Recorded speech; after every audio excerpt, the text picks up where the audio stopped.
but you never know whether you get diabetes or not, or you know be your passion. The main thing to do now to go take your blood glucose level so that we go know what we could do for you. Thank you. Okay, people of Farakot, now don't get them from Dr. Bobo. Will I say, honey, spiritual, does you have a text messages there because the accident now, as you read them, we don't come out. Okay, message, no, never enter. Okay, people of Farakot, and I will go for match brain break, or if they call, we know they pick who you arrested. I bet call your phone number again, I beg. 0813 700 5758.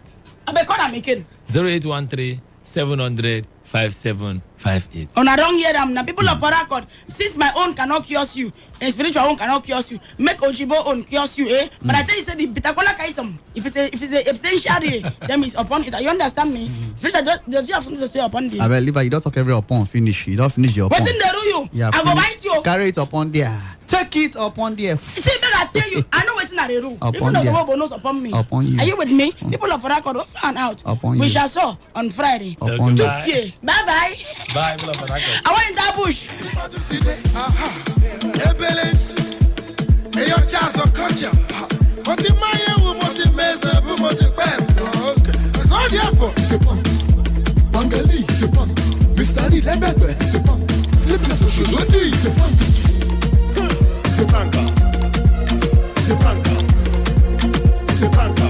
It's not there for Shopanga. Sepanga. Sepanga. Sepanga. It's not there for Shopanga. Bangali, the Porsche. Oh baby, out of rush.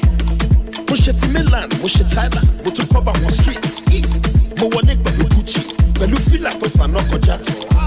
Èmi náà kọ́ Ọlọ́run ló péjọba ìfún mi. Fílẹ̀ ó ṣàprápra ó ṣàprápra. Is Today 95.1 FM, Port Harcourt, voice of the people. This is Today 95.1 FM, Port Harcourt. News.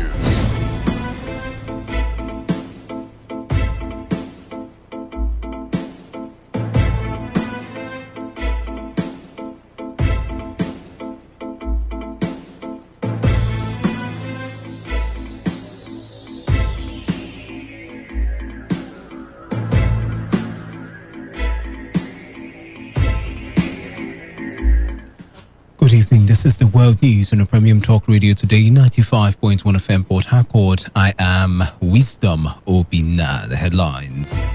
Federal government vows to recover about £200 million stashed in the US. Senate passes medium-term expenditure framework from 2020 to 2024. House of Representatives expresses willingness to probe alleged exclusion of Rivers State from benefiting from federal government loans.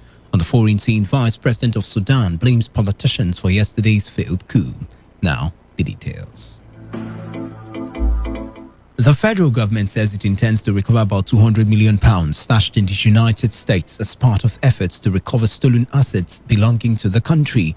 This is according to the Attorney General of the Federation, Abubakar Malami, who was speaking on the sidelines of the United Nations General Assembly in New York. The AGF said he would not like to further disclose the strategy the federal government will use in making the recovery, but noted that the government is trying to gather international momentum associated with the processes and procedures in terms of making things easier for countries to recover assets with ease. Gather international momentum associated with the processes and procedure in terms of making things easier for countries to recover assets with ease. So we are trying to create a consensus building towards the processes, towards the procedure, and towards a common understanding of how we can work together in making things easier in recovery sense. But as far as the meeting I intend to attend in Washington, D.C. by tomorrow is concerned, we are looking at the possibility of recovering further £200 million among others. But then that does not mean to say that there are no other associated assets being pursued in terms of some other countries of the world, inclusive of Ireland, some other countries. We are pursuing a lot of assets across the globe, and we intend very soon to we are coordinating a further meeting relating to huge recovery in UK associated with certain personalities. The Minister of Transportation, Rotimi Amici, has inaugurated an 11-man governing board of Nigerian Ports Authority. The inauguration, which took place at the conference room of the Ministry of Transportation in Abuja, according to Amechi, follows the approval of the appointment of the governing board of NPA by President Muhammadu Buhari. The minister, while inaugurating the board members, noted that the appointment is strictly guided by the federal government's circular ref on revised frequency of meetings for part-time members of government committees, boards of federal agencies, statutory corporations and government-owned companies issued by National Salaries, Income and Wages Commission. Amici reiterated that as governing board members, they are responsible for setting operational and administrative policies in line with government policy directives aimed at assisting the NPA to achieve its mandate, and also responsible for measuring performance against targets, as well as introducing broad policy measures that will curtail deviations in order to achieve the set targets. The board has Emmanuel Olajide Adesoye as chairman and Seconte Davis as one of the members. The minister enjoined them to engender harmonious working relationship with the management of NPA in order to achieve the overall objectives of federal government for appointing the board members. Meanwhile, a section of the headquarters of the Nigerian Ports Authority was today gutted by fire. It was learned that the fire was caused by an electrical surge. According to eyewitnesses, the fire incident affected business activities at NPA office. General Manager of Corporate and Strategic Communications, Olaseni Alakija, who confirmed the incident, said the fire only affected a wing of NPA's headquarters. In a statement, Alakija explained that the fire incident affected 3 offices on the 6th floor of the Broad Street wing of NPA headquarters, but assured that no sensitive documents were lost. The Senate has passed the 2022-2024 medium-term expenditure and fiscal strategy paper. The upper chamber retained all the assumptions and projections submitted to it by President Muhammadu Buhari in July. The lawmakers retained the exchange rate of 410 naira 15 kobo per dollar proposed by the executive, and also approved the projected gross domestic product growth rate of 4.20%. The Senate also retained the projected inflation rate of 13%, fiscal deficit estimate of 5.62 trillion naira.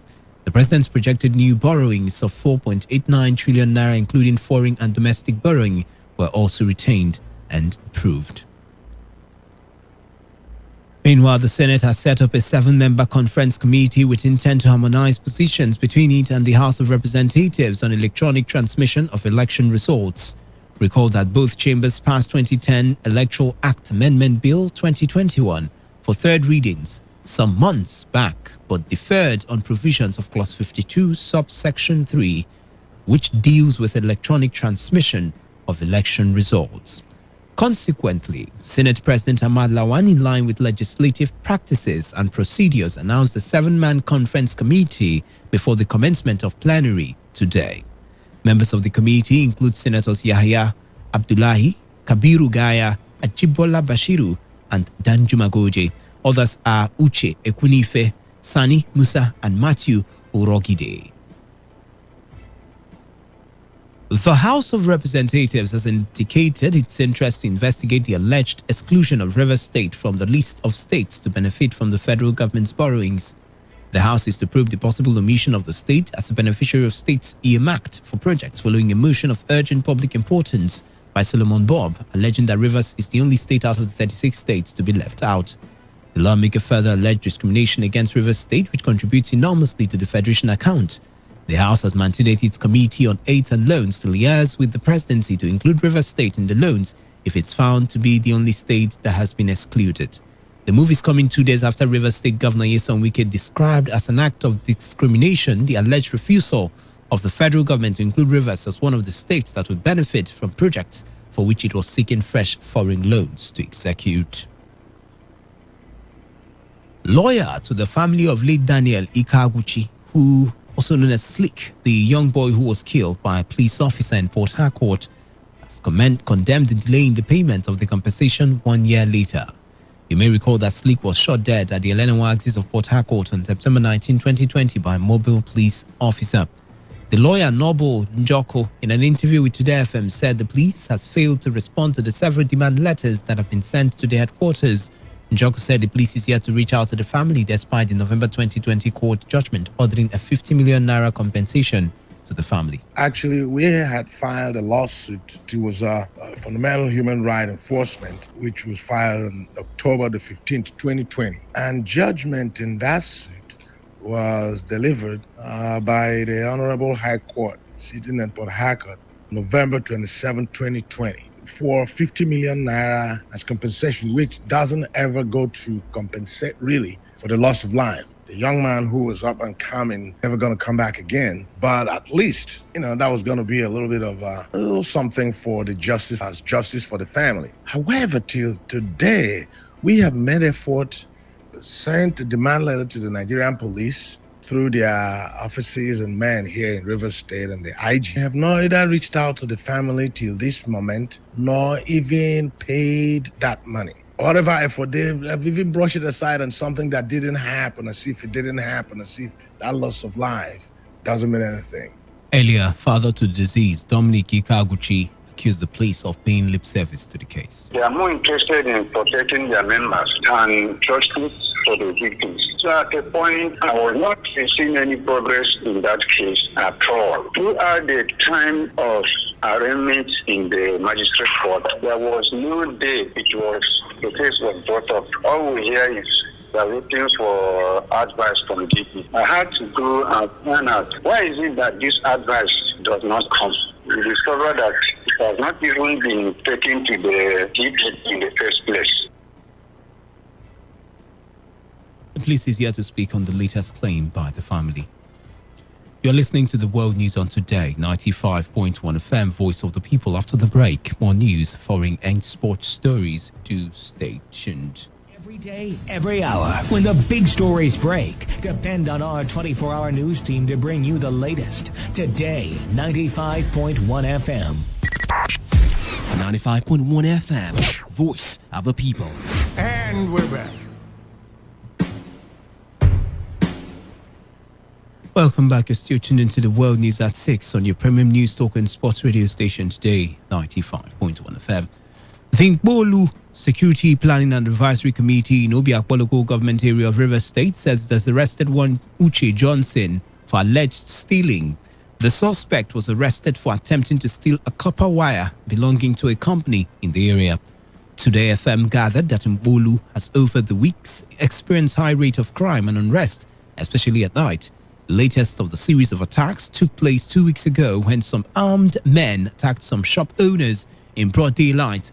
The leader of the local vigilante outfit, Wininda Orubogu, in an interview, has however assured that his group will provide adequate security for the community while appealing for support from the general public. We cannot even sleep at night anymore. People are no more doing their business in a peaceful manner. They come inside our community and they rob at the broad daylight with arms. That's so appalling. We are out for them this time. We want to sanitize our community. We are in every nook and crannies of this community. Mpolu is peaceful. As of now, we have bring peace in Mpolu, and peace have come to last in Mpolu. Getting information from some people to know where they are hiding all the criminals. So very soon we are fishing them out. We go to their hideouts. We are making sure we are leaving no stone unturned. We are calling for peace in the community. We are here for no problem. We are disturbing nobody. We are here for peace.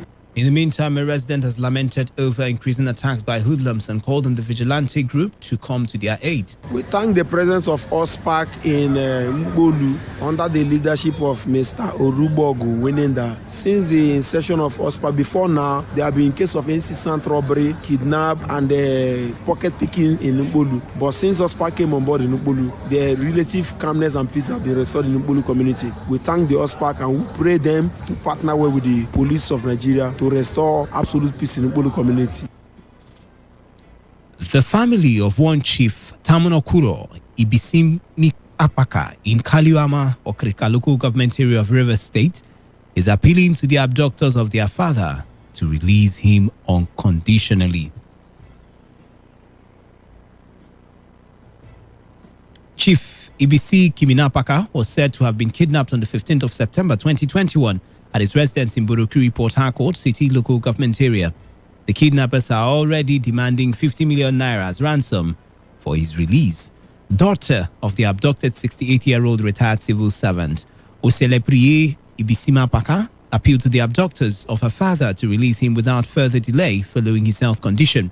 She said his father or her father is hypertensive, diabetic, and a poor retired teacher, and wondered why he will be the target of kidnappers, and also urged security agencies to ensure the timely release of her father. My father was abducted in the early hours of Wednesday, 15th September. We are pleading with his abductors to please release him unconditionally. My father is 68 years old. He's hypertensive and he's diabetic. We do not know what his condition is.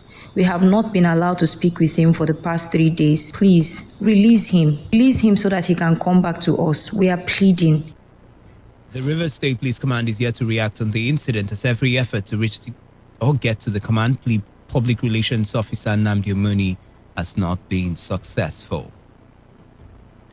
On the foreign scene, the Vice President of Sudan's ruling Sovereign Council, General Mohamed Dagalo, has said politicians are to be blamed for an attempted coup on the president. This comes after Sudan's Prime Minister, Abdallah Hamdok, had said forces of darkness linked to ousted President Omar al-Bashir were behind the failed coup. Foreign Minister Mariam al-Sadiq al-Mahdi said the military had stopped low-ranking officers from seizing power, which she said was a sign of its commitment to the country's transition. She said that the coup plotters had taken control of important locations and suggested they would come close to announcing the coup.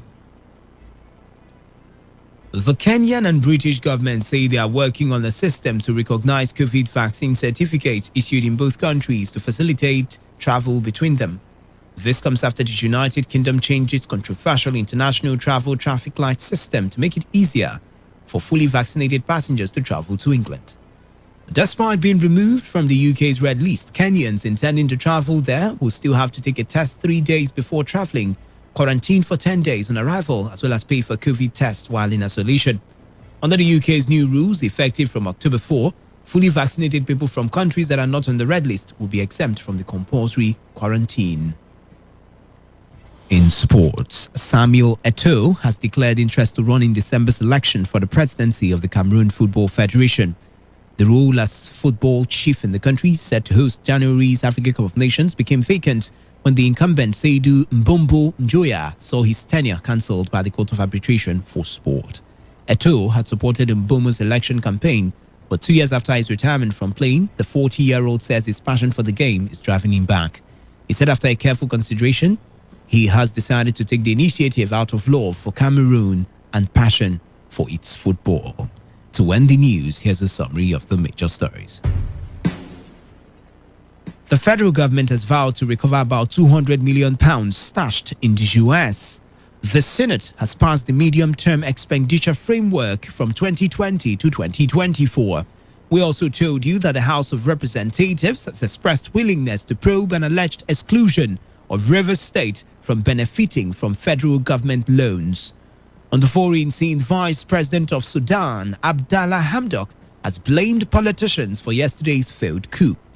That was the news edited by Chinedu Iwuna. For comments and inquiries, please call 0818-389-2850 or send emails to news@todayfmlive.com. You can also read our stories on www.todayfmlive.com. Do not forget, take responsibility. Wash your hands together with soap under running water. Avoid touching your face and high contact surfaces to prevent COVID-19. I am Wisdom Obina. Good evening and thank you for listening. Today's news, today's entertainment, today's sports, today's issues. Today on Today 95.1 FM, Port Harcourt. When the weather becomes strict and everything becomes unsteady, the only way to go is tune to Today 95.1 FM. And the world of information, entertainment, and education will be served as breakfast, lunch, and dinner. Welcome to the show. You're listening to Today's Quest. A newspaper review segment is what we've got. Now who says I can't bring the party to your house right now? Because, even if it's raining, I still bring the heat right here. I am here for you, and I know you are here for me. It is surely the best 15 minutes of football you can find anywhere on radio. Back here in the Garden City of Port Harcourt. Today, 95.1 FM. Nothing but the best. Nothing but the best.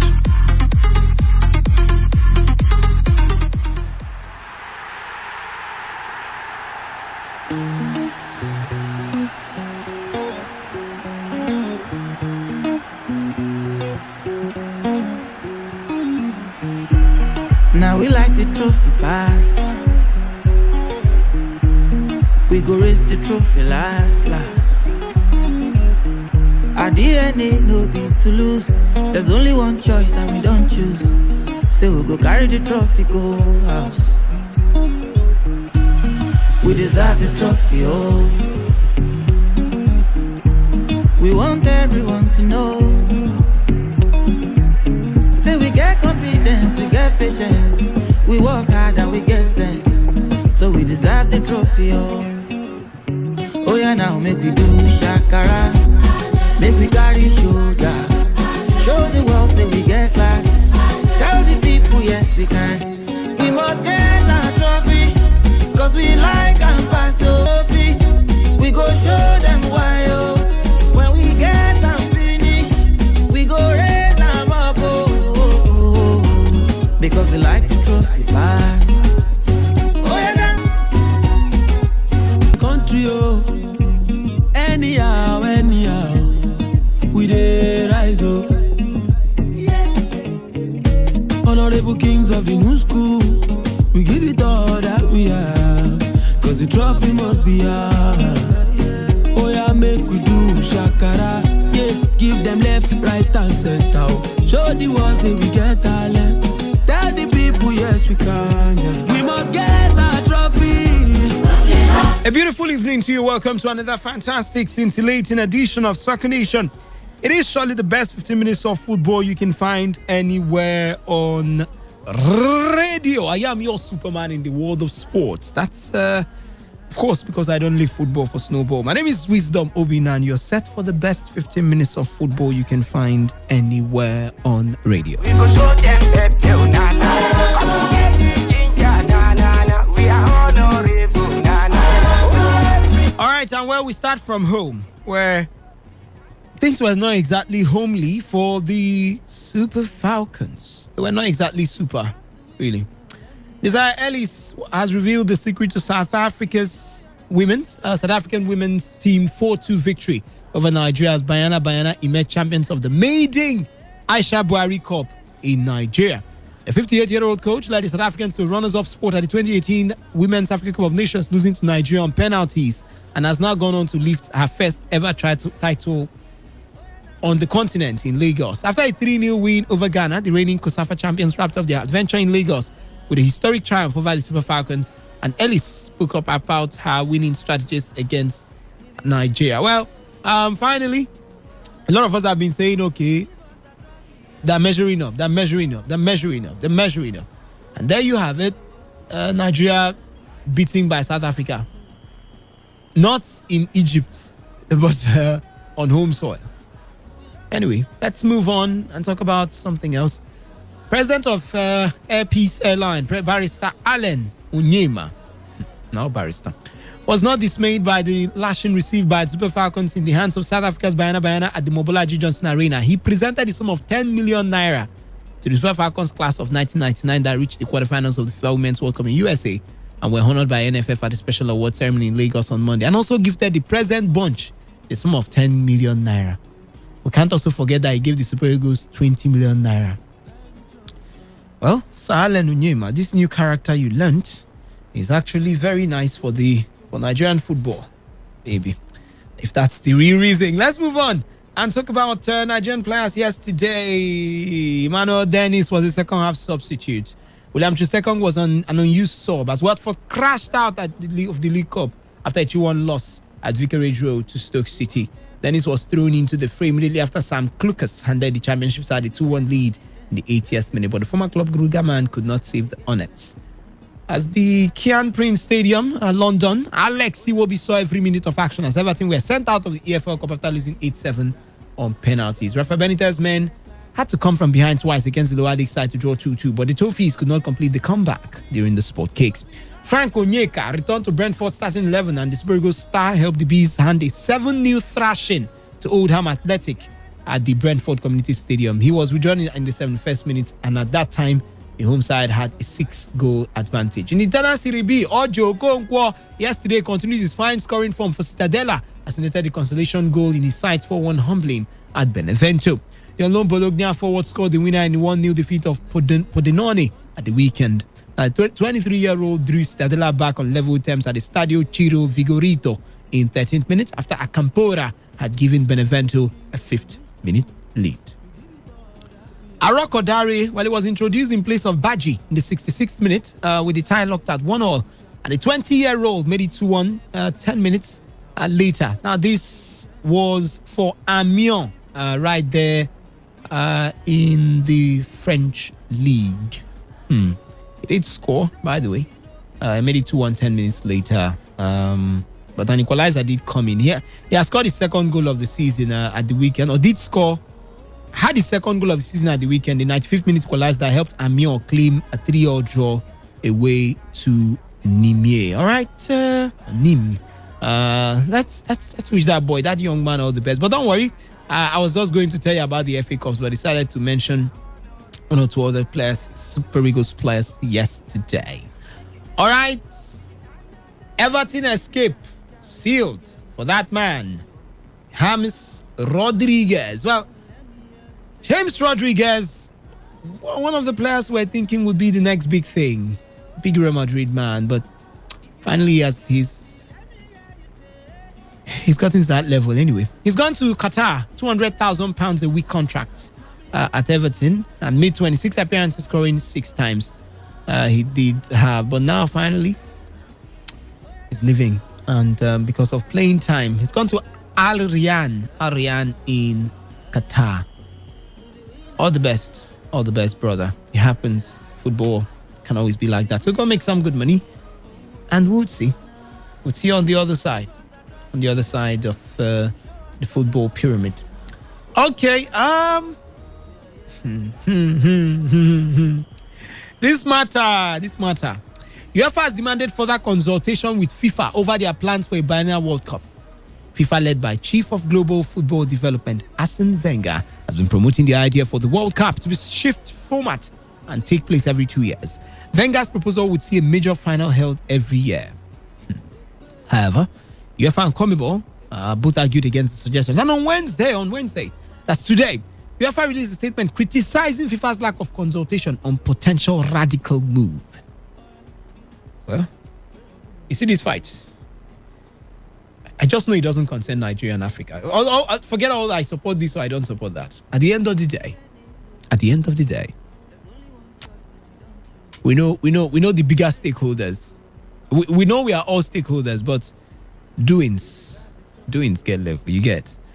We have teams and we have teams. We have mansions and we have face me, I face you. Let's talk about Derby County. They're facing a 12-point deduction in the championship after going into administration.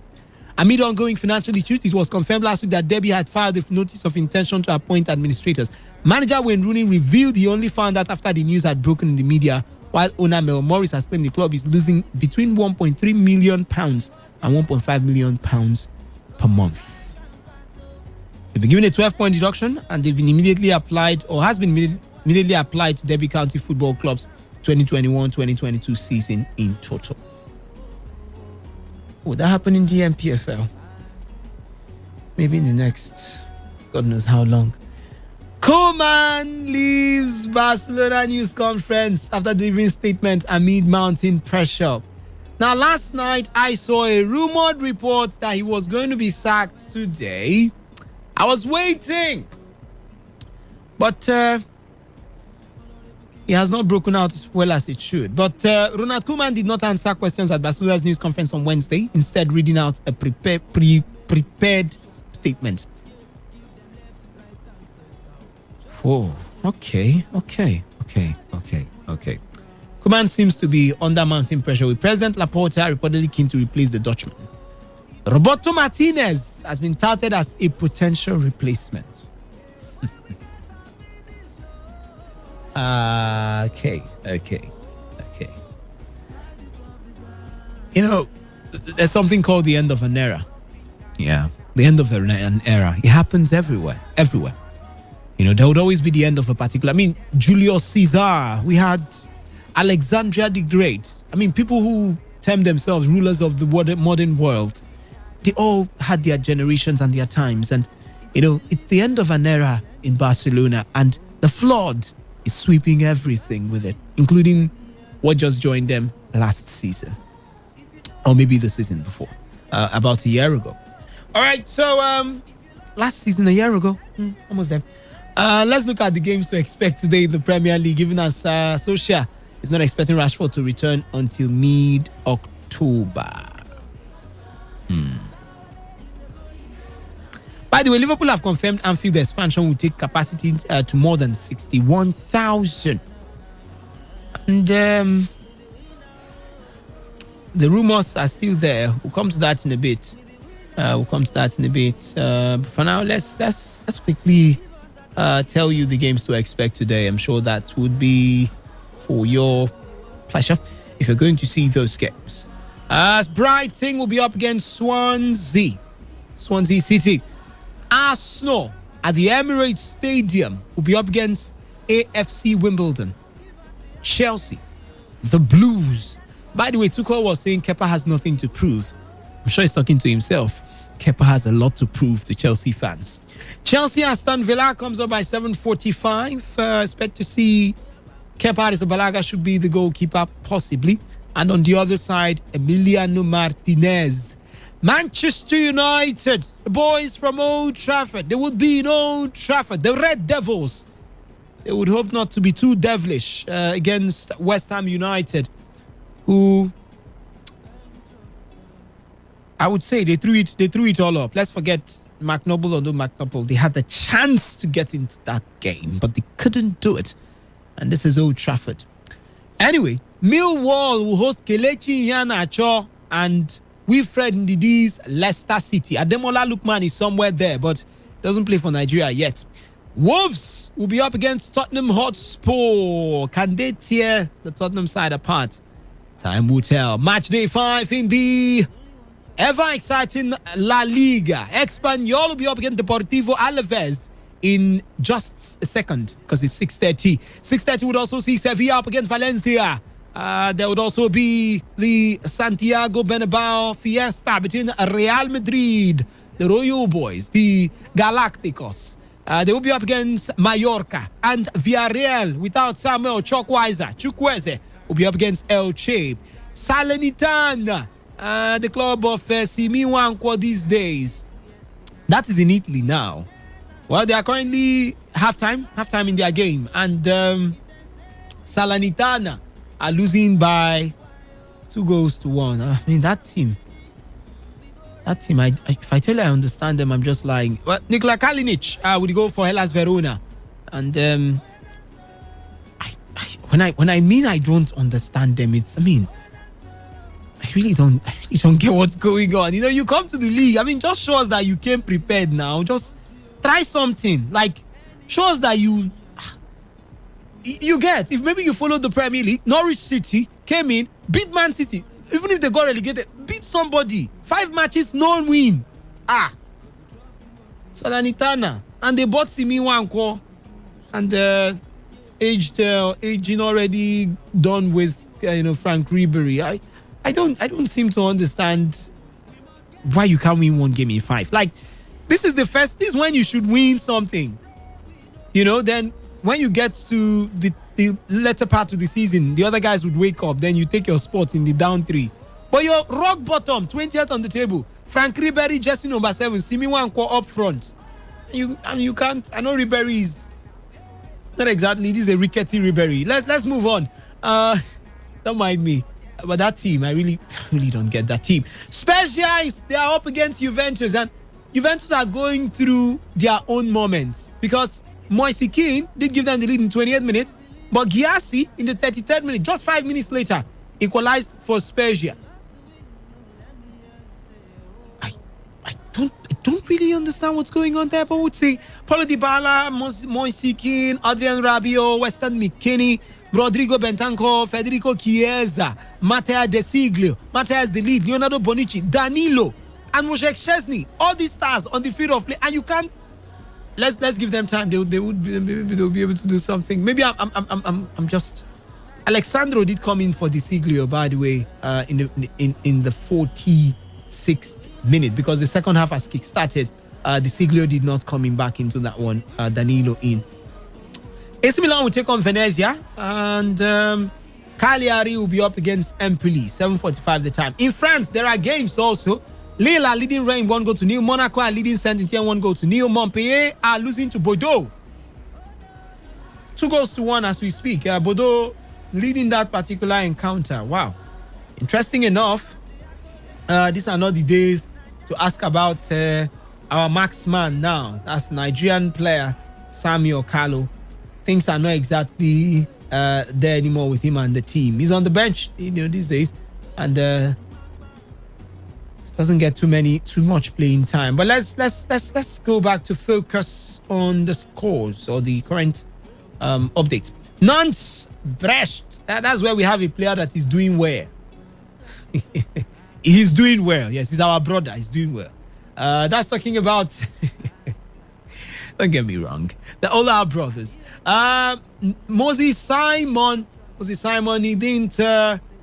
Not gotten anything in this one, but he started the game in a 4-4-2 formation. Moses Simon, the left winger on this one, and the left midfielder. 35 minutes on the clock. Nantes are leading 1-0. That man has got 5 or 6 in 5 games. Can he make it 6 in 6? We'll see. Angers will take on Marseille, 8 o'clock. Same with the game between Lens and Strasbourg. And Rennes 1, Clermont-Foot 0. All right, that's it. PSG will be up against Metz later also. Metz, PSG, Troyes will travel to face Lyon. Lorient will be up against Nice. That's the fixtures to expect right there. Let's quickly brush through what's going on with the latest in the transfer market. What's the papers? Not just the transfer market, but what are the papers saying? We won't be able to take phone calls today. I doubt we would. But let's just bring you one or two. French striker Tony Martial will be free to leave United in the January transfer window. The 25-year-old is open to staying in the Premier League, but could explore opportunities on the continent, with Barcelona a possible destination. Meanwhile, the Sun reports that Manchester United and England goalkeeper Dean Henderson wants a loan move away in the January transfer window. Chelsea are preparing new contract offers for England midfielder Mason Mount, French midfielder N'Golo Kante, and 29-year-old Italian midfielder Jorginho. Standard has that one. ROMC Sport reports that Chelsea were ready to offer 100 million euros for PSG and Brazil defender Marquinhos in the summer. The Mirror reports that Polish striker Robert Lewandowski says he does not have to prove himself in another league. I think I did tell us that yesterday. Man City are monitoring Real Sociedad and Spain forward Mikel Oyarzabal, according to Team Talk. And Eurosport report that Arsenal will make Germany goalkeeper Bernard Leno available for transfer following the summer arrival of 23-year-old English goalkeeper Aaron Ramsdale. I told you Martinez will be replacing Koeman in time. All right, we'll keep it there. That's how we wrap things up on today's edition of Soccer Nation, the best 15 minutes of football you can find anywhere on radio. I am your Superman in the world of sports, the man who can value football for snowball. My name is Wisdom Obina. I'm on Instagram at Wisdom_OB. On Facebook is also Wisdom Obina. Go hit me up. I'll go ahead and converse. By the way, Victor will be here tomorrow. Soccer Nation returns same time. Don't miss it. Same station.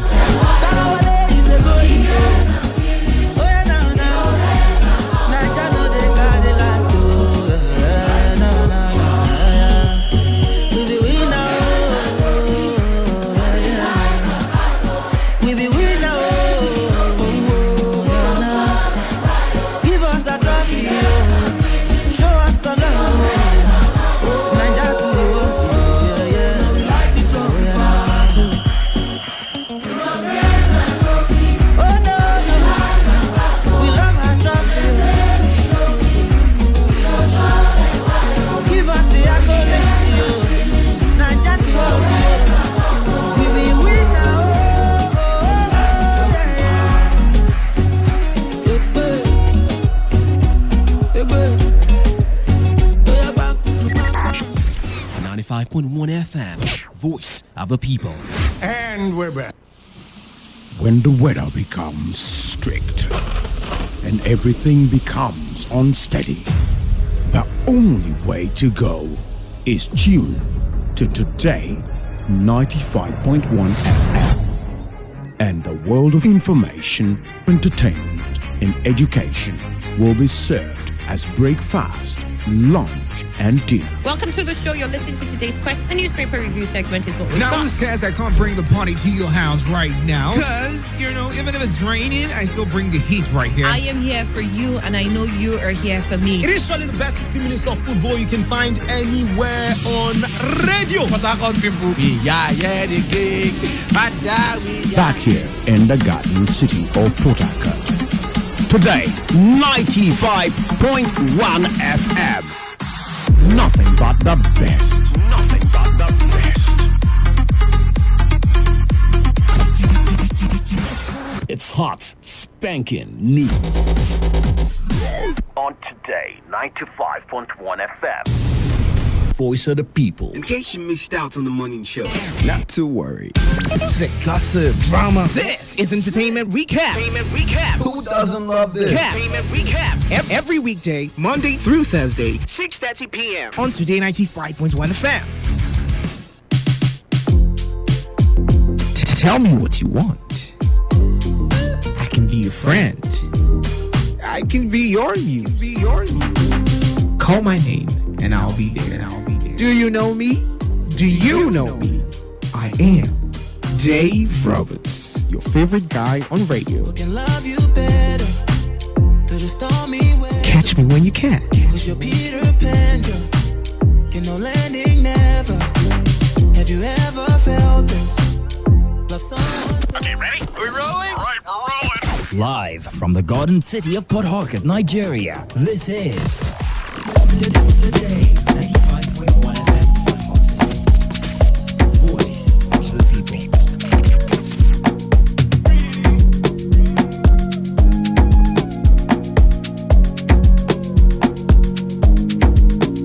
Baby, follow my command, like zombie. Go down on me, oh, with your coca body. Follow my command, like zombie. Go down on me, oh, with your coca body. 'Cause this your milky for fronting now for me. Hold on for me, I no go to me corny. And if you're milky na fighty, I saw me to look. Baby, smile, deep, baby, gonna, waka, when you enter my licha. Baby, gonna, will you give me sugar, wala, Macho Mona Lisa, Macho Mona Lisa, Macho Mona Lisa, Macho Mona Lisa, Macho Mona Lisa, Macho Mona Lisa, Macho Mona Lisa, Macho Mona Lisa.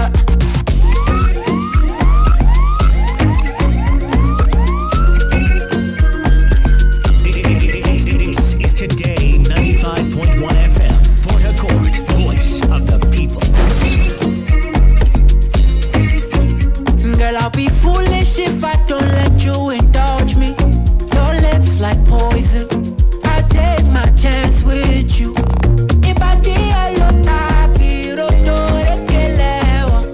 You're in denial. I'll show you I'm loyal. You want that bomb way down like tsunami or would you hold me down in the gonna waka when you enter my licha.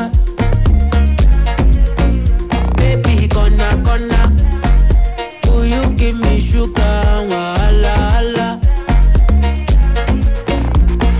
Macho Mona Lisa, Macho Mona Lisa, Macho Mona Lisa, Macho Mona Lisa, Macho Mona Lisa, Macho Mona Lisa, Macho Mona Lisa. Lil J is is making me really happy right here. Okay, so this thing with songs where he gets to pick out one new person and then, give him the best songs and sounds, and then the person becomes like the biggest thing. I really love it, okay? I really, really love it. Digital World become like one of the biggest things to happen to music in 2020. Right now, it's Lil J, and I'm really feeling the song Mona Lisa, all right? It's playing right here on Today 95.1 FM, your premium talk, news, and sports station in the city of Pawtucket. Very cold Wednesday evening, right? Okay, so for those of you looking for cuddles and everything that will make you warm, I'm right here, okay? Not like I'm right here to give it to you, but I'm right here to generate the atmosphere that would make you really excited and hot, okay? So if you're cold, tune in right now, keep listening, and at the end of the day, I'm telling you, the spirit of cold will be out, okay? I'm really excited, don't mind me, okay? Had a very great time today, took out time to rest. And this is one thing I should tell you, I must tell you, you should have power naps throughout your day. Not like throughout your day, like some point in time in your day. Power naps, 10 minutes, 5 minutes, 7 minutes, 8 minutes. Just close your eyes and just sleep and forget about everything that's happening, okay? You would not miss money if you sleep for like 5 minutes, okay? Forget all those people that say, oh, if you sleep, you're losing money. No, okay? Have like 10, 20 minutes power naps, and then you're re-energized and you're back to do what you want to do, all right? Take that advice from me. It's really healthy, okay? You should do it, all right? Welcome to the show. Happy birthday shout out to you if today's your birthday. Congratulations.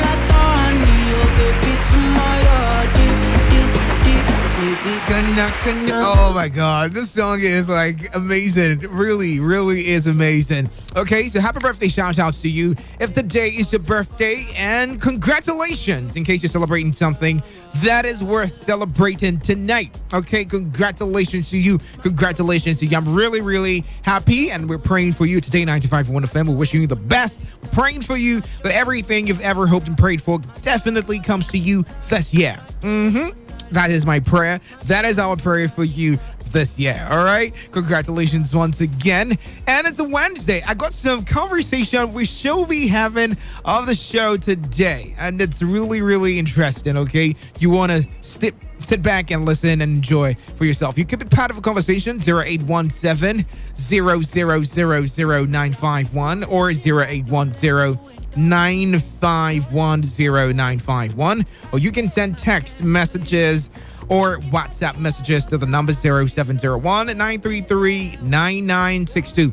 Before we get into that, how is traffic? I hope you're not stuck there. If you are, don't worry. Just keep praying. You'll get home soon because it's really crazy out there right now, especially in some areas that are having permanently strong gridlocks. It's the weather, okay? It's the rain, it's the season. Just endure it, okay? Very soon it will work out fine for you. But back to what I was saying. Well, let's have a conversation about something, and I'll need you to call in or text in. Send your comments to our Facebook portal, Today FM 951, or Instagram, Today FM 951, and drop your comments there. And also, you can call in 0817-0000951 or 0810-951-0951. I'm really excited tonight, and I feel like, throwing this question out for you. If your name was the last thing you ate, what would it be? Okay, so for people who are eating very strong things this weather or very traditional things this weather, I would like to know, if your name was the last thing you ate, you had to introduce yourself to someone like, hey, my name is, and then it was the last thing you ate. What would it be?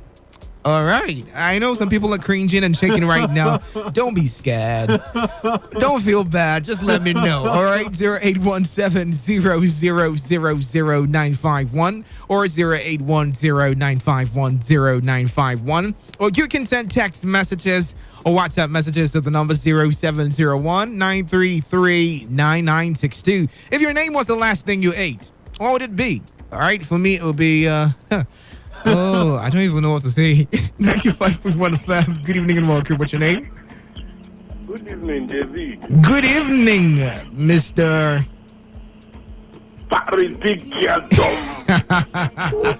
You are scaring me right now. Like, you have the ability to change your voice to anything you want. That's my talent.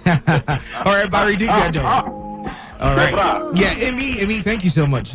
If you called me and you had to introduce yourself with what you ate and it has to be your name, what would that be?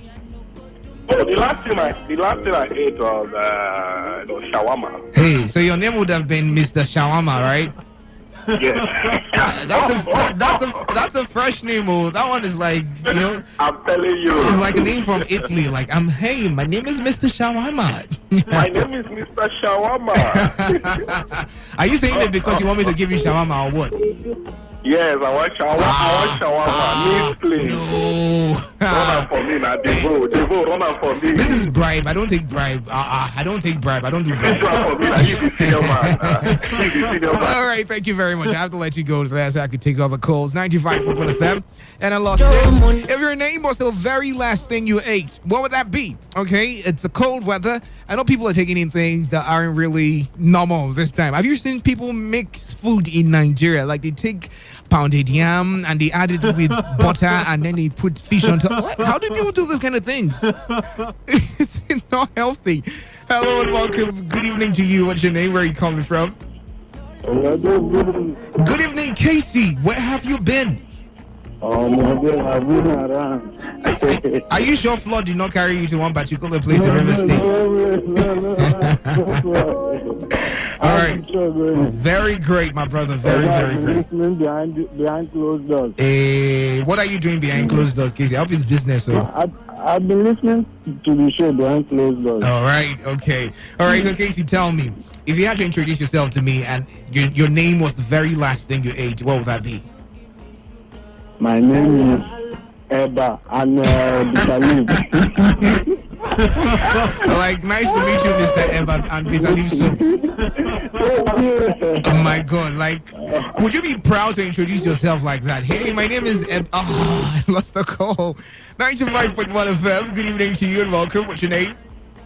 Good evening. I'm Vicky. Vicky, how you doing, Vicky? I'm good, and you? I'm great. Really, really great. All right, so Vicky, introduce yourself to me. The very last thing you ate. Eba. Eba and what? And egusi soup. Nice to meet you, Mrs. Eba and egusi soup. Would you be proud to introduce yourself that way to someone? Like, hey, my name is Eba, and egusi soup. Is it Eba? Mr. Eba, yeah, you know, my name is Eba, yeah? Yes, my name is Eba. I'm telling you. All right, thank you very much for calling. Nigerians and Eba, Gary. That's why most of you are not able to do what you want to do. You're just eating everything that is heavy. All right, but it's the best thing you can take for yourself this time. Okay, it's hot and you're still occupying space. It's a very great combination. Hit me right now. The number 0817-0000-951 or 0810-951-0951. We're having fun on the show together tonight, and I'm asking the question: if you had to introduce yourself with the very last thing you ate, what would that be? All right, 0817-0000-951 or 0810-951-0951, or you can send text messages and WhatsApp messages to the number 0701-933-9962. Now, I got some text messages here. This one says, mine will be Mr. Ripe, less acidic pineapple. Like, what is the specifics here, Mr. Ripe, less acidic pineapple? Like, this is crazy, man. But nice to meet you, bruv. It says his name is Pobin. Okay, thank you so much for calling or sending your text message. I really need to know the weird things you guys are eating. I know people are just combining things this period, especially because of the cold weather, and you have to put things together. I want to know. Expose yourself, all right? Don't be shy of what you ate, okay? Let me know. Expose yourself. Let me know. 0817-0000-951 or 0810-951-0951. Or you can send text messages and WhatsApp messages to the number 0701-933-9962.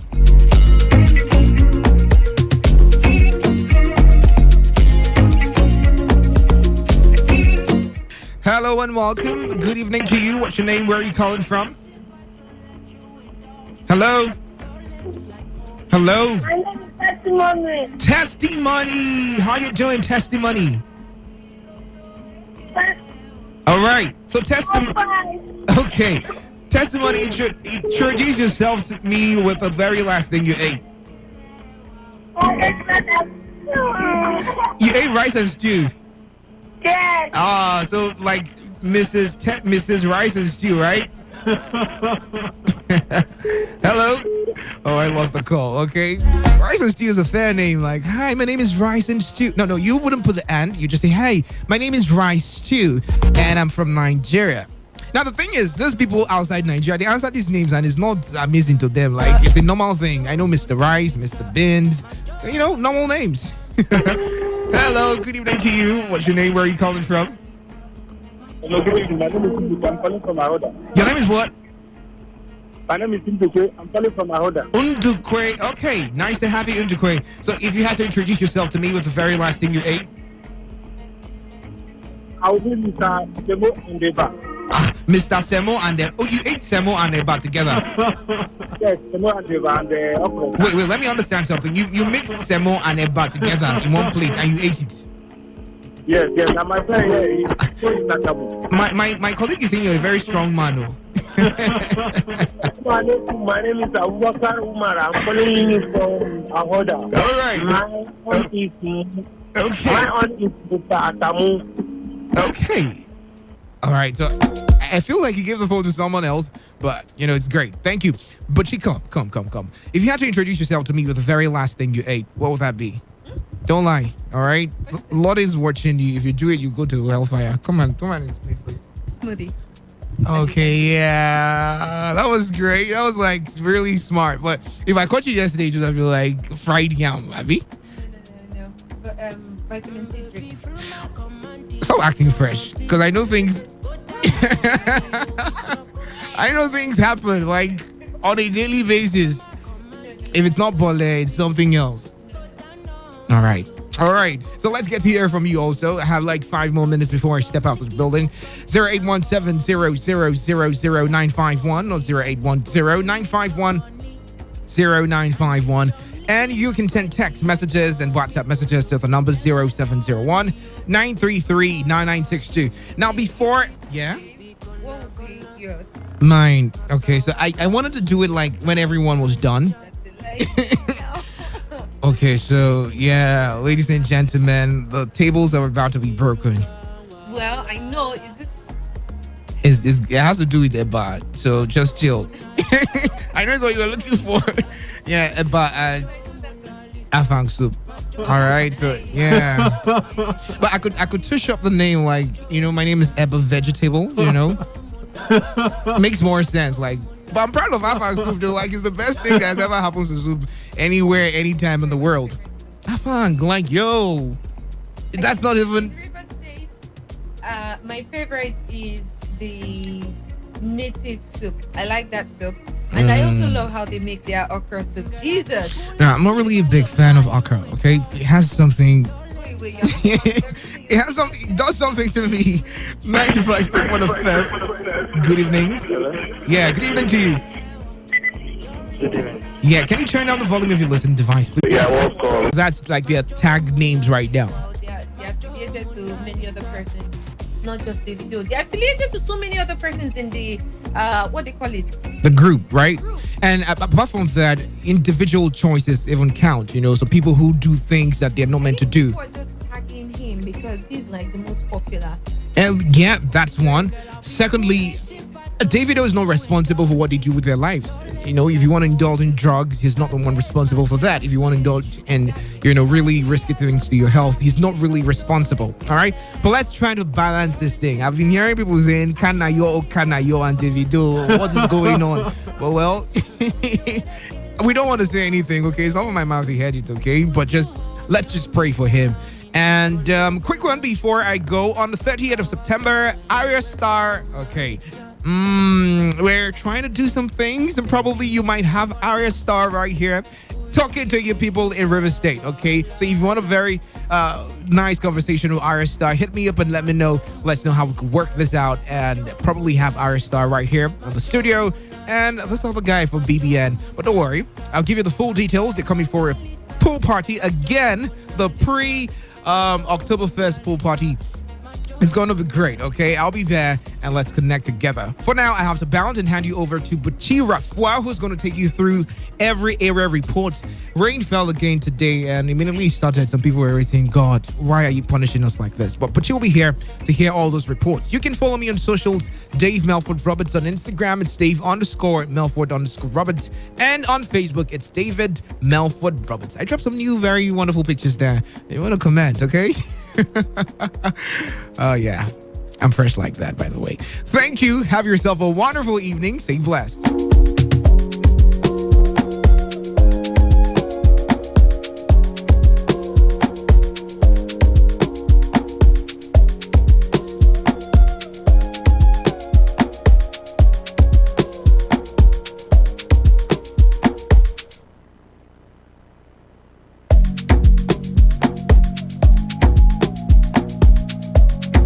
Is Today 95.1 FM, Port Harcourt, voice of the people. This is Today 95.1 FM. To copy this tune, press 9. This is Today 95.1 FM. For current news and information, press 5. They are politicians, all of them. They know what they do. So they know how they attack each other. To stay connected all day, press 1. The person who raised the alarm is the one who made the public know about Good afternoon and welcome to the World News on your Premium Talk Radio station. We are your Premium Talk Radio station. Today 95.1 FM, the station with a unique dial.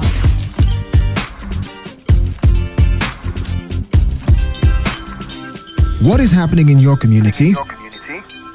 Does your community feel government presence? Do you think your community's voice isn't heard by anyone that matters?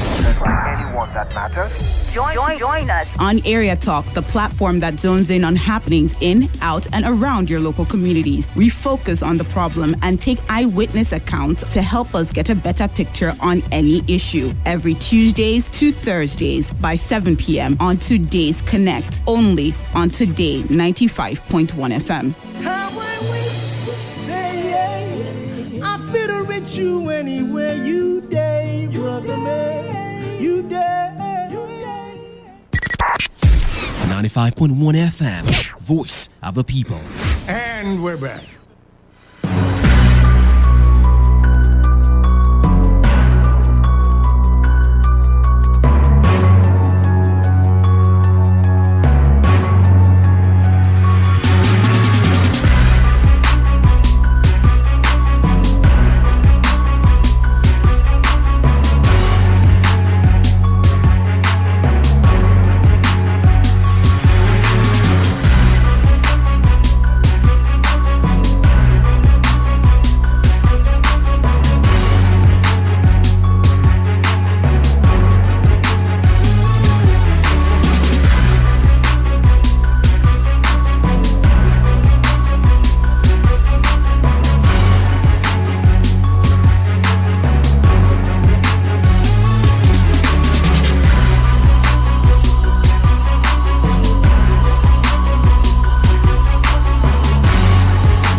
Sleep at night anymore. People are no more doing their business in a peaceful manner. They come inside our community and they rob at the broad daylight with arms. That's so appalling. We are out for them this time. We want to sanitize our community. We are in every nook and crannies of this community. Mpolu is peaceful. As of now, we have bring peace in Mpolu, and peace have come to last in Mpolu. Getting information from some people to know where they are hiding all the criminals. So very soon we are fishing them out. We go to their hideouts. We are making sure we are leaving no stone unturned. We are calling for peace in the community. We are here for no problem. We are disturbing nobody. We are here for peace.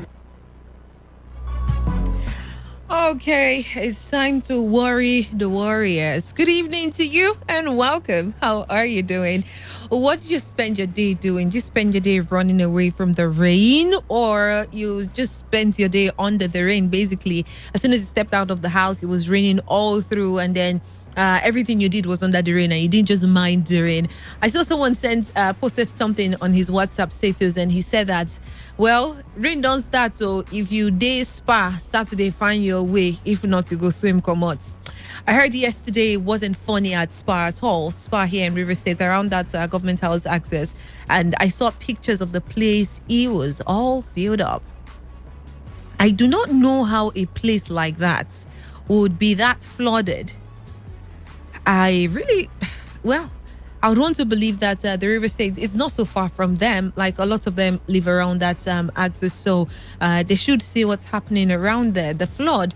And if nothing is being done about somewhere as close as Spa to, sort of the heart of the state when it comes to politics and government, then I wonder what would be done for other communities that are pretty distant from that's when it comes to geography, from the government and all of that. Well, it was really unfortunate.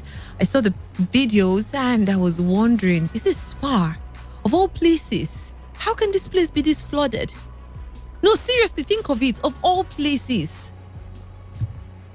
Okay, if there is flooded, I'm pretty sure your area is flooded as well. People at Rundele, how are you doing? I feel so sad thinking of just painting the picture in my head. The day I was there, some places were flooded, but what people call in to say regards flooding in that area is just unimaginable. And so many other communities. Meanwhile, the voice you listened to earlier was the voice of the leader of OSPAC at Umbolu. So it was reported that the Umbolu Security Planning and Advisory Committee in Obiakpo local government area of the state, they said that it's arrested one Uche Johnson for alleged stealing. Now, the suspect was arrested for attempting to steal a copper wire belonging to a company in the area. Today FM was able to gather that Umbolu has over the weeks experienced high rates of crime and unrest, especially at night. And the latest of the series of attacks took place 2 weeks ago when some armed men attacked some shop owners in broad daylight. Now, the leader of the local vigilante outfit, Wenenda Orubogo, in an interview has, however, assured that his group will provide adequate security for the community while appealing for support from the general public. But in the meantime, residents lamented over the increasing attacks by hoodlums and called on the vigilante group to come to their aid. Take a listen. We thank the presence of OSPAC in Mbolu under the leadership of Mr. Orubogu Wenenda. Since the inception of OSPAC, before now, there have been cases of incessant robbery, kidnap, and pocket picking in Mbolu. But since OSPAC came on board in Mbolu, the relative calmness and peace have been restored in the Mbolu community. We thank the OSPAC and we pray them to partner well with the police of Nigeria to restore absolute peace in the Mbolu community. Okay, one thing I'm wondering is why I did not hear we're calling on the police, security agencies to, do way better. But everybody keeps saying OSPAC, OSPAC. Meanwhile, in MOA local governments, OSPAC has been disbanded. But I hear that some communities still have OSPAC within MOA. So if your community is one of those that have that OSPAC still operating and you're within MOA local government, please do all to call in and let's know exactly what's going on, why they're still operating, because the past local government chairman disbanded it, and the current local government chairman, still instilled that order and said it will stand, and they're already working on creating their own local vigilante group that is not affiliated to OSPAC. So if your community is within MOA and OSPAC, your community still have their own OSPAC, please do also call in and let me know exactly why that's still on. All right, let's move on to, other stories for Area Talk. I would love to share some of the reports we've gotten so far on the program. We got reports that the General Hospital Abuguma has been shut down for over 6 years. And there's also complaint from Odego Community Secondary School. Now, most of the schools in River State, especially not in the urban areas, in rural areas, there's been lots of complaint of absence of teachers. That's on one hand. Yesterday, I can't recall the exact school, but there was a complaint that the headmistress is like the body and soul of that school. She's the teacher, she's the headmistress, she's the administrator, she's basically everything in that school. And I wonder why that is. But like I said, in most schools in the rural area, in other local governments in Rivers State, there's been lots of complaints regards teachers. They need more teachers. They need the presence of teachers. And I would want to think that teachers have been deployed to the school, but why they are not in some of the schools, I still wonder why. But then the board and the Ministry of Education needs to, seriously do something about teachers in Rivers State. Get more teachers for the children, employ more people. For those that are not doing their job, that are being paid on a monthly basis and they do not attend classes, you can easily just sack them and take them off. There are lots of persons out there that need a job and are willing to work and impact the lives of these children. There are also complaints of Bandele Road in its government's attention. Ndele campus at Juri University also needs attention. Ibra's community, Auda West, also needs attention. So does so many other schools need attention. In MOA, the local government chairman said he was going to work on that Rumuji market to clear the people off the road for those that like selling on highway. I wonder if it's happening now, if he's been able to take people off the road and people are not selling on the highway. If that's been done, please do all to share with us here on Area Talk. And another complaint I said I particularly will talk about today on the program is the issue of physically challenged people.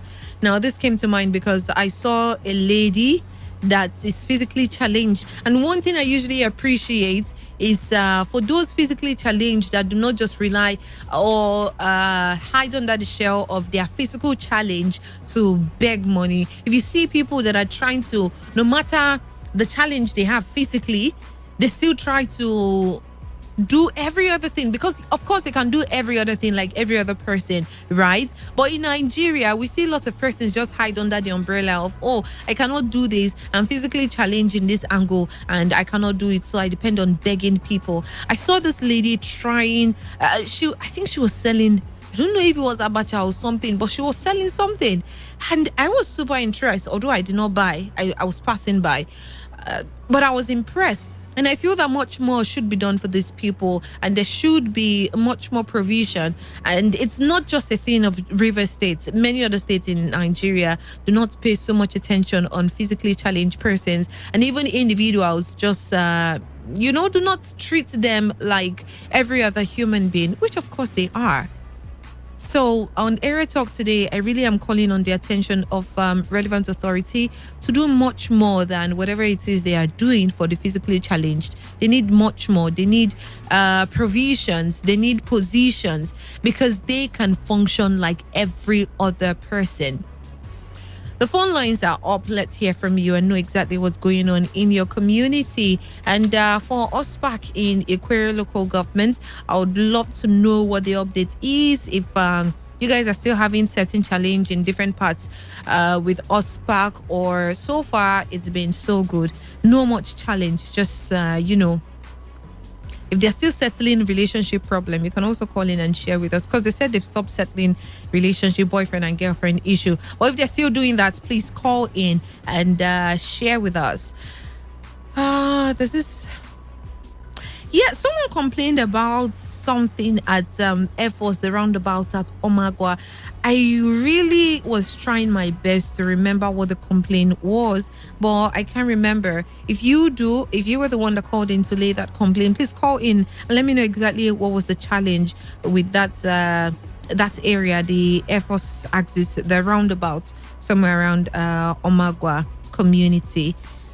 Okay, 0817-0000951 or 0810-9510951. You can send a text message or a WhatsApp message to 0701-933-9962.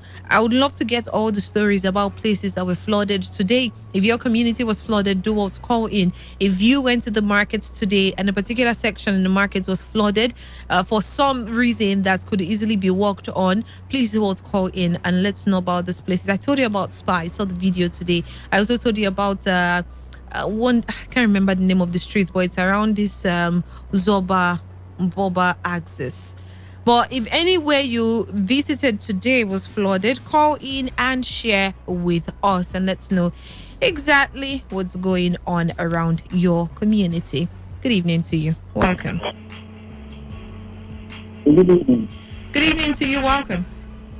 Yes, my name is Prince Andy, and I'm calling you from Wundele community. Andy, it's good to hear from you today. You're my first caller this evening. Welcome. Go ahead. Yeah. Let me bring to the public that our people, that is the good people of Wundele, is relaxed because Chidiloy came to do one road. I mean, we have numerous challenges. Like today now, the downpour is, there is no road to Wundele. We have one popular market, that is the Ahiachuku market. I feel for traders coming in and out of that market because we buy that market once in 8 days. I mean, and that market is by tomorrow. I wonder where they will enter, where they will pass through, where they will even settle to buy that market. Even the the serving local government chairman has promised to demolish and build new one. That place is an eyesore. I wonder, I feel for the strangers coming in and out to get goods. I mean, our people should not just be like this. The people in the PDP, our people in PDP, the leaders should not just relax because the serving local government chairman is doing one road, even if it is low. We should still call or write to the government that we need roads, we need NEMA to come to our rescue. We need the government, the authorities to come. Let us see how we can forecast this future flood. And all the rest. Our roads are terribly bad. It is not about politics.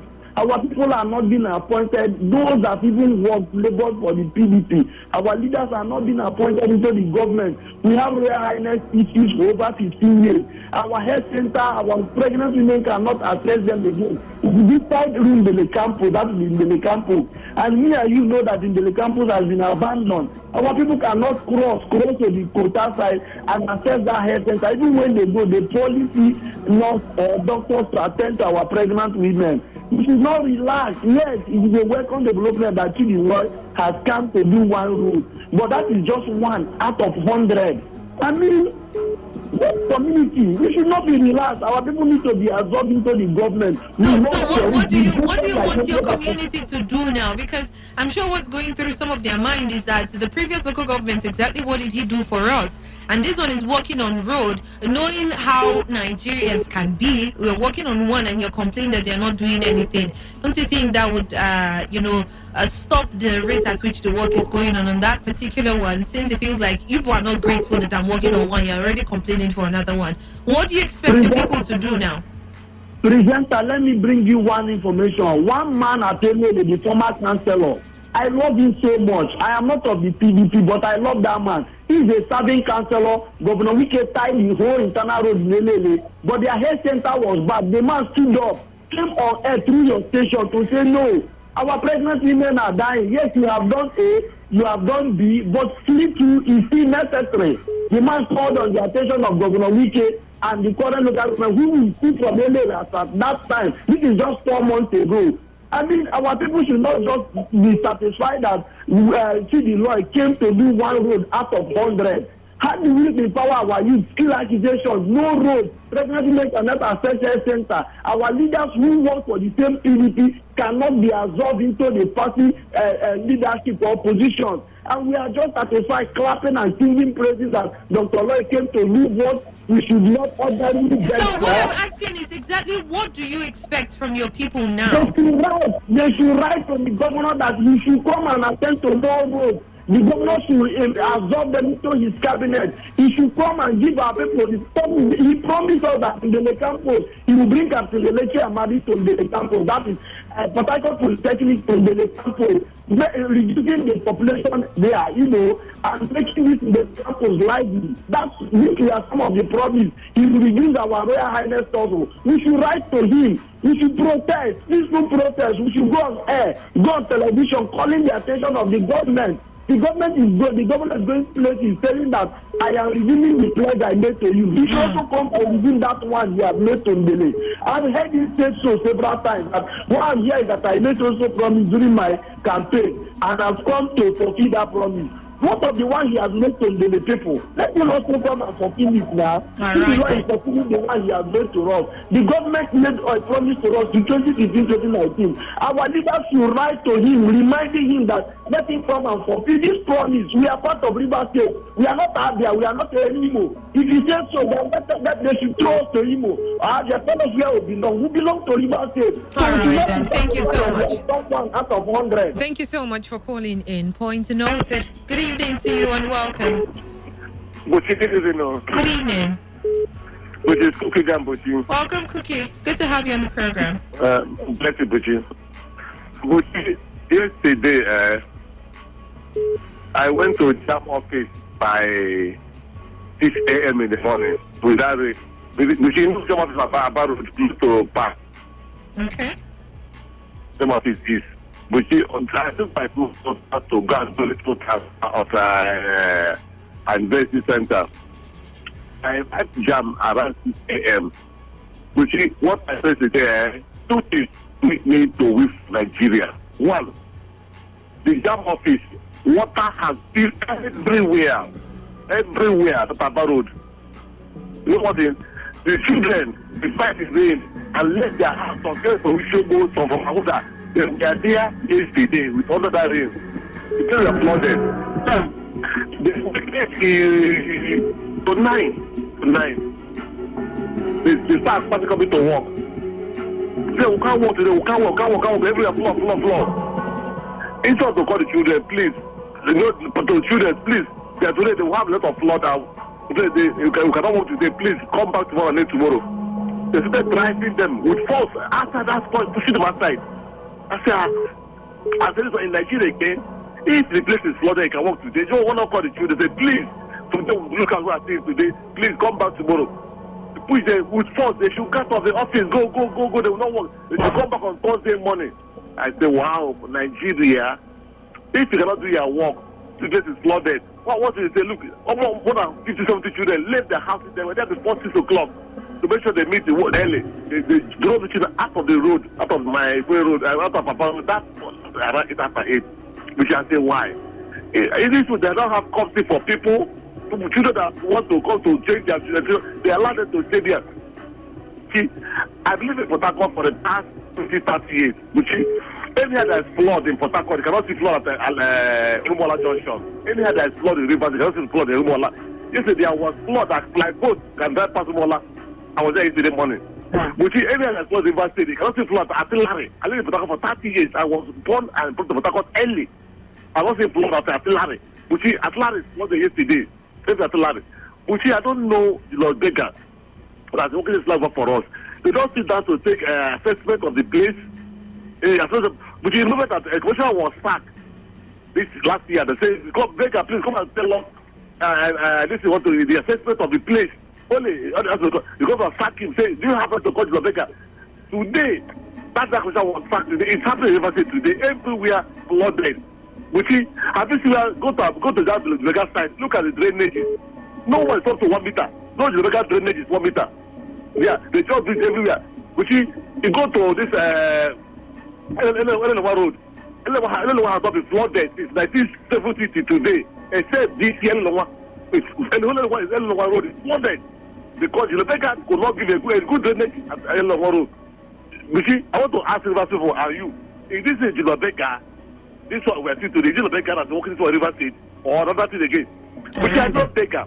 Baker has built a lot of bridges in Lagos, in Abuja, everywhere, but even Port Harcourt, even everywhere. But this one I see today, this is the Baker. Please, I want to beg the Baker. They should look at what they are doing to River State. If they do this work, River State will be taken by flood tomorrow. Please, Governor Wike, please call your beggar to order. Let them go back and sit down and look at to open drainage for us to see how water can flow for us not to die in flood. All right, then. Thank you so much, Cookie. Thanks for calling in. The numbers are still 0817 0000951 or 0810 9510 951. Good evening. Good evening. Good evening to you. Welcome. James Solomon. Good to hear from you. Go ahead. Thank you. I want to, please, I'm begging federal government, they should not exclude the River State from this Boroboro. They should consider us no matter what. Because River State cannot survive it if they exclude us. We are not up to such an autonomous state. When they exclude us, I don't think we will survive it. They shouldn't exclude us from this Boroboro. Please, we are begging them. And before we start criticizing federal government of Boroboro, we should also understand, we should first understand what they are using for collateral or who they are using for collateral before we will start to criticize them. You see, I don't think they are using anybody as collateral. So we should stop criticizing them for Boroboro. If they are borrowing, they should go ahead and borrow and pay back to fulfill our interest. You see, so they shouldn't exclude River State from this Boroboro. They should consider us because I don't think we can survive it. Thank you very much. All right, and thank you so much. And just to add to that, the House of Representatives, they've indicated interest to investigate the alleged exclusion of River State from the list of states that's to benefit from the federal government to borrow it. Now, the House to probe the possible omission of the state as beneficiary of states earmarked for projects following a motion of urgent public importance by Solomon Bob, alleging that Rivers is the only state out of the 36 states to be left out. Now, the lawmaker further alleged discrimination against River State, which contributes enormously to the Federation's account. And the House has mandated its Committee on Aids and Loans to liaise with the presidency to include River State in the loans if it is found to be the only state that has been excluded. Of course, this is coming, like you pointed out, it's coming 2 days after the River State Governor Nyesom Wike described as an act of discrimination the alleged refusal of the federal government to include River State as one of the states that would benefit from the project, for which it was seeking fresh foreign loans to execute. 95.1 FM. Good evening, Coach. Good evening to you. Welcome. Yeah, I am Mr. Success from Oking here. Welcome, Success. Go ahead, please. Please, my area report is on Echie Road. Yeah. In fact, I drove along that road this morning. I saw her. Please, I don't know if government used to hear all these complaints that have been made over your radio. If they do, or if there's a way that people used to draw the man's attention, I mean our governor, our kind governor, let him see Echie people. We are his brothers. After all, we are equally Echie before. I don't know why that man should allow us to suffer as if we are not part of the River State. If you ask people or if you drive on Echie Road, it's just not, if there is something like hellfire, Echie people are seeing hellfire right now. Thank you. All right. I like it when you said we're his brothers. Well, one. 95.1 FM. Good evening. Hello, Buki. Hello. Madam Doctor. It's good to hear from you. How are you doing? How have you been? I'm good. Are you? I feel like telling you Happy New Year, but we're far past New Year. Welcome. It's been a while. Thank you, Buki. I'm okay. Yes. All right. Go ahead. I want to report to you on the axis of Elime and Ode Junction. What's happening? Which is an eyesore. They have, we blocked that road for 7 days. Yeah. And they promised to do something. My sister, I can't enter the city. I don't know how people who are managing where they are doing it. Now a tanker, what do they call them, has fallen down. One long one like that. And I begin to wonder, if people were standing there, what we are saying now would be different. And we will hear condolence. God forbid. I've always said that nobody will say condolence to us here because they could just do something to this road. If they are not doing something now, why not stop the containers, the trailers, and all of these busy cars? They are not even tying their luggage anymore. When we were growing up, if you are carrying a container, they will chain it and chain it something. This time, nothing is holding it. Everything is just left open, and the road is not good. You can't imagine how they go about it. Is it that God is only seeing us here and don't see those who are in other places? That this road will continue to be like this with you. What of this have we committed? We that come from Ogoni here. What have we done that they cannot forgive us and fix this road? Only this road. It's not just that it's only Ogoni people that we use it to. Those who go to Akwa, those who go to Cross River, they all use this road.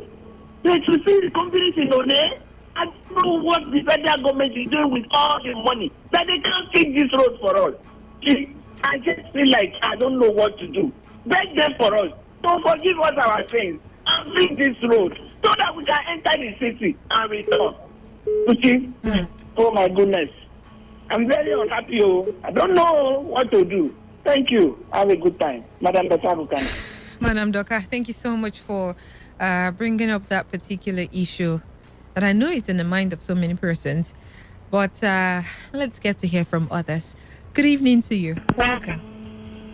Hi, Richie. Good evening. Good evening. Welcome. Thank you. Very calling from Port. Welcome, Ebere. Good to hear from you tonight. I was just going to say something about the flooding as well. Right now, I live at Old GRA, that's close to government house access. And I've lived here for a couple of years now, at least more than 10 years. And we realized that, aside from the fact that it actually affected Spa, for the first time we're seeing that. Down the Akata Road that is off Electrically, this road is just behind the government house, where you have the person home.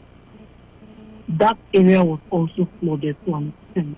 Wow. And then you get on to Night Post as well. Certain people who had shops and certain offices downstairs actually had the challenge of, dealing water for a couple of hours. Is it normal for them, or it's also the first time it's happening? It's the first time. It's very eccentric. It's not the usual thing. It's very strange. This is not the usual thing. So I don't know.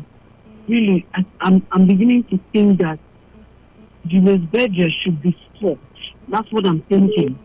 Berger should be stopped. And not only should they be stopped, they should actually be called back or recalled to actually, try to correct what they have done. And then whoever it is that has to come on board has to try to understand this terrain properly, do impact assessment before construction starts. Thank you so much. Wow. Thank you so much for calling in. I truly appreciate that. We'll go on a short break now. We will be right back. You're still on to Area Talk. As soon as we get back, don't worry. We'll take all your calls and all your messages. Just keep sending the messages. And when the lines are back on, you keep calling in. So we get to hear from you tonight. Just stay with us. We'll be right back. One comedy show has shown consistency in providing back-to-back experiences across Nigeria and beyond. Garden City, are you ready? It's AY Live in Port Harcourt, the Independence Day edition, featuring AY, I Go Die, Godons, Akbabero, Mr. Paul, Arinze Baba, Advisor, KO Baba, Coxon, and lots more. Venue, Aztec Akram Arena, Stadium Road, Port Harcourt. Date, 1st of October 2021. Time, red carpet 6 p.m. and showtime 7 p.m. Ticket, regular 5,000 Naira, VIP 10,000 Naira, silver table 400,000 Naira, gold table 1 million Naira. Tickets are available at Port Harcourt Mall, All Kilimanjaro, Market Square, Michael Garden, Genesis Cinema, Jevonic Restaurant, Sweets International, Sweet Tooth Confectionaries, or Pepperoni Fast Food, The Boss, Red Coral Restaurant, Port Harcourt Mall. Get your tickets online at www.tellerafricatickets.com. For inquiries, call 0803-746-6865. AY Live in Port Harcourt is packaged by Laundry Mako Events and TB Entertainment. All COVID protocols will be duly observed. This event is proudly supported by ACTDF. Media partners, Today FM. 95.1 FM, voice of the people. And we're back. Good to be back from that short commercial. You're still on to Area Talk on Today 95.1 FM, and I guess there's a lot to talk about, so we'll go straight up to the phone lines so we can hear from you. And don't forget, you can send a text message or a WhatsApp message to 0701-933-9962, 0701-933-9962. You can also call in via the phone lines, and they're 0817-0000-951. Or 0810-9510951. Good evening to you, welcome. Sorry, I lost the call there. Do call back if you can. Good evening to you, welcome. Good evening, Buchi. Good evening. Yes, my name is Alozie King. I'm calling from Amuma. All right, Alozie. How is Amuma? Buchi, Amuma is very peaceful, very calm, Joe. That's good to know. Security? Yes. What's it like there? Yes, security over here in Amuma. Security is calm. We're enjoying peace. All right. Buchi, but there is another issue. Which is? Which is medical care. In Amuma here, there is no hospital. I've been clamoring for this. We've been saying it. Our pregnant women do travel from here to Aba because the neighboring community we have is Aba. From Amuma to access Aba is 200, 150 transportation. So they go for daily antenatal checkup at Abia State. The general hospital we have has been abandoned for years.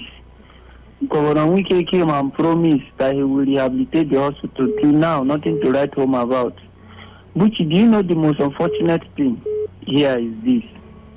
The Aba Road itself, now another wahala. I am telling you honestly, if you go to Aba, there is hell. So I'm pleading on the River State government. They should do the needful. Even the recent road Wike came to promise us, Domo Obomajiloke road, he promised us. That is the only access road we do take to access Port Harcourt. That road is nothing to write home about. I don't know if Amoma is among the River State. So let me quickly ask you some questions. What exactly, what's the state of the healthcare? The one that you said was abandoned. Is it healthcare or a full-blown hospital? Yes, that hospital is the only government-owned general hospital in Amoma. Okay, so what's its state now? How is it? Are the roofs bad? Are they off? The doors are bad? I am going to all over the place? Yes, I'm going to send. No, I need you to talk about it. So fine. That place is very bushy. As I speak to you, there is nothing to write home about in that hospital. Outside the bush, outside the overgrown bushes there. What else is the problem with the structure? The structure, there is no problem with the structure, just that hospital was abandoned. What I'm clamoring for is this. The United States government should call back the doctors in that hospital. What happened in that hospital was they kidnapped the doctor. That was 2014 during the ISIS of Oshikanko terrorist group, advent of a team. So River State government bounced that hospital. Since then till now, Oshikanko is late. That hospital has been abandoned, and that is the only hospital we have where my people access good medical care. That hospital is closed, is shut down for years now. We don't have hospital. That is my concern. They should call back that hospital, call back those medical doctors. Then they should come and start work so that my people will get good medical care. All right then. Well, thank you so much for sharing. I was going to suggest that if the structure is still good, then probably the community should just come together to do something to just, make it alive, bring it to life again. But deploying doctors to that place, yes. Oh, you guys can start from somewhere. Well, I do not know exactly what your local government chairman is doing in regards to that, but he can also help relay certain information and help, get people deployed to that hospital. But the community can start somewhere. I always refer to the councillor at Bayelsa, a woman for that matter. Well, I know that there should not be any specialty attached to a woman because a man and a woman equal, they can do all things, right? But with the settings we are in a place, in an African country, it's always a bit different for women. But in Bayelsa State, a woman who is a vice councillor, deputy, assistant, She built a whole bridge.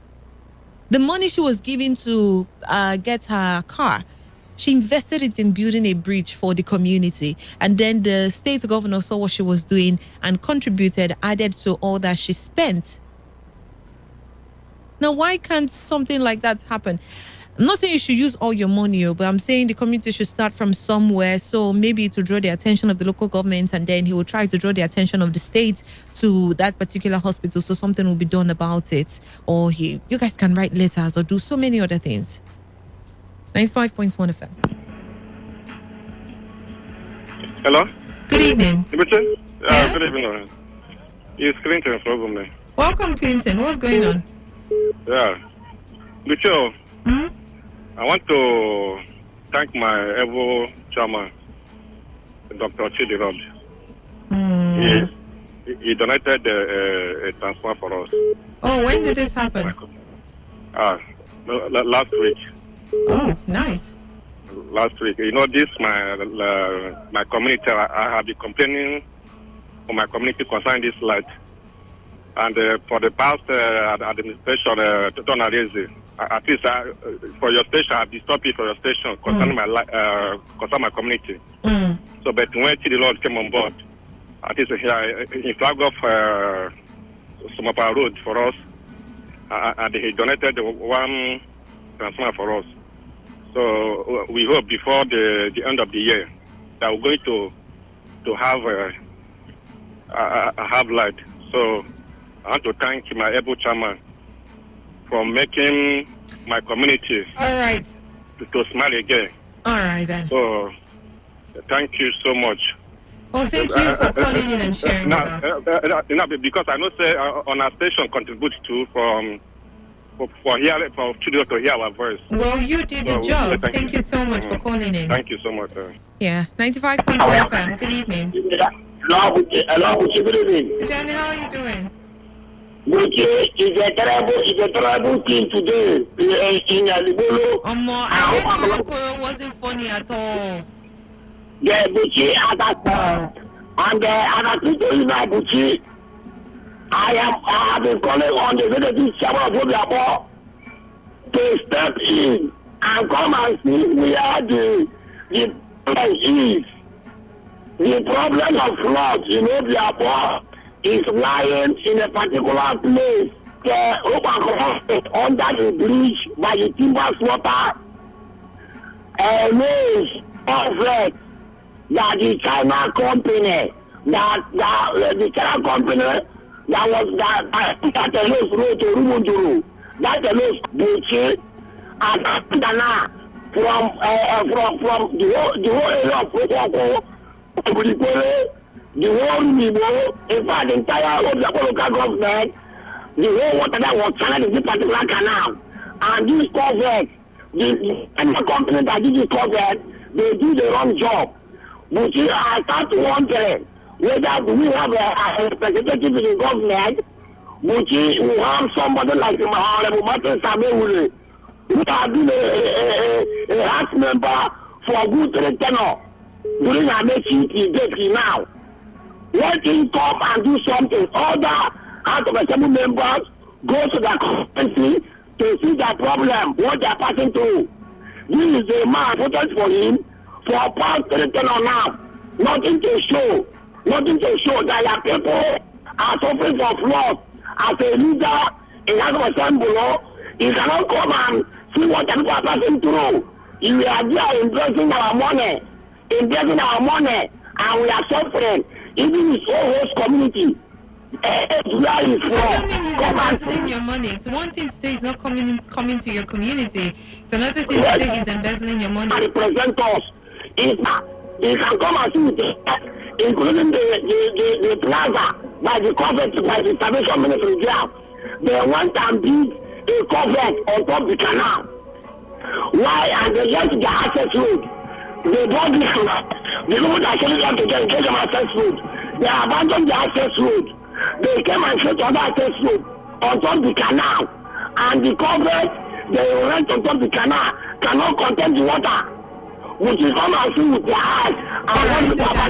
Tijani, I truly appreciate you calling in and sharing with us the situation of things there. But there's only little I can do. I've tried to, get to reach out to you, but you have refused to be reachable. So we can work together. But like I said, you've refused to be reachable. So there's only little I can do. 95.1 FM. Good evening. Good evening. Good evening to you. Welcome. Good afternoon. Welcome, Iberi. Yeah, but see, my area report this last weekend was not even okay for me. Why? On Saturday afternoon, we lost my father's younger sister. Oh dear. On Sunday evening, I lost a friend and a brother. Kennekan was a man. So between Saturday and Sunday, we are being with sorrow. But I want to. Condolence. Yes, tell God you take over. You take control and take care of everything. All right, whatever happens, you keep going to God Almighty. All right. So what's happening?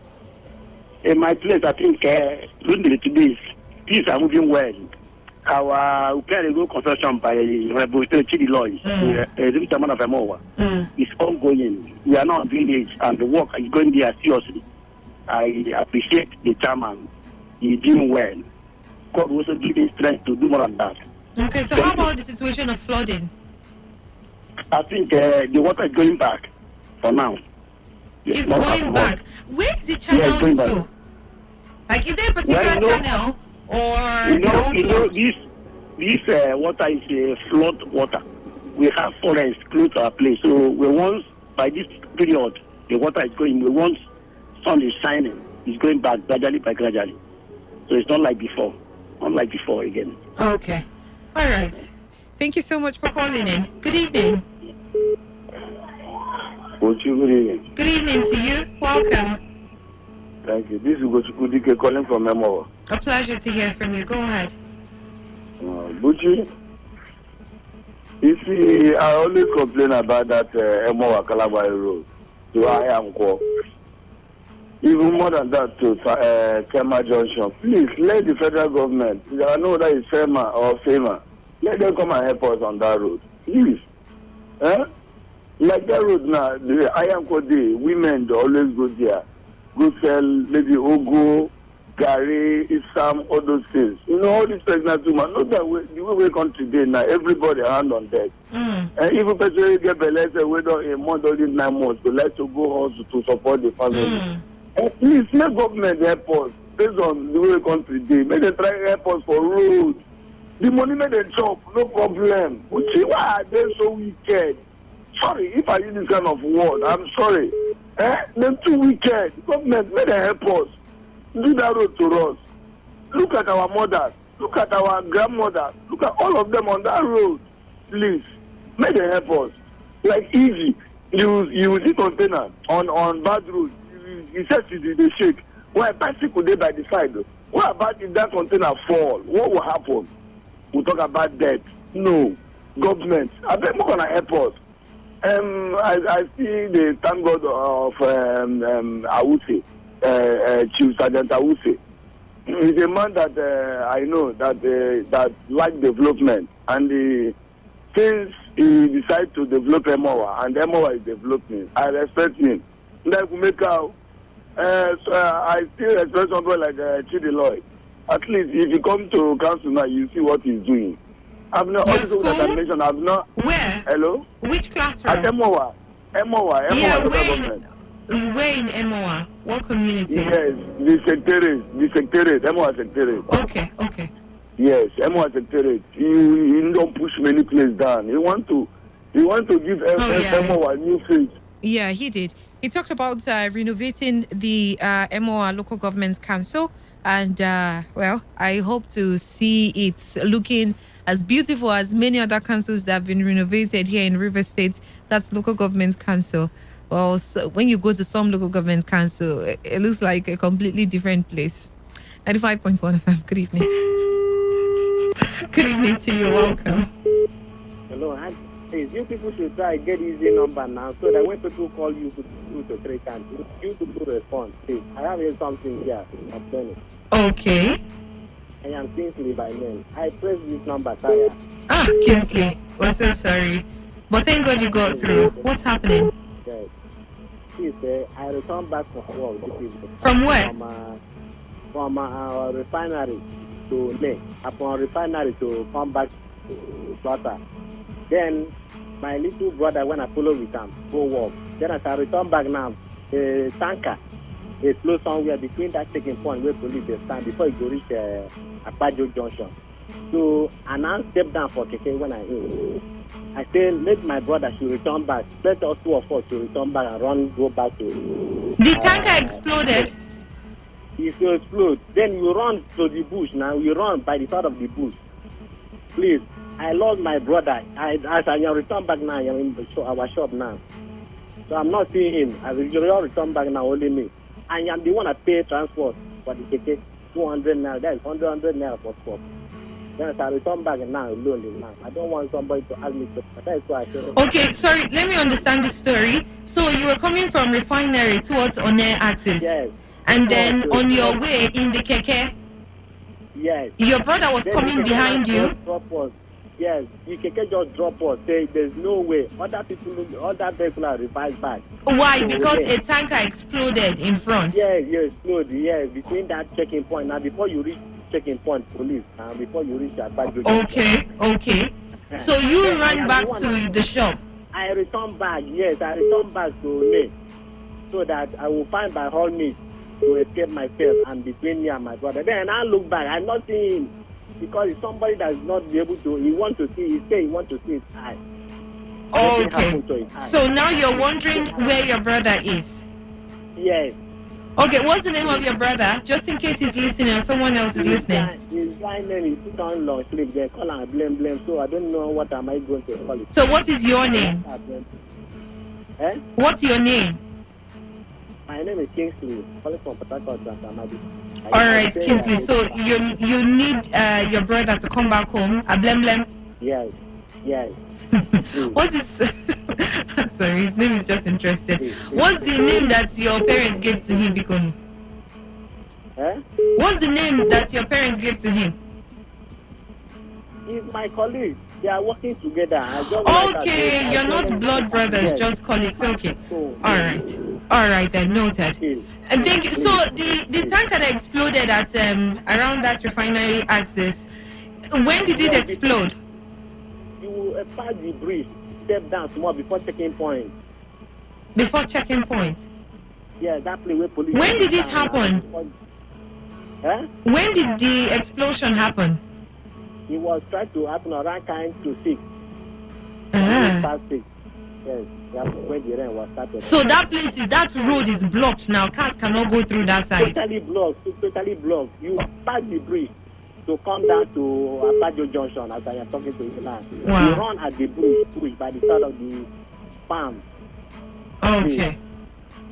All right then. Thank you so much for sharing with us. I haven't heard of that, but thanks for sharing. You see why you have to call on Area Talk. Whatever is happening, please call in on Area Talk and share, so the rest of us would know exactly what's going on around you. Let me quickly go back to the text message portal and take some messages. This said we should understand first who federal government is using as collateral before we begin to criticize federal government of borrowing money. We need development. Chief Solomon Omogoro sent that one in. Good evening. Please help me tell the people who are ruling to help with good electricity and good road inside street in Rumuji. Rumuji needs good electricity and good... But Rumuji has electricity now. Is it not Rumuji here in Emoa? And I went to Rumuji is it last year or 2 years ago? I can't recall exactly. But the roads were cool. And the community was really calm. So I don't know exactly what part of Rumuji you're talking about still. Buchi, do you know that the contractor handling Trans-Calabari Road has been kidnapped? It is quite clear that some people are enemies of the state, even as they complain on bad road on day-to-day basis. Chris from Port Harcourt sent that one in. Not aware though. Buchi, good evening. Good evening to you too. Biko Peace Drive off Origwe Road, Elimbu, has been submerged by flood. All my fishes in my pond have escaped. Please, relevant authorities should please act on this. Sadiq from Peace Drive, Elimbu, sends that one in. I am so sorry about what happened to your fishes. Good evening, Buchi. My area talk is to please tell Today FM to do giveaway tickets for AY Independence Show. Don't worry, we'll talk to Dave on that regards that, and I'm sure Dave will do something for you guys. Good day, Buchi. Anya Sooti from Eli Brother MOA. We are predominantly farmers. Our major farm road link in Harristown in Dege Maluku government area. This road is an economic-driven one. NDDC, please come to our aid. As that road and servicing of our solar lights, street lights, is a major problem we are facing in Eli Brother to MOA. Okay, so electricity, street lights, to power their street lights, the solar street lights, and the road is their major challenge there. Good evening. Our community Kabanga in Kana local government of Ogoni land is still waiting for the attention of the chairman of Kana local government and Governor Newsom Wike. No health care, no water, secondary school, nothing to write home about. That's coming from Master Papa Nidam from Ogoni land. This says, good evening. NYC Community-Based Health Center Ihowo has been abandoned by the Amechi and Wike's administration. I'm begging the River State government to help Ihowo to renovate the NYSC Community-Based Health Center in Ihowo. This is coming from Victor Clement Tom from Ihowo community. Would you please let the River State government build upon a community comprehensive secondary school that was established in 1984? But if you go to that school now, after 36 years, that school is nothing to write home about till date. Donima from Port Harcourt entertain. Good evening, Buchi. My area talk is still about my community Olokuma Road in Aouda West, which we are still begging our local government chairman of Aouda West, Honorable Hobi Kriko, and my able governor, Governor Nyesom Wike of River State, to look into our road. My people are indeed suffering. Please, let the government come to our aid. The pain is too much on my people. Olokuma, we are begging, and I myself will not be tired to complain. These are the words of NDBC Dokobo. Thank you, NDBC, for sending it in. Good evening, Buchi. I wish that you and government should come to my community secondary school in Odiabidi in Aouda East local government area for you to see how children are seated on the ground. The same parents and some parents manage to provide seats for their... Oh, Jesus. And we're talking about free education when common desks is not available. Parents are now providing seats for their children. In fact, there is no conducive environment for learning for students. Olulu Johnson James sends that one in. But Chinepa people have turned us into ATM machine with exorbitant fees. PAGDC, you mean? Exactly why is that happening? Good evening, Buchi. Please, I plead you make out time to visit the very flooded area. I'm being submerged by flood since yesterday. The rain that poured heavily, in which I informed you earlier yesterday. As I speak, definitely the flood is persisting despite efforts to avert the flood. Secondly, Buchi, the Julius Berger company are actually doing a good job concerning road construction and building of the flyovers in strategic positions in Port Harcourt. I wonder why some persons could be saying negative things about Julius Berger's company for what they have no idea about, which other company could be as well inevitable for such works construction. Please, people should stop blowing sentiment about everything. And that's coming from Pastor Sunday in Rumibo from Port Harcourt. All right, Pastor Sunday, I get your point. And if you also listen to what they are saying, especially the lady that called in, she said flooding in some parts of that old GRA access, that government house access, is not common. It's like the first she has seen. I don't know if others have seen it before, but according to her, it's the first she has seen. And the only difference between then and now is the construction going on. And the construction going on is being done by Julius Berger's company. So she's saying probably there are some questions. They need to give some answers, or they need to review certain things they have done. Not particularly saying they're fully responsible for the flooding going on. But we all know that floods happen in several places. But she's saying they should just, review some of the things they've done, because according to her, that's the only difference. Good evening, Buchi. The state of Eche, Ulakwo Aku Road. Please tell government to help us. Jesus. Oh, I can't download what you sent, but I'm just saying, wait. I hope it's not what I'm seeing, no. This says, Buchi, the Julius Berger matter is getting out of hand because of the construction. There are a lot of complaints everywhere. Is this the real Julius Berger or the second Julius Berger? Joe from Diop Center 1 in. I only know of one Julius Berger. Good evening, Buchi. My report is about the oil mill Akpaju Expressway. The quantum of flooding on this road whenever it rains in Port Harcourt is frightening. There are 4 major flashpoints on this road. One at Odani after the Woji roundabout. The second one is at the Civic Center Primary School. And the third one is at the Railway Market. And finally, before School Road. This road was never flooded prior to the construction, though it was in deplorable state. The contractor did a very, very shabby job on the road, which needs remediation. NASA sent that one in. Buchi, good evening. Biko. Okay, I think I already took this one from the text message portal. And this one says, good evening, Buchi. I'd like to be anonymous. That's fine. Something unfair is going on in Uniport, precisely NDDC hostel inside Abuja campus. Buchi, some students are being shortchanged and treated unfairly in the hostel.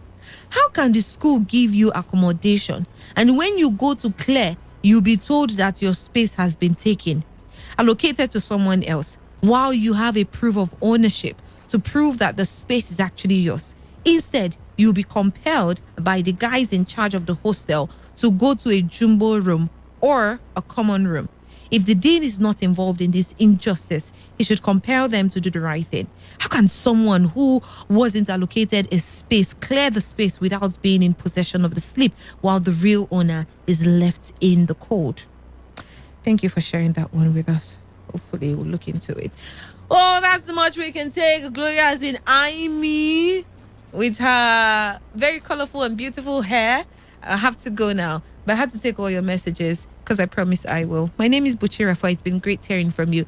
Please do well to always keep us updated. Not necessarily because much can be done regards your situation, but the more you talk about it, the day you stop talking about it, they feel that all is well with you, even if nothing is okay. But keep talking about it and keep keeping us informed of things happening around your community, whether it's a festivity or traffic or flooding or people being shortchanged or a negative trend or a positive trend, whatever it is. Do also always call in on Area Talk and let us know what's going on. Thank you so much and do have a pleasant evening. Gloria Kote will carry you for the rest of the evening. Herself and Dave, good evening. This is Today 95.1 FM, Port Harcourt, voice of the people. When the weather becomes strict and everything becomes unsteady, the only way to go is tune to Today 95.1 FM. And the world of information, entertainment, and education will be served as breakfast, lunch, and dinner. Welcome to the show. You're listening to today's Quest, a newspaper review segment is what we've got. Now who says I can't bring the party to your house right now? Because, even if it's raining, I still bring the heat right here. I am here for you, and I know you are here for me. It is surely the best 15 minutes of football you can find anywhere on radio. People.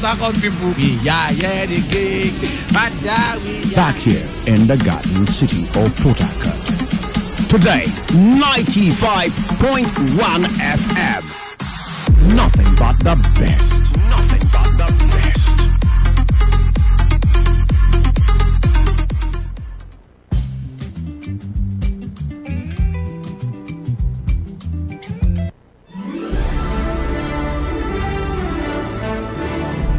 Say unraveling. Unraveling. Oh, no. Give it some energy. Unraveling. Oh my gosh. So make it kind of sexy. Unraveling. Is that what your sexy sounds like? Okay, give me a hungry unraveling. Unraveling! Okay, your unraveling sounds so weird. The Unraveling. This is Unraveling, A program which is specially fashioned. We get to unravel the world, highlighting their lifestyle, challenges, background, experiences, and opportunities, and how their environment and daily happenings in society affects them positively and negatively. Join us every week, Monday to Thursday at 8 p.m. to 9 p.m. as we unravel together. The Unraveling, only on Today 95.1 FM. Port Harcourt.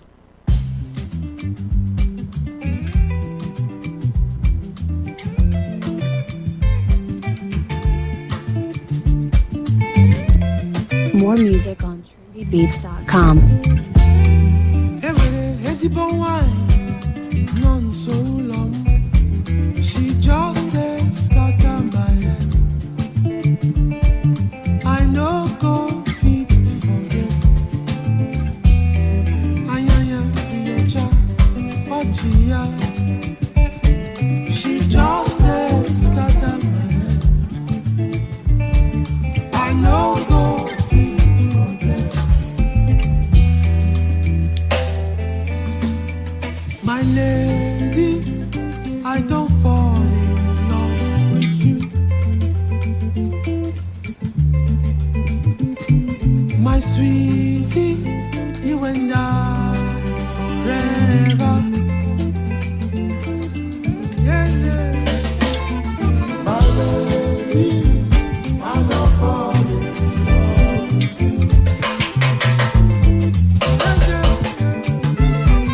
My sweetie, you and I forever. All right, so it's you and I on this dial forever, as long as I am concerned. Welcome to the program, to the Unraveling, live here on your premium talk news and sports station today, 95.1 FM. How you doing? How you doing? How did the day go? What's happening at your end? And I hope you've had dinner. I hope you've had something to eat, or I hope you have something to eat. Okay, so welcome to this beautiful Wednesday night, the 22nd day in September 2021. Yeah, the month is really, really running so fast. I wonder where it's running to, but I'm glad, really. I can't wait. I can't wait to get to the end of the month. Oh, boy.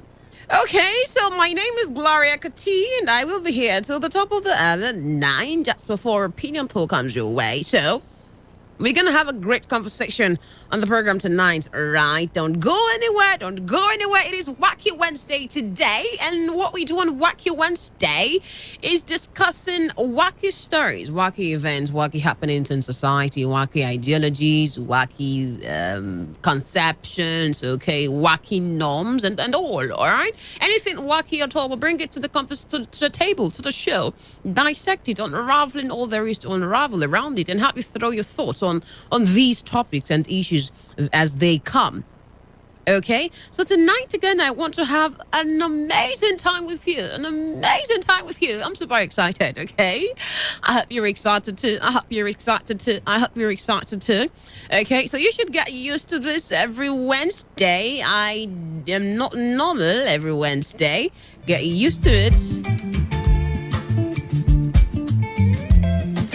Okay, so I'll be right back shortly to unravel the topic we will be unraveling tonight. Now, tonight, I am excited, and I am also mad in my spirit. Like, my spirit is mad because this conversation I will be having, it's going to be like a table shaker or a table breaker. I want to break some tables tonight, and I want you to join me break these tables because we can't keep seeing... well, I cannot say we are going to see an end to this ugly trend, really, but we just have to do what we can do to be on the safe side, okay? We have to play our own role, our own path, to not fall victim of these wolves in sheep clothing, as the Bible describes them, okay? So we are going to lead to religious tonight, and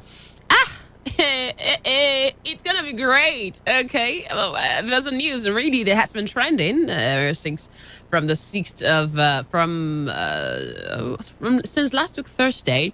Okay, and so we're gonna channel our conversation on to this on this particular conversation, as a topic rather. All right, so don't go anywhere. I'll be right back shortly to unravel what we will be discussing. Stick to the dial.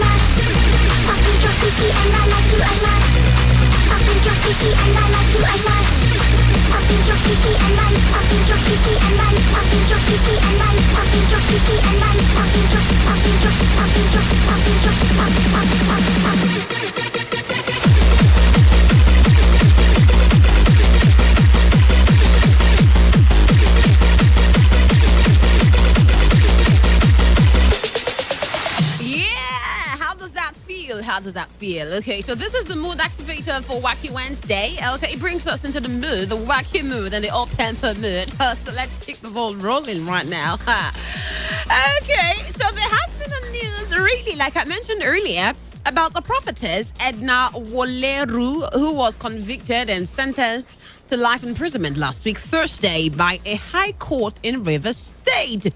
And she died, or she has died, while serving the jail term passed to her by Justice Adolphus Nebeli. Now, one wacky thing here is how she died, you know, while serving her jail term. I got wondering, I got thinking, what a weird and wacky incident here. How can she die? Why did she die? She should have... No. But then there has been mixed reactions, okay, trailing this particular incident and all right, different opinions and philosophies that relate to this from different people, okay? And it had been reported that the deceased, Loveline Woleru, a prophetess with a church in Rumuche community in Emoha, local government area of the state, was sentenced to life imprisonment alongside a woman, Onyema Wolu, for causing the death of a man, Israel Georgewell. Loveline Woleru, who was said to have prepared a poisonous substance in the name of love potion for the woman, Onyema Wolu, to put in the food of her man friend, Georgewell, who was also a prophet in another church in the community.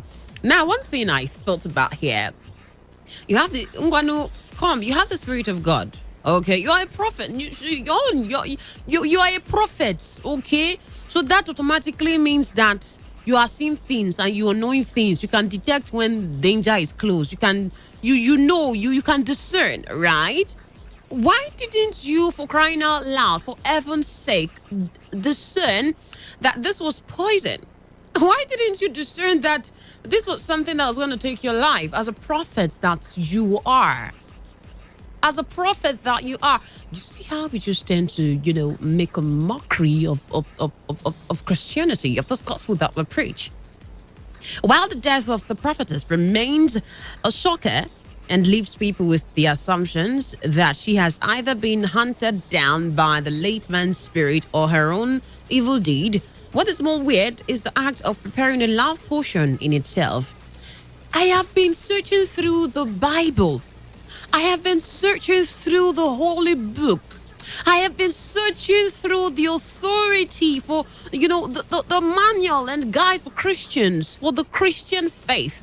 I can still not find a portion of that book that describes any of this. Going to the great prophet in the Bible, Elijah, and the likes. I cannot comprehend how we have painted Christianity and the gift of prophecy, the office of a prophet. I don't understand how.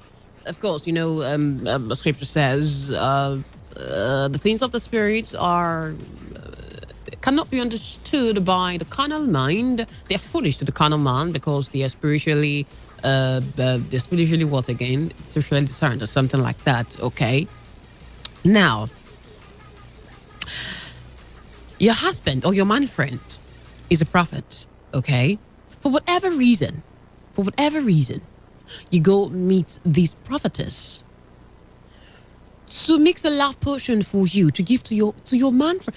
I don't understand the place of the love potion there again. Is it not your man friend? What are you mixing the love potion for again? Okay, to scratch his head. Maybe she wanted to ask him for money. Or maybe she wanted to do whatever it is she wanted to do. So she just wanted to, compel him. Is that even the word compel? She wanted to hypnotize him, to have him do whatever she wanted to do, and stuff like that. And they had to mix a love potion for you. And what? Oh my gosh. And then it had to be a poison. A poisonous substance for love potion. Can we say that maybe the prophetess didn't know that this was a poisonous substance? Can we really say she didn't know this was a poisonous substance and all of that? But my question here is, when did the church start practicing preparation of love potion? When did that become a practice in the church? Now, no. Now, let's call a spade here and right now, okay? Are we trying to copy the other word? Or is the other word trying to copy Christianity, the Christian faith and practices? And another question again, I'm thinking, because, we have the Spirit of God, yeah? And so we should be able to test all spirits to tell which one is genuine and which is not genuine. And in the book of Ephesians, we were, instructed as Christians to know this doctrine of Christ, that we can prove what is the doctrine of Christ, that we can be able to tell which is not the doctrine that Christ has brought for us, which is just a mere man's philosophy and, a wrong doctrine as the case is, or as the case may be. So here is another question. Who is to blame for the death of the man, the prophetess or the woman?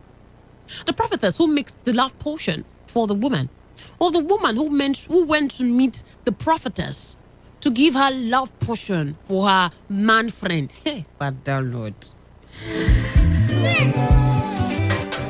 So this is the angle we are going to, tailor the conversation tonight, all right? And I'd like to have your thoughts on this particular conversation right now. Maybe you even know the prophetess in person, or you know this woman in person, or you know the man in person. You want to share your thoughts on this particular story? Because like I said in my introduction, I think that we should start waking up to certain things, even though we understand that this is end times and so certain things must just happen to fulfill scriptures, right? But should we be the victim and should we be the culprit? Should we be? I cannot understand. When did the church start practicing love potion preparation? No, this is very funny for me, I must say. And so, here is it. Who's to blame here? The prophetess or the woman? Who can we blame? Okay, 0817-000-0951 or 0810-951-0951. Or send in your text or WhatsApp messages to 0701-933-9962. That is 0701-933-9962. The numbers again are 0817-000-0951 or 0810-951-0951. Hello, good evening. Good evening. Good evening. Cookie Jam. Yeah, good to have you, Cookie Jam. Bless you. Let me tell you this night. Every woman has love portion. Every woman. You mean that one? Every woman has a love portion. Love portion, yes. You know I say so. Okay. There's a way a woman will stab the husband. Give to the husband or the friend. It's like a love portion. Woman have that charisma, to make every man like a love portion. But it's not love portion.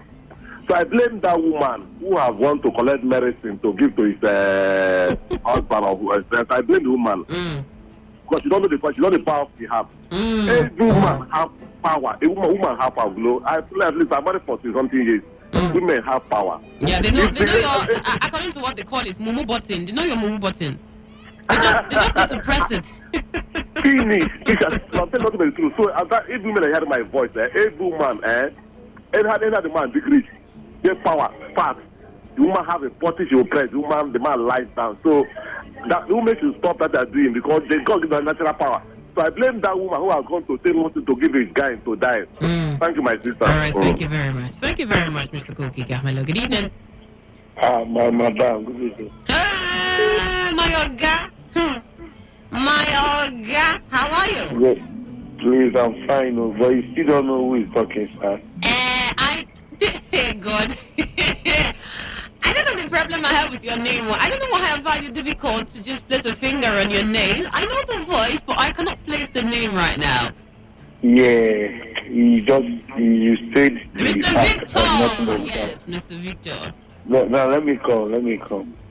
See, you yourself, your voice is only one. It's the only thing that is attracting me to be calling this line, calling this because I'm tired of all these conversations. I'm tired of. Okay. I want to resign, but each time I hear your voice, like it's making me like this person is so closer to me. I don't know, but I'm just saying it now for you to know. So the truth of it is, I'm going to blame that prophetess. Was it prophetess? Prophetess. Yeah. Because really, this love potion is even happening right now as I'm even speaking with you now. Somebody is doing it now, looking for a way to do it. Because I've met a girl, also from that village. That village, that LGA, they love that love potion. Like, seriously. Wow. They have done it. One of the girls there has done it to me. But it's not really really? Yes, it's not really this juju type own. I then actually came to. I've not been hearing in Korean language everywhere. So I was with a friend of mine. So before I knew it, my friend of mine told me that her girlfriend is coming. Let her girlfriend bring one girl for me now. I thought no need any girl really bring this person. Who's was a wahala. He said no, that this one will be fine. I said okay, no problem. Let the girl come. So before I knew, both of them came. We started perceiving foul play was that they brought it for me. Me and you have not even talked. You have not even asked me my name. I have not asked you your name. Just that I actually came into the room to just know things about you. Before I knew it, the girl grabbed me, kissed me, don't start, so that thing didn't happen. I said, hey, this one now, do you know that very moment, the girl went and is telling her friend that they now use the Korean language that they're going to use when they want to cook food. They were going to use that she personally was going to use her private water to cook this food so that she will hold me on job. And God that saved me that very day was my brother that has been in this Equatorial area of Port Harcourt and for a while, who can understand all the Equatorial languages. He was around with me. He came to visit me that very day. So he was around. He was overhearing her speaking that they should use it. Just her friend said, okay, if we use it, I'm not going to eat this food though. It's they will just to dish out small food, keep me fed. You want to eat everything, they will abandon the other food, you know. See, my brother just called me immediately. Say, no, I come, go restaurant, go eat. I say, no, now, you know, if I don't give this food, money, maybe I cook. So if they don't want to go. Let's have a round off now. So finally, what I'm trying to say is that in that Emowa, they love that thing like tomorrow, no day. Because I knew that that very girl that wanted to do it to me, she's also from Emowa. So now, the blame is going to that lady who is a prophet. Well, let me ask you a question. They like love portions a lot. Now, what's the level of Christianity in that community? My dear, Christianity itself is fallacy, if I want to say the other side. Because even this Christianity of a thing now, we are Christians. We are killing ourselves. We are intimidating ourselves. We are everything, the highest calamities is happening in Christianity, in Christian kingdom. which is not supposed to be like that. Now we can point out three errors in Islam. The number one Islam error is the more you kill, the more they give you. Thank you very much, Mr. Victor. Thank you very much, Mr. Victor. I need to let you go. Okay, I'm okay. Let me just say something before you Mr. Victor, no time again. There is no time again, but the fact of it is that Christianity is by your own mindset and your own belief in Christianity. All right, then. But this woman that did it, that's Okombo. That man, she is the person I'm blaming. All right. Yes, that's it. All right, thank you very much. Hello, good evening. Good evening, presenter. Yeah, good evening. What's your name and location? Even if it's Chikuzi, where are you calling from? Of course, from the heavenly places in Christ Jesus. Please come down to the heavenly places. We don't want you to be calling from the heavenly places. You see, I wanted to just listen without contributing, but the last speaker triggered me. See, church going may be a fallacy, but Christianity is not a fallacy. I think it's coming from the stance that people have made it look like a fallacy. People have, because he type of thing that going to church makes you a Christian. But I put it to him that going to church doesn't make you a Christian. It is you a personal encounter and walk with Christ. Like Daniel was in Babylon. There was no church in Babylon. But you saw his life. Joseph was in Egypt. I get it now. That is Christianity. It's a lifestyle living for Christ every day, everywhere, where nobody knows you. That is Christianity. Not now. Most churches are near business and center. All right. Thank you very much. So you really haven't contributed anything to the conversation. What he said about women doing it is very bad. My eyes are. What my eyes have seen, my mouth cannot say the same. Thank you very much. So look before you leap. All right then, thank you very much. Hello, good evening. Look before you leave. Look at the woman before you leave. Well, I'll just let this slide. Okay, thank you very much. Now, there's something I really want to say before I go and take in some more calls. You can keep the calls coming, okay? And now, there is a saying that you should know the Bible for yourself, okay? You should know the Word of God for yourself so that you're not tossed about by every wind of doctrine, so that you're not tossed about by any acclaimed, whether he's self-acclaimed or whatever, acclaimed, however he claims to be a servant of God, whether it's God that calls him or he calls himself and whatnot. You can be able to test the spirit. You can be able to identify the practices that are not godly. And so you don't fall into the hands of wolves in sheep clothing. How long are we keep going to see ourselves falling prey for these sheep and wolves in sheep's clothing, rather? Right? And Christianity, what level, how can you even reach a spiritual life? Can you even really discern as a child of God, or you're just a shallow-minded Christian that anything goes? And how we run from one church to the other looking for man of God where they see. That thing really pisses me off. They want to invite you to church, you're inviting somebody to church, and the next question he asks you is, the person they see, what do you want to see? Are you blind as you are like this? You want to come and let them be seeing problem that is not there?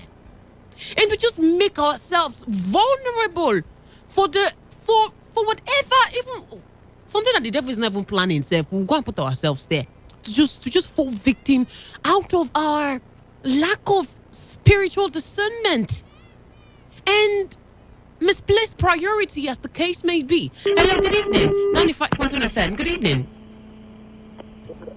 Hello? Yeah. How are you? I'm very fine, thank you. How are you too? Good evening. Please speak up. Your voice is quite faint. Good evening. All right. The line. Sorry, I didn't get your name. Promise. My name is Promise. Promise, good to have you. Gloria, this is a work of Edgar Church and Sabbath. Please, you really should not mention any name of any church here, okay? Okay, Gloria. Mm-hmm.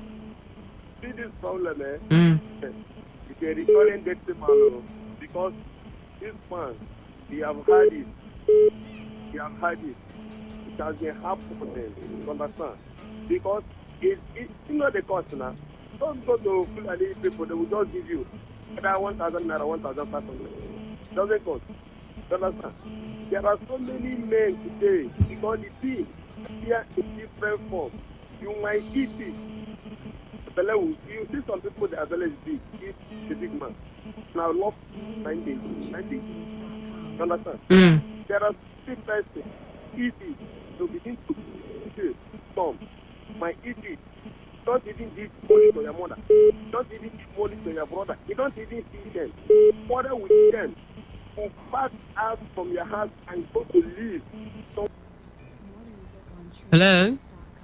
I'm sorry, I lost you there, promise. I don't know. I think your network is shaky because I can barely hear you, and it goes off and on sometimes. All right, you can call me back. All right, 0817-000-0951 or 0810-951-0951. Hello, good evening. Hello, good evening. Good evening. What's your name and location? I'm John calling from Elementary. John, can you speak up more loudly, please? Okay, are you hearing me? I can hear you now. Okay. What I want to say, that aspect, in terms of Christianity, somebody is going to church and looking for marriage or looking for money or looking for that person is not a Christian. That's thought to me. The only thing that a Christian used to find in has to make heaven, nothing more than that. If I go to church looking for a husband, that person expects Christianity. If I go to church to look for money, that person expects Christianity. The only purpose of going to church is to serve God and make heaven at last. Other things in Nigeria, God will give you all those things. That's my take. All right, then. Thank you very much. 95.7 FM, good evening. Okay, I lost that call. And to the prophetess herself, I've been hammering on the lady on the sheep, okay, going to the shepherd who happens to be wolves in sheep clothing. Now, for the prophetess herself, you see how, oh my God, we tend to point fingers at people, right? We tend to call names at people who are at certain positions and are not functioning the way they should. Every single point in time, we point fingers to the government, to one person, to one another, to one person, wherever, in certain positions. Meanwhile, is that little position that you've just got to handle, you've abused it, you've taken advantage of the people you're actually called to lead. And to see this play out even in Christendom. And I unapologetically, I will say that we have failed to a large extent when it comes to Christianity. I hold nobody any apology. You can get, and we have to call a spade in this matter, because the shepherd themselves. Now you see vulnerable people, right? Both the genuine and the ungenuine ones, ungenuine ones. I don't even know what I'm saying again. Anyway, now we see vulnerable people, right? The church, that, like they say, is like a hospital. Different people come, okay? The sick come, the different kind of people come. The sane, insane, as the case may be, mentally sound, and all of that, physically challenged and all, okay? Now you as the leader, you as the shepherd, you identify these people, you identify their weaknesses, you identify their vulnerability, and you want to take advantage of it. Why? And you say you are called by God. You say you are there to lead them. Lead them how? Lead them to what? And we have brought in our character flaw, rubbed it on Christianity, rubbed it on the name of being a pastor, that a lot of people now come out to abuse pastors anyhow. That's really, really a disgrace, if I would call it. And so I think it is high time that the members themselves should know what is red and what is black, should know what is godly and what is ungodly. Because you should also understand that your pastors, your leaders are also humans, irrespective of the fact that they occupy a spiritual position. They're also humans, and so they can get it wrong sometimes, right? Now, this prophetess, in quote, if she really is a prophetess, I mean a called prophetess, a true prophetess of God himself, how do you legit administer a love portion to some? I don't understand. I really cannot comprehend the rationale behind such deed, such act. I think about it, and the more I think about it, the more it got me pissed. Hello, good evening. Yeah, good evening. Yeah, what's your name and location?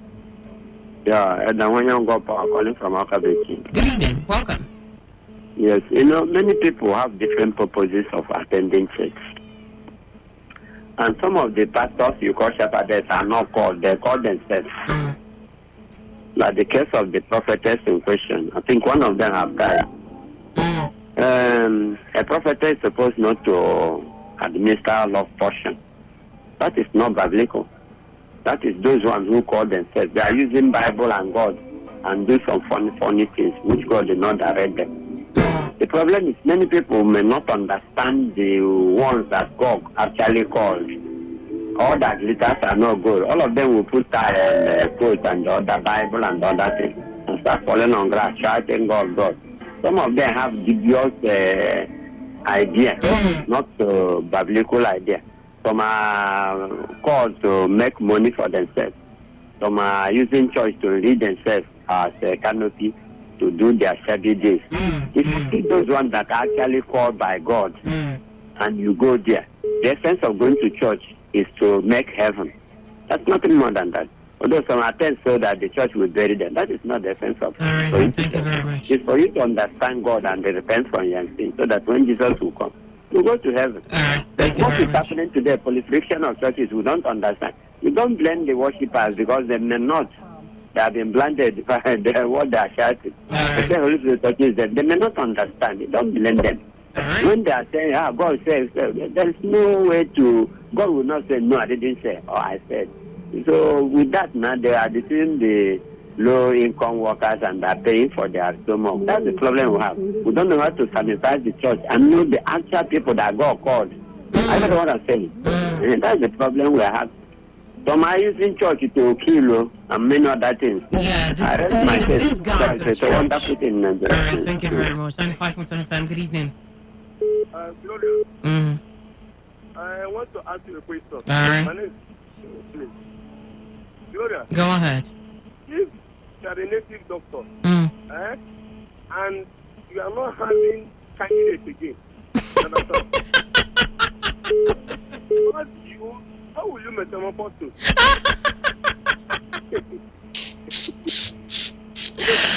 I just knew where you were already heading to.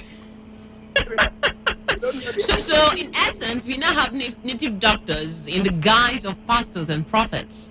Gloria, you are a good year. You understand what I'm saying? You understand? Because now, native doctor is not having candidates again. They have to metamorphose in a different angle. You understand? Where you see what they used to do when they are native. So if they have not changed to Sabbath, or they will not boil down to Sabbath. They can't go to Catholic church. They will not be Anglican. They will not be Salvation Ministry or Redeem. They will go to it will form Sabbath. You understand? And that is where they perform all their and Michael is carrier. Holy. You understand? So if you go there, you will know what I'm telling you. So Gloria, if you will not resort to in a situation where you kept a man in a bondage, Gloria, some of us that you don't know what is possible. You people don't know what is possible. What is possible is this kind of problem. Because this one has happened. It has been happening, that is, I'm telling you now, if this country will be passed in the national, if they cannot pass the National Assembly, this is our state, they can do it because none of this is happening. All right, thank you very much, promise. Very, very uncalled for. Because if you have heard this one, you don't know the one that is happening in my village now. You understand? The way women are turning men, you can't even know your mother, you can't even know your father, you can't know your father. All right, then. Thank you very much. Thank you so much. All right, then. 95.1 FM. Good evening. Hello, Kati Grogia. Mr. Mission. Nyone, actor one. Mr. Mission, Nyone. Yes, thank you very much. All right, good to have you. Yes, and I will urge you that in my compound I have empty room. Can you join me so that we can open a church? Mr. Mission, no, God hasn't called me to open a church, okay? Okay, thank you. thank you for you to realize that. Yes, with the rage of hunger which is rampant in the society, that has created the vulnerability of people to fall into defect, and that is what we are to consider. After not only the consideration, we have to put an end to this.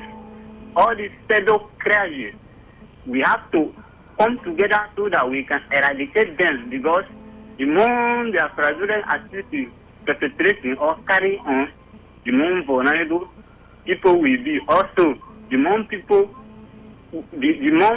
will also go to extinction, because some of this is just a snack, nothing but the stand.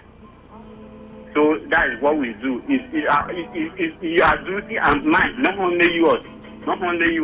We do it together. Let me stop there. I think your opinion, you still have opinions for at your next program. Okay, thank you. All right then, thank you very much. Okay, I think I should comment on this particular issue before I go on to take some more calls from the callers who have on the internet and talked about how that we go to church to make heaven. Well, we do not go to church to make heaven, okay?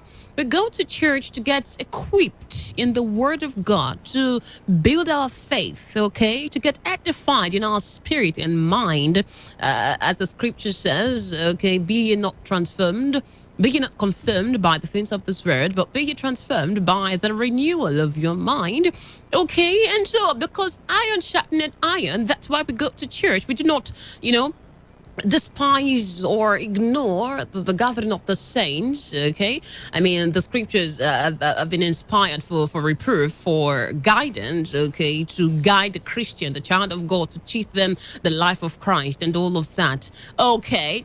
So that's really why we go to church. We do not go to church to make heaven. The moment you become a child of God, you are already saved and you become a heaven's candidate. We are seated with him in heavenly places. So you should understand that you are already in heaven. You are already in heaven. You are already, he that believes and is baptized shall be saved. The moment you are saved, you are transformed. Your identity is transformed and you become a child of God, and that makes you seated with him in heavenly places. And so you are already there. You just need to fulfill your purpose in this earth. Okay, have other persons come to the full knowledge of Christ, and then you die physically and get transformed.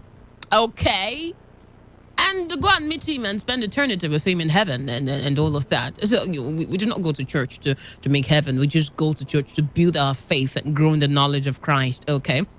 Now back to the conversation. Let me go to some more calls. Hello, good evening. Yeah, good evening. Honorable Chris.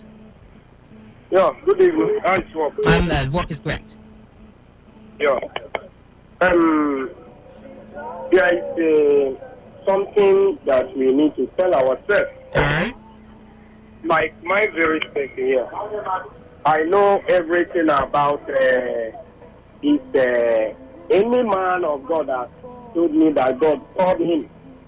Bible says through their speech and their character, I know them.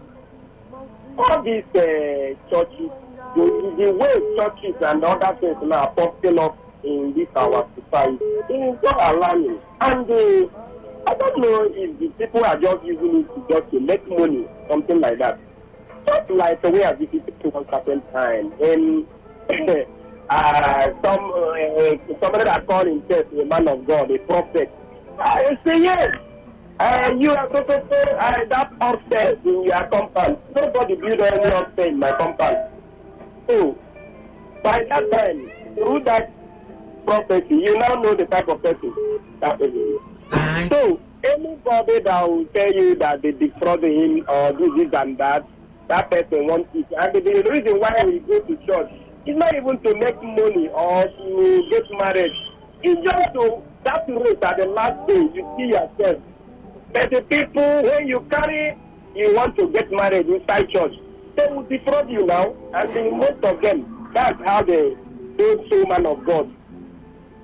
always indulging into all those their practices. You can't go to now. I'm very certain now. Me, I be political person now. Me really. In fact, you jam me, you don't jam rock. I will even collect your own collection to go where they go. Just imagine. All right, thank you very much. Thank you very much. Okay, so the State Prosecution Council, TDAK, who confirmed the death of the prophetess on Monday while she was serving her jail term, said that she died last week Saturday after a brief illness. The lawyer, however, noted that the corpse of the deceased still remains the property of the federal government and may not be released to the family. The people are trying to see whether they can take the corpse from prison to go and bury, but unfortunately, that's going to be an uphill task because she remains the property of the federal government. She hasn't been discharged. She will still serve her prison term even in death. This one got me really laughing. Hello, good evening. This is Johnson. Is it? Am I speaking with Gloria Captain? Definitely. Your line is breaking. No, I think I'm Johnson from Azul Military Nishobo. Welcome, Johnson. Okay. Well, I have what you are saying. This thing is as a result of end time. Because, native doctors have entered into church. Meaning that if they come out as a native doctor, nobody will patronize them. I know, right? And if you read Matthew 24 down, it says many will come in my name. And even many, there will be many false Christ. They are angel of darkness, but they will appear as angel of light. Deceiving many. If not, how can such a woman administer concussion or even something to somebody? So which information is he giving to people? So it as a result of people, native doctor, coming out as a Christian or pastors. That is the way I see it. All right, then, thank you very much. In case you just joined us, you're on to The Unraveling, live on your premium talk news and sports station, Today 95.1 FM. My name is Clarka T, your favorite queen on the radio. A few minutes after now, we will be out of here.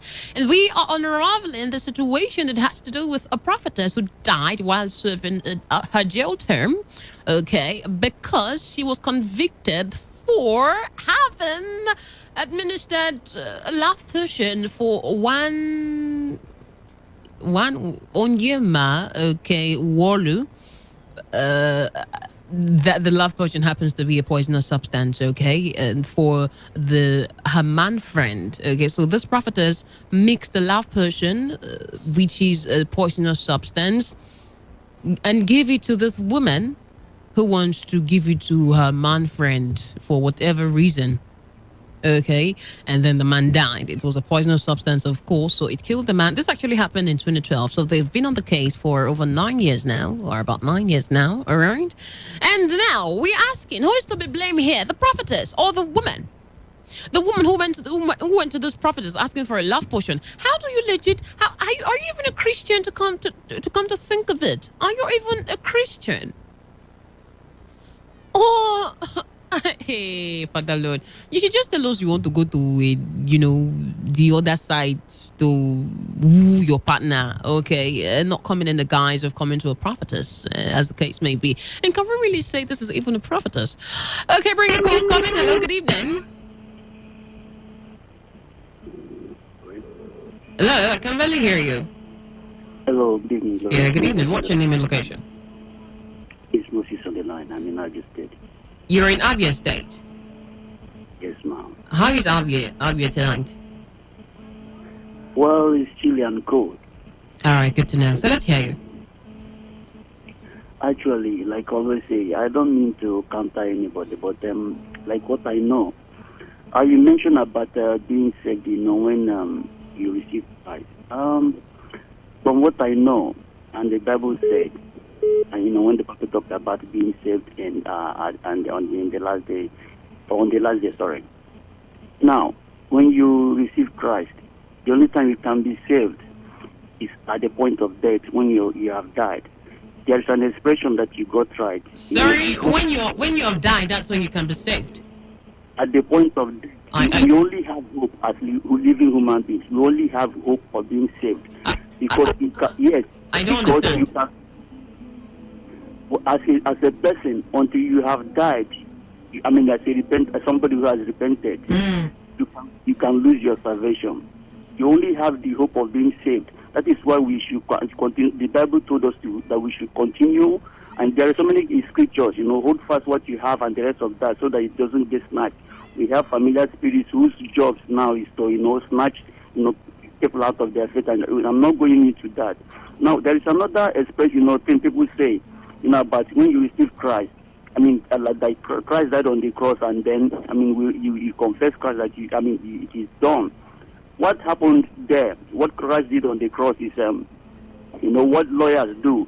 Like your client your client is being arrested. You go there and ask for permission for the person to go home. Kind of bail. What Christ did is that a kind of when you commit sin, a time to repent or an opportunity to repent. It doesn't guarantee. Christ proved that when he said that, I have carried my cross. You carry your own. Carry your cross and follow me. Okay, now, sorry to interject right now, but let's come to the conversation tonight, okay, because of time. Yes, the essence of all that is that, like Christ told us to carry our cross and follow us. Follow him. Our salvation is in our hands. If you're deceived, it is in your hand. Like you mentioned, we should study and to show us out. All right, then. Thank you very much. So, if anyone is deceived, it's because they have refused to follow the standard. They have refused to, study to show themselves approved. And the another thing about the expression church. I kind of find it annoying. The standard. Before I allow you go, you also haven't commented on the topic on the table. Sorry? Let's bring down narrow your conversation, narrow your point to this conversation now to the topic we have on the table, okay, about the prophetess who administered the love potion, which happens to be a poisonous substance, to a woman to give to her man friend. Okay. I'm talking about people going by the headline. Everybody the good, the bad, and all. All right then. Thank you very much. I have to let you go now because of time. Hello, good evening. Yeah, good evening, Gloria. Let me talk about this. This honorable Chris. This prophetess that just. I don't really understand what these people are telling us. They said that the woman is dead. What? They said the prophetess is dead. She's dead, though. Yes, sir. Hey, Nigeria. How? She's dead, though. No. She died. Why? She's dead, though. No. These people should not play up this price, though. And they said they will not release the body to the family, and they are going to bury it by themselves. Yeah. The correctional center people. No. The federal government. They should come out. They should come for question in a bed. We will not tell you that. They should not play that their kalu game. What killed her? They missed another love portion for her. Huh? Yeah, she was admitted to the hospital. She died in the hospital. Out of what? Yeah, that wasn't stated. How many? I will follow you up that matter. In how many months now, how many days now they have been trying that woman? That woman are going to court. So just to sentence that woman to so time. Within few days now, 2 weeks, they announced that the woman is dead. Let them not replace that woman and collect them pamper, send the woman another place. Let them know this one. I don't believe this one. I beg. Right. I'll do it. Everything is possible for Nigeria. Right, thank you very much. Thank you, Honorable Chris. Hello, good evening. Yeah, this is Mr. Zion. Good evening. Good evening, Mr. Zion. You see, one thing most of us don't understand is, even the church we claim we are going to, who told you that is the right way to God? Okay. Or that is the right way to heaven? We are only just opposing, troubleshooting, who is who and what is what. See, let me be honest to you. A lot of these people you see that goes to church on Sunday morning are not Christians. Very true. They are just church goers. I stand to be corrected. Every street in Port Harcourt, there is a church. One or two. So how come the crime rate is high? Don't forget, the prophetess administer a substance. Give it to this man. Let us be honest. Did the lady adhere to the instructions? Did she adhere to the instructions? What do you mean did she adhere to the instructions? Apparently, it was a poisonous substance, so... No, ma, it's not poisonous. It's been working for others. That was why somebody introduced her into it. But she did not follow the precise information on how to you are laughing. What's your point? See, let me be honest here. Look, you see, choose not to lie to myself because that is the worst that can happen to any man. A lot of people you see that he thought they are so, look, in the night they are going to shrine though. One you or the other. The truth though. It's only on Sunday morning you see them serious going to church.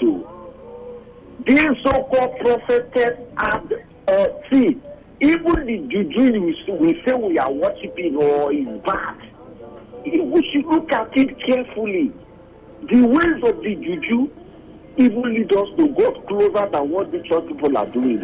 All right, thank you very much. I have to let you go now because of time. Before I leave the floor, between me, we should search our conscience because that is the only giant even David cannot kill. All right.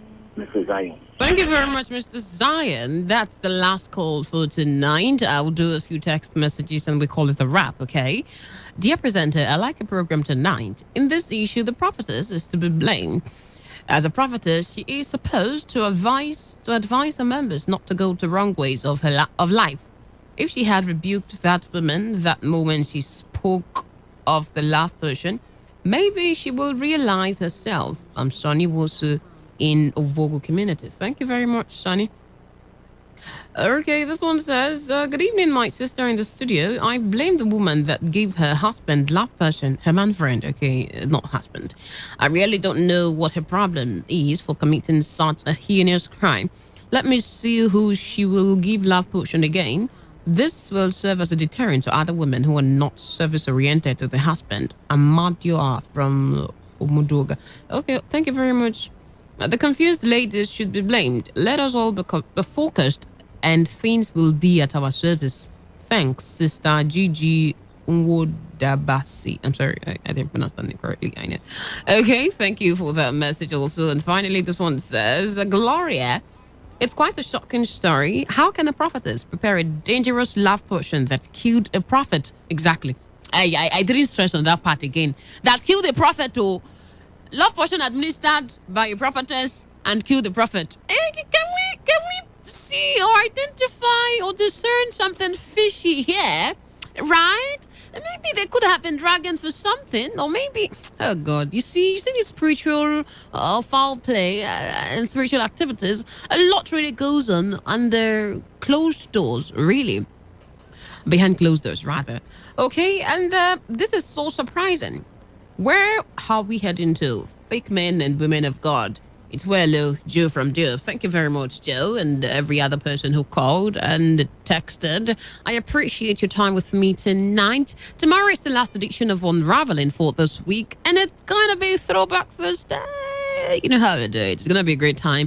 I will be doing something special for you tomorrow, so do also join me from 8 p.m. to 9 p.m. Okay, my name is Gloria Kati, and I remain your favorite queen on the radio. Okay, you know how we'll do it tomorrow again, 8 to 9 p.m. Then go anywhere. Opinion poll comes up shortly after now with Dave, Robert, and I. Keep the dials locked. Signing out the unraveling right now. Don't go anywhere.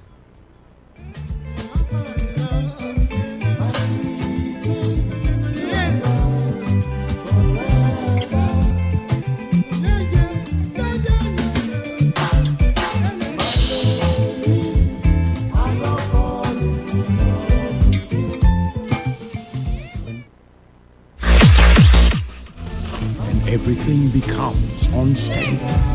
The only way to go is tune to Today 95.1 FM. And the world of information, entertainment, and education will be served as breakfast, lunch, and dinner. Welcome to the show. You're listening to today's Quest. A newspaper review segment is what we've Now, got. who says I can't bring the party to your house right now? Because, even if it's raining, I still bring the heat right here. I am here for you, and I know you are here for me. It is surely the best 15 minutes of football you can find anywhere on radio. People. Back here in the Garden City of Port Harcourt. Today, 95.1 FM. Nothing but the best. Nothing but the best.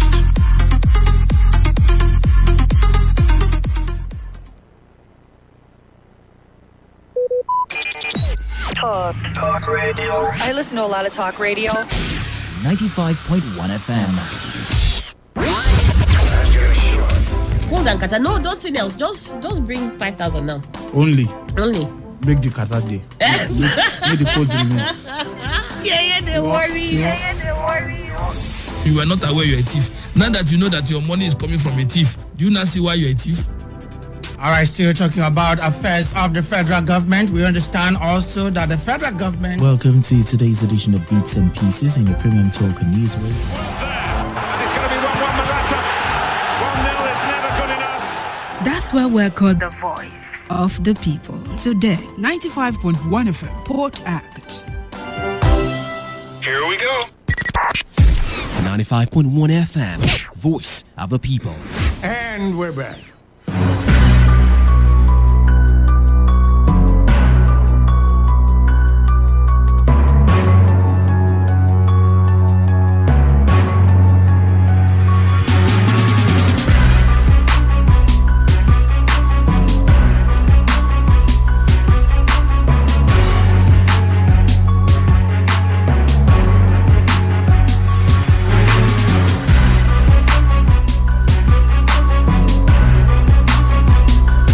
All right, good evening and welcome. This is your premium talk news and sports station, Today 95.1 FM.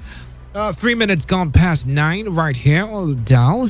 And it's another time where we break and remote and address whatever word you want to use. We tackle different issues right here on the program Opinion Poll on Today 95.1 FM. My name is Dave Robert.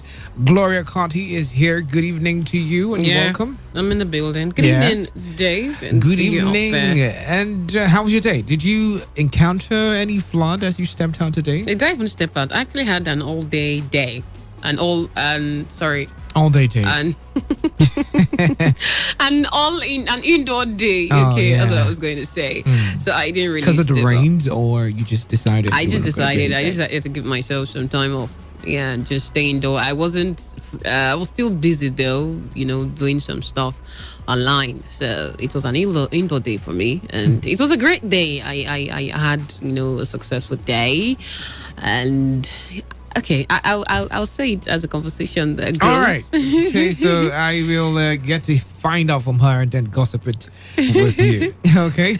All right. So it's going to be a very interesting conversation. We had the blast yesterday. It was really, really interesting to know that people weren't really happy with the fact that we're still suffering the issue of flooding in River State. And tonight, We will address another issue in River State. And this issue is an issue that has two sides to it. It's a two-edged sword. It has two sides to it. It's the good and it's the bad. And whichever divide you fall has its own advantages also and its own disadvantages also. All right, so I wouldn't give you the details right now. We'll go for a very short break, but when we come back, we'll hop straight into the conversation and then you can be part of it. For now, these are the numbers to call: 0817 0000951 or 0810 951 0951. Or you can send text messages and WhatsApp messages to the number 0701 933 9962. All right, 0817 0000951 or 0810 951 0951, or send text messages and WhatsApp messages to the number 0701 933 9962. It's a cold weather. Grab a cup of coffee, take something very warm or hot, cross your legs, and keep listening because it's going to be a very engaging time right here on Opinion Poll. Stay tuned. When the weather becomes strict and everything becomes unsteady, the only way to go is tune to Today 95.1 FM. And the world of information, entertainment, and education will be served as breakfast, lunch, and dinner. Welcome to the show. You're listening to Today's Quest. A newspaper review segment is what we've Now got. who says I can't bring the party to your house right now? Because, even if it's raining, I still bring the heat right here. I am here for you, and I know you are here for me. It is surely the best 15 minutes of football you can find anywhere on radio. People. Back here in the Garden City of Port Harcourt. Today, 95.1 FM. Nothing but the best. Nothing but the best.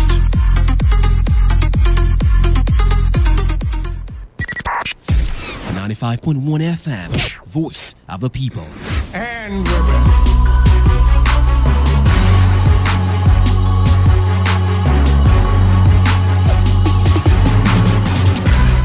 Okay, welcome back. 8 minutes gone past 9. The program is Opinion Poll right here on Today 95.1 FM. My name is Dave Roberts. Gloria Carty is here.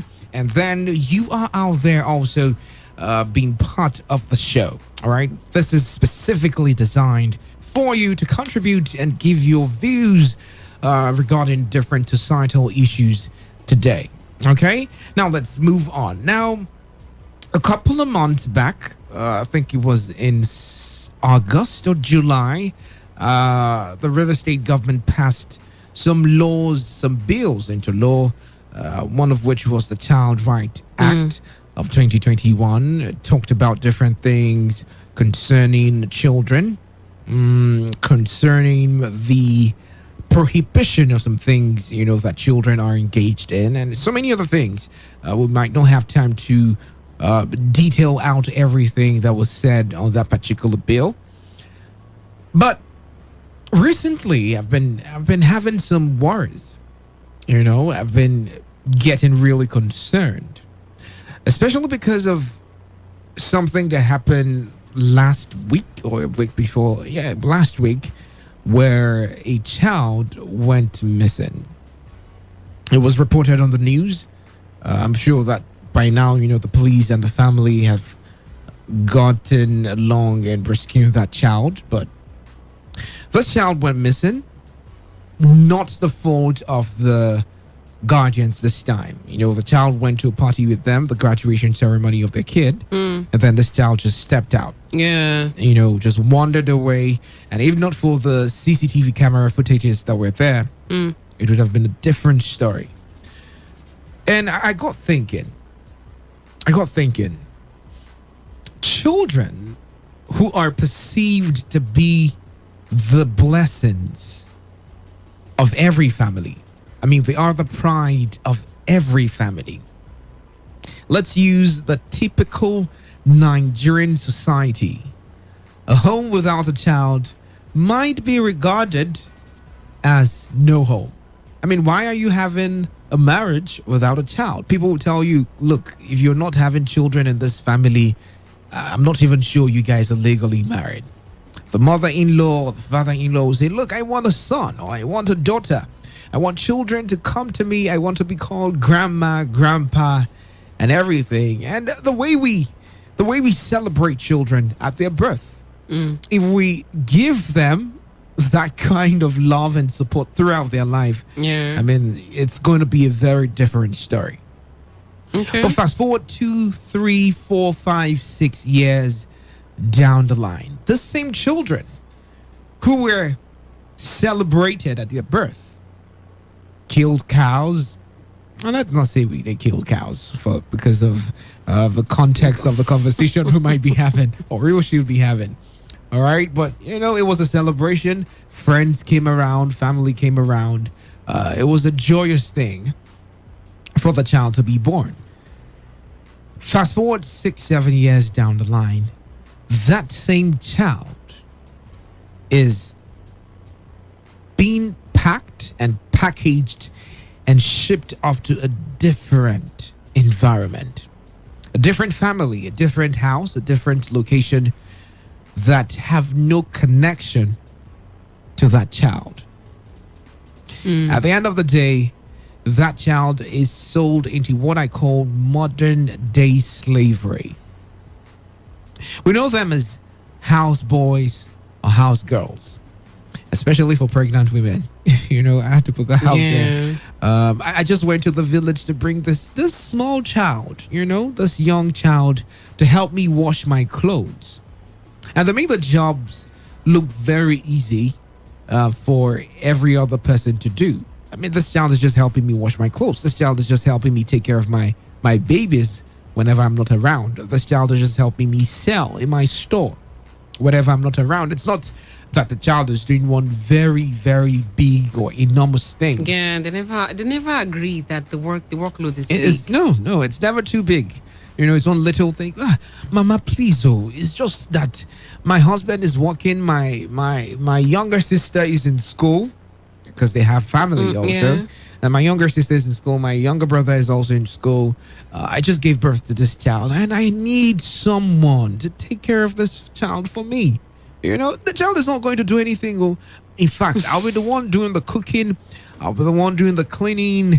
I just need the child, this young child, to keep an eye on my baby. When my baby's crying, come and tell me, Auntie, my baby's crying, and let's help walk hand in hand to keep the home together. Very beautiful promise, coated with honey and butter. Sounds like political campaign. It sounds like a political campaign. In fact, as a matter of fact, most times they live up to the expectations, in the sense that probably that child comes from a home where there isn't enough resources, financial resources, to take care of the child. And, there isn't enough time given to the child. They're usually from homes where they're not enough resources, because I mean, why would you send your child on for? I might beg to differ sometimes. Why would you send your child to go for a house? You know why I might beg to differ sometimes? Why? Sometimes they're just relatives.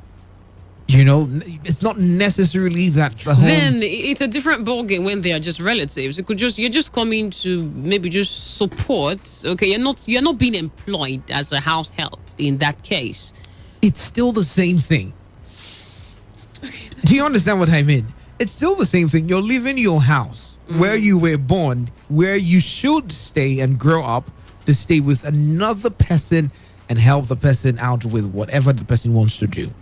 All right. So whether it's a relative or whether it's someone who traveled from a different state, they give you the same thing. Like, Auntie, you're my elder sister. I need someone to help me look after my home and my kids. So just give me your own child and let's just we're fam. Let's just In do fact, this thing sometimes together. they present it like they want to, support that child, or just want the child to maybe come spend some time with them, and maybe from there be doing one or two things, or let's put the child in school, or one reason they front. Okay, I like this child so much. Yeah, let her come and stay with me. But then why you're having that child, and then the child comes and becomes a different story. Let's take it from two different angles. Let's not just see the disadvantages yet. Although we have numerous cases. I'll talk about one, the one that happened last year, that trended everywhere on the big blogs and social media about the particular woman who will take what we call Pepe now. Pepe. Yeah, and then grind it and then insert it into the private part of the girl who was staying with her. For different reasons. Probably because the girl was stealing. We don't know. The girl was doing things, lying. But that was the punishment meted on that little child. Let's look at it from a different angle. I have heard stories in River State about prominent people, prominent women, as a matter of fact, who grew, stayed, and served in the houses of other prominent people, before them, served this people, grew with this people, and as a reward for their hard work and diligence, these people placed them in big positions in society. If not for any reason, they got connected to their life partners while serving, these prominent people. Yeah. Recently, someone told me something about another one a female politician in River State who will settle everyone who stayed with her, with a very generous package at the end of the day, and link you up to someone who get married to you, and the bottom line is your mate. You understand what I'm trying to say? It's almost like the same process, but this time you fall into the greener pasture. You fall into the ones who actually genuinely love you for who you are, and then take care of you, send you to school, train you in school, pay your bills, take care of your family, do many good things for you. Still the same process. Yeah. And you can bear with, you can understand and agree to the fact that without that process, without that child moving to this other person's house to serve as a housemaid or house girl, as the houseboy, as the term is called, that child might not have amounted to, significantly any other thing apart from what the child would have known, the normal hustle in life and everything. But right now, the child is big, the child is well fed, the child is educated, the child has connections, the child is exposed, to the good things of life. And if we have laws right now, as a matter of fact, I'll tell you the penalty for having a child work for you, employing a child who is working for you, who might not be legally endorsed by the government. There is a penalty for that. If we have laws that prohibit children from 7, children that fall within a particular age category, from 7 as housemaids or house assistants under the Child Right Law, the Child Right Act law, how would it be for those ones who are benefiting or who might benefit from it? Now, like I said, by the law, children are not supposed to be employed directly as domestic helps outside their homes. As a matter of fact, there's a penalty for this, and this is a fine not exceeding 50,000 naira or imprisonment for close to 5 years. So it's a very big deal. You don't just wake up one morning and feel like you need help, and then you go pick up someone from another home, and then with the good intentions you have, you might still end up in jail. Okay, so it's a two-sided thing. Now, we have seen the different disadvantages of these things. We see people abuse these children mentally, physically, emotionally. I saw someone, a video of a child who was meant to sleep on on the roof. You know, they Wow. would, yeah. And what they would do is they would take the roof off, of the house. I don't know how to do it. They call it zinc in River State, and keep it on the floor when it's really hot, and then tell the child to lie there. Are you serious? Yes. I've seen cases where they would beat these children to stupor, lock them in cages, and treat them like animals. I've seen different occasions where, these children have been tagged and named witches and wizards. In fact, that's like one of the most predominant ones. But if we're trying to balance this thing, on the other hand, some children, I don't know whether it's destiny or it's grace or favor from God, fall into the hands of those ones who take care and nurture for them. Okay, I think it's a two-way thing. Okay, I've really been itching to talk on this particular issue because it's been a thing of, a contempt within me. It's a thing I've had to battle with. Okay. Yeah. Because of how it's been over time. Okay. Now, I think it's a two-way thing. I think the children themselves who are employed, the housemates themselves, have a role to play, are also at fault, and then these employers themselves are also at fault. Now, explain to you, okay? You get employed by a genuine person, a good person, okay? And let's also not forget that everybody has their flaws as individuals. There are women who are very temperamental, okay? Yeah. Every little thing, they take it to the extreme, right? And then some children cannot bear emotional torture, okay? So maltreatment can be in different ways.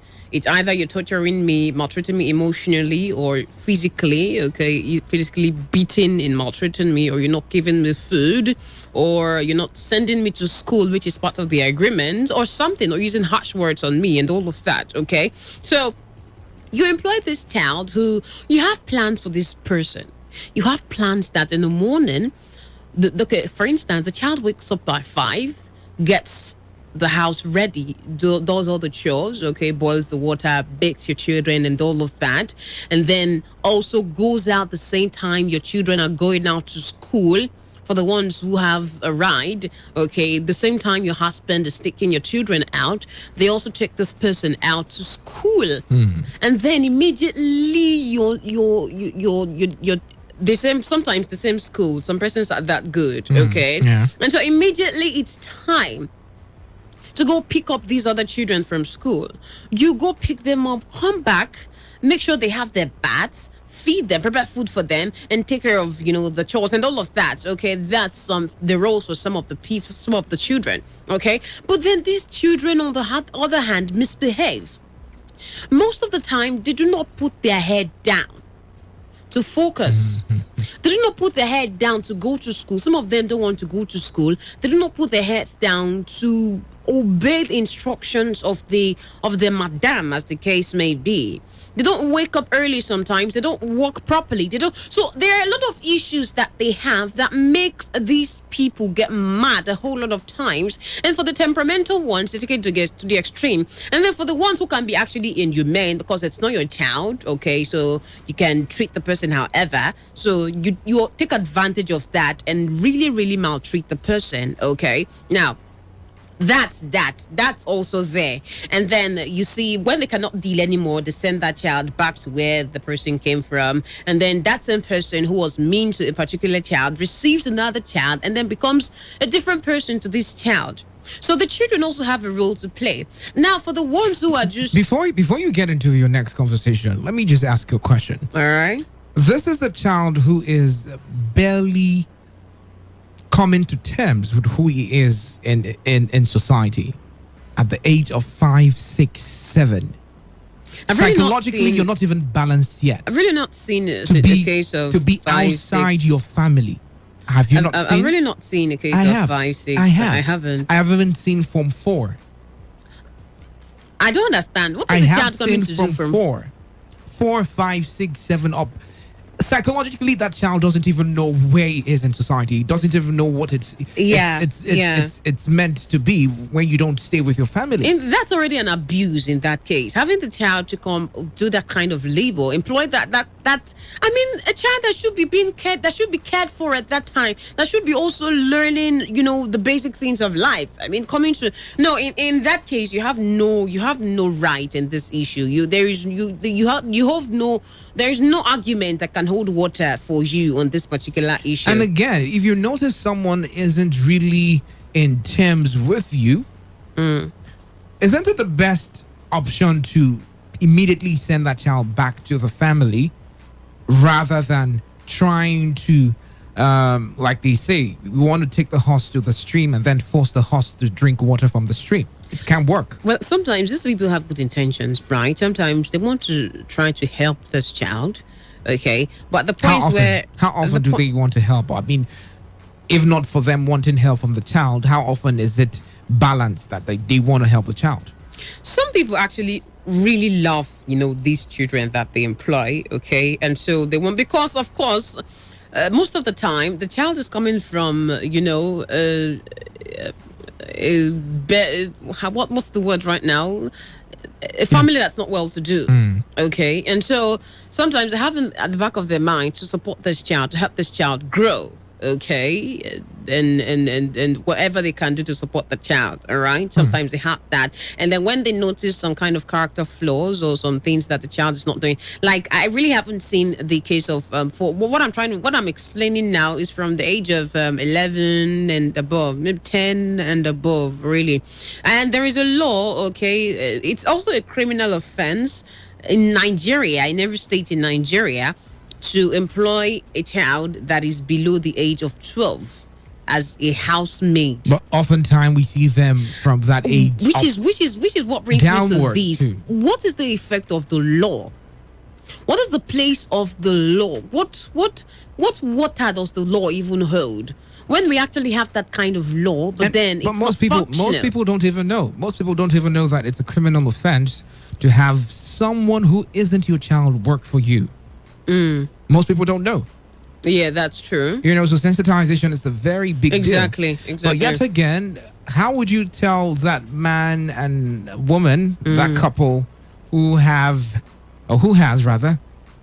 10, 12 children, and they can't even take care of one, and they're looking forward to spreading them, dispatching them, to different people to help them with their burdens.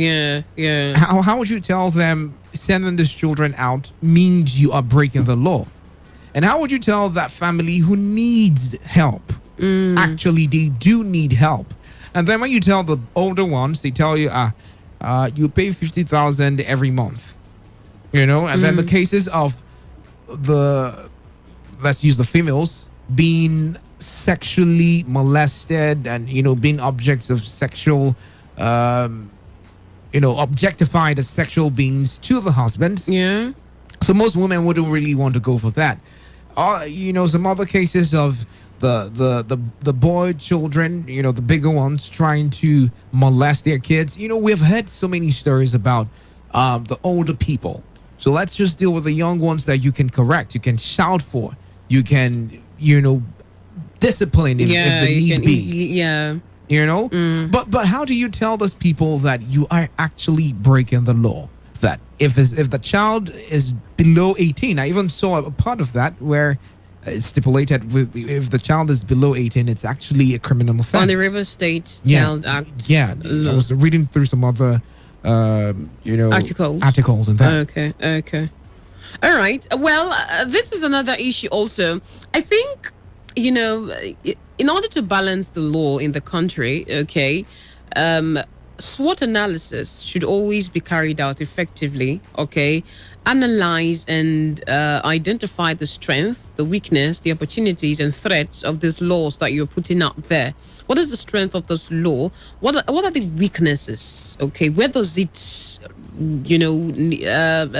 hold some sort of, exactly, because if you say, like you've explained right now, if you say you're prohibiting the employment of children as house helps, then how are you trying or intending to support these ones who cannot cater for their children? Very big question. Very big question. We are already encroaching into the time where people call in. So we'll just get to hear from you right now. Let's open up the phone lines 0817 0000951 or 0810 951 951. Do you think there are better ways of addressing the issue of, housemaids and house assistants rather than total prohibition? Okay? Rather than totally saying we don't want our children to go and work for other people. Do you think there are better ways of addressing this issue rather than total prohibition? Or is this a proactive measure to end modern day slavery? Like we said, most of these children are now turned into slaves, all in the name of giving them a better life. All right, so we want to hear from you. Let's think about it from the different options and from the different angles. Some people in society right now, some people who have become big things in society, are products of families that they never were born into. Went there to serve as a boy or a girl. Right now, they are products of this family. So let's balance just two options. There's two sides to the story. And let's get to hear from you. Do you think there are better ways of addressing this issue rather than totally prohibiting children from serving, or people from giving out their children for service? And also, is this a proactive measure by the government to stop modern day slavery? 0817 0000951 or 0810 951 0951, or you can send text messages and WhatsApp messages to the number 0701 933 9962. You can also go on our social media handle and drop your comments. Today FM 951 and would read them. Thank you. You're welcome. 95.1 FM. Good evening. Good evening and welcome. What's your name? Yeah, this is Okings calling from Operation. Okings. Yes. Okay, you're welcome. Go ahead. Yeah, this thing you're talking about is very, very important. Because I'll tell you that I was a victim. Okay. Yes. Yeah, my parents gave me out to one woman in Kano State, not even here in the East. Yeah. So I went there. My brother, what I saw there was just hell. Yeah. The day I almost gave up was the day after cooking the soup. They asked me, as little as I was then, to carry the hot soup, big pot of soup into the house. Yeah. And their own children are the boss. He don't send them on an errand. So begging them, please help me open the door, they refuse. So the food now, on trying to open the door, the soup now fell from my hand. Wow. And they pour on my leg. Thing got me burnt. Wow. They were not even looking at that. My aunties were 3. Then I'm serving in the same compound. This one will flog me with wire. After flogging me, the other one will use a belt. After using the belt, this one I use slippers, all kinds of things. Yeah. In fact, if I remember what happened then, I just feel like I wouldn't forgive my mother for letting me go through all those things. But on the second thought, those things now helped me. Okay. They helped me, yes, because again, I learned to cook, I learned to take care of the house, I learned many things that are helping me today. I don't see any hard shows my wife can do, and we do them comfortably without even complain or anything. It helped me a lot. If I would talk, I'll say they should abolish that very act. It's not good. Okay. All right. It's not good, but I thought it's not good. Oh, Thank okay. You. Okay. Thank you very much. Thank you so much. 0817 0000951 or 0810 951 0951, or you can send text messages and WhatsApp messages to the number 0701 933 9962. You can spend some time in jail if you're found with a child who isn't yours, who might be working for you. Now, they say ignorance is no excuse. Before people start saying, I never knew, I already have a child with me, the child is helping me, I'm taking care of the child. And the law is telling you, by the law, it is illegal to have that child working for you. So from your own angle, okay, from your own end, how do we balance these things without totally prohibiting it, or do you want it to be a proactive measure, prohibiting it to end modern day slavery? What do you think? Hello and welcome. Good evening to you. Good evening. Good evening and welcome. What's your name? My name is Madam Dota. Okay, Madam Doka, you're welcome. Call you from Gokana. All right, you're welcome. Nice to have you. Thank you. I want to tell you that everyone that has gone into such thing has an ugly experience. All right. Everyone at all. Yes. No matter how they want to say it. For me, there should not be anything like that. Young couples, if you want to take somebody, take your own sibling. Take somebody the same mother, the same father with you. Okay. So that whatever thing you do, when the child gets home to your own mother, you'll be able to tell, because the mother is your own mother and the person you are staying with. Yes. But for a total stranger, you will see a smaller baby carrying a baby that is even bigger. You don't understand how these women look at things. You can't describe it at all. Yes. So in my view, this whole thing should be abolished. Anybody who wants a slave to take your own sister or your own brother and enslave as long as you want. All right. Because it's not funny at all. It's not funny. Thank you. All right. Madam Dr. Gokana. Thank you. Have a nice day. Thank you so much, all the way from Gokana. Thank you so much. If you want to take anyone, take from your own family, your flesh and blood, the one that has a direct relationship with you. Let's see how it will be. 95.1 FM. Good evening to you. Good evening. Good evening and welcome. What's your name and where are you calling from? My name is Eleanor and I'm calling from Chuba. Eleanor. Yeah. All right, you're welcome. Go ahead. Okay, this topic is actually an interesting one. And the very last lady that spoke, she actually spoke my mind. Okay.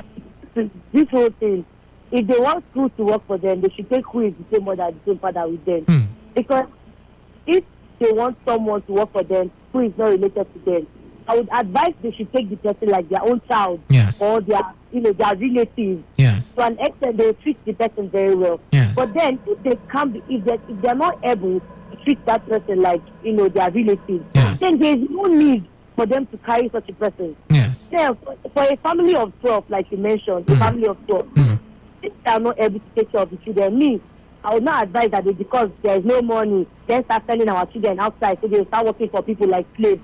No more. They should look for small businesses. It is still water.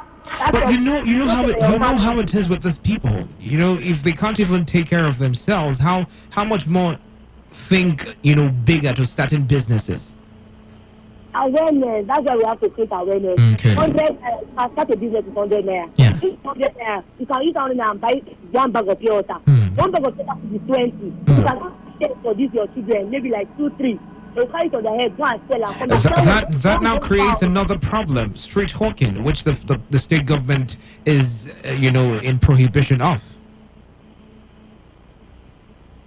I didn't get you. Now that creates another problem. If you say, "Oh, take this pure water and go and hawk on the street," the state government still frowns at that also.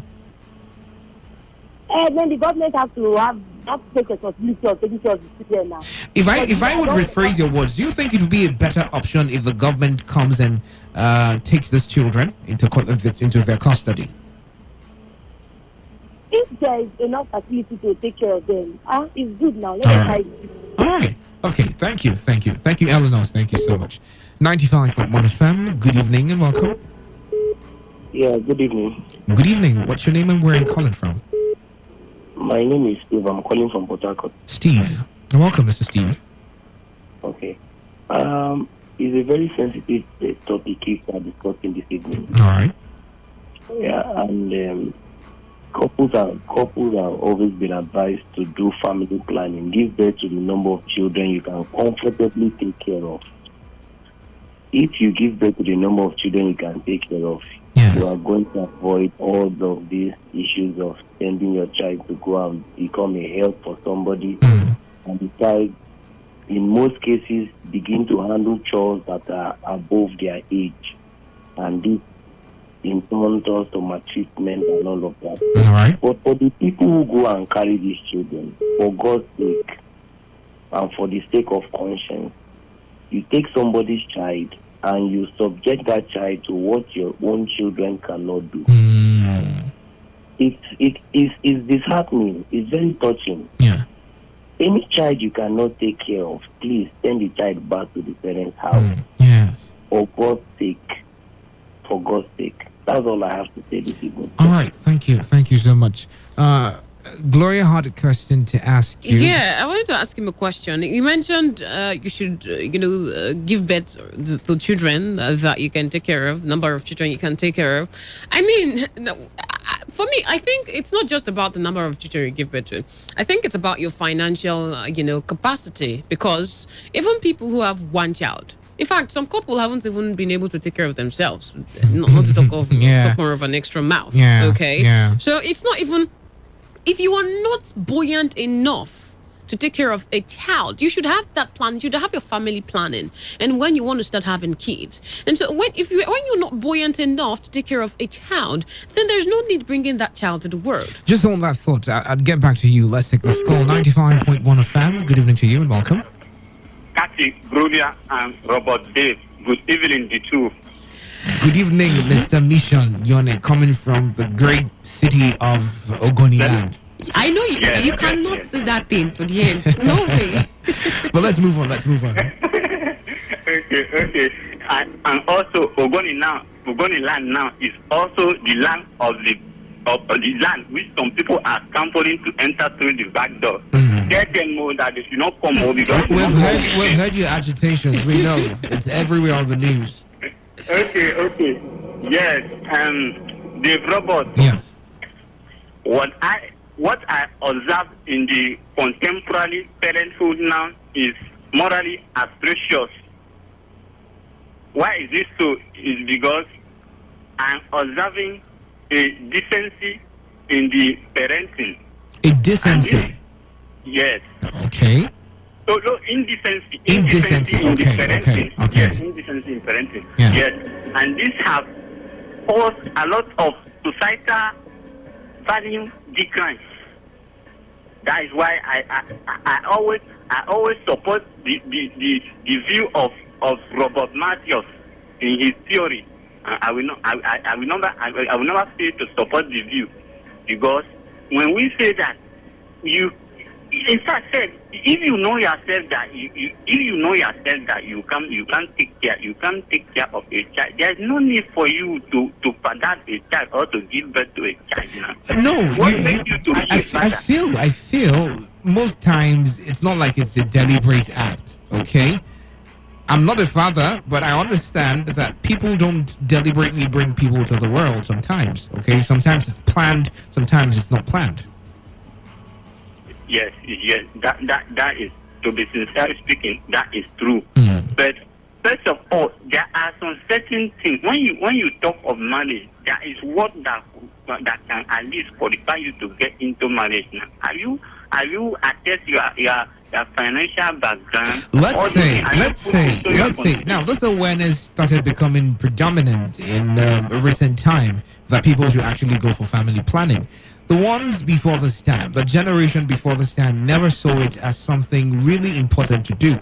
So how do you deal with those generations, those people who are in remote communities, who still believe, that their children should stay with other people, probably to even learn experiences in life, and then take on the responsibility of taking care of their children? Look, Robert Dave, you know that society is changing, and as the society is changing, so also the things in the society are also changing. Right. So if the society was there in those days, it's also there is nothing like that in this time now, because you can't compare the society of yesterday to that of today. That is one thing you will observe now. Okay. So I'll let you go now because of time. Thank you so much. All right. Thank you. 0817 0000951 or 0810 951 0951, or send text messages and WhatsApp messages to the number 0701 933 9962. Okay, and then you can also go on our social media handle, Facebook Today FM 951, and drop your comments there, and we'll do justice to read them. 95.1 FM. Good evening to you. Hello, good evening. Good evening. Yeah, Mrs. Udo. I'm calling from Port Harcourt. Mrs. Udo, you're welcome.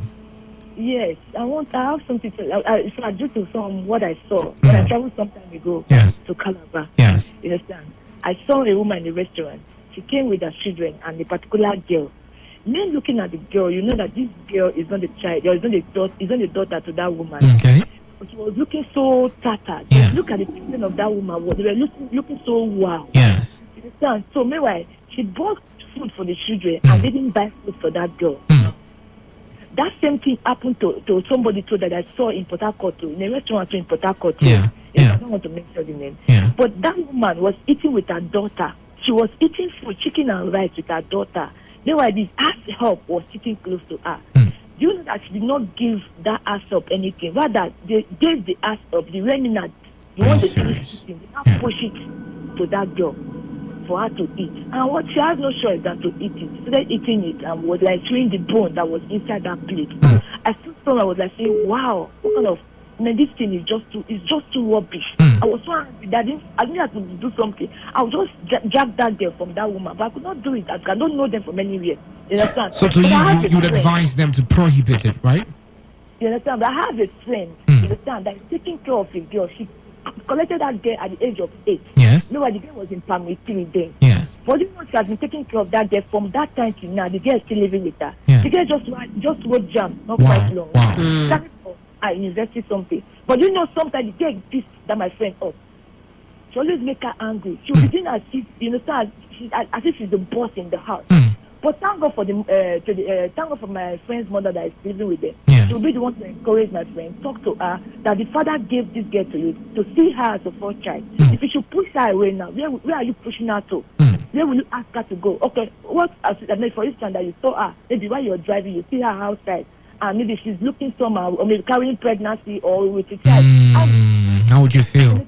Yeah. So sometimes it's annoying, but sometimes too, I can't really get it. So that was my own thing around. Okay, so from the angle she's coming, I think she's trying to emphasize on patience. Okay, be patient with the children to some extent, and then have a human face to some extent. That was what I was also trying to explain to you. Why they don't send them to their parents immediately or to their guardians immediately. Sometimes they try to endure, be patient with these children. Okay, but a lot of persons, on the other hand, which was what I was still explaining, on the other hand, I think we lack to a large extent empathy and our humanity. Okay, so we treat our own special. When it's and then our when own, it comes to another person's and it cuts across every other thing. Every other thing. Not even just children. I think it's an irony because personally, I think we should even take more care. Yeah.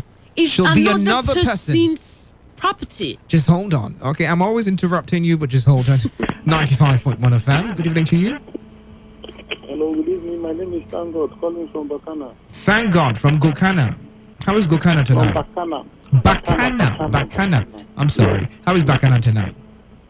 Bakana is fine. All right, go ahead. Okay, actually, I take interest on this your program on one particular side. I want to talk about the family planning. I think nobody in this current world, nobody wants to suffer, and nobody wish his children to suffer. Yes. Then you keep on planning, family planning till you're 40 years. You don't have job. You don't even have the least 100,000 in your account. Then by the end of the day, does it mean that you're not going to have a child? Now, if you don't have 100,000 in your account, you have a child. The only way, even the Bible says, train up a child the way it should go, and when it is old, it will not depart from it.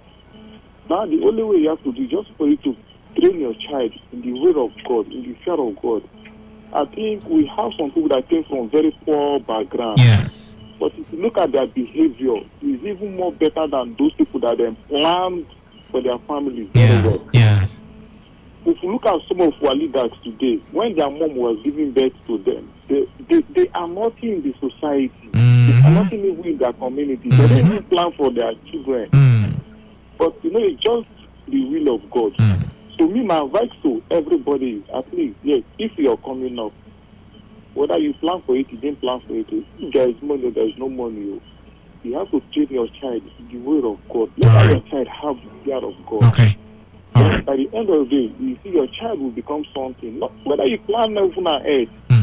All right. It's just the grace of God for your child to become reasonable somebody in society we are into today. Okay. Thank you very much. Thank you so much. I really appreciate 95.1 FM. Good evening to you. Yeah, good evening. Good evening, Mr. Chris. Yeah, good evening. Honorable Chris, we're thinking we're not going to call tonight. You're welcome. Yeah, welcome, ma'am. Yeah. You know, my very self, I used to see this type of things because I don't like people intimidating other people's children. And I hate seeing such things in my Honorable Chris, let me ask you a direct question right now. All right? Yeah. Now, to some extent, you've listened to me for a couple of years, and then you've built a level of trust for me, right? Yeah. So what if I come to your house one day and I say, look, I love this your first child. He's very loyal. He's very teachable. He looks enthusiastic for great things in the future. And I want to take this child and groom this child. What would you do? Yeah, to tell you the truth, let me tell you. Yeah. I married, let's say, 2017, 2017. By special grace of God, we are hoping that God will give us our own. Okay. So if anybody brings his or her child to me to tell you the truth, I will make sure I take care of that child very well. Okay. Yeah, my own. Because my very self, I do go to motherless babies home. At times I bought something. If you see me in the church, children, they around me. I pack them. I teach them how to sing, how to play keyboard. Okay. If you see me with children in the church, it looks like this, uncle, brother. So I know why I'm doing all those things. So if I see people maltreating children, I get angry. You don't know me, no? I will go inside that room. I even report you.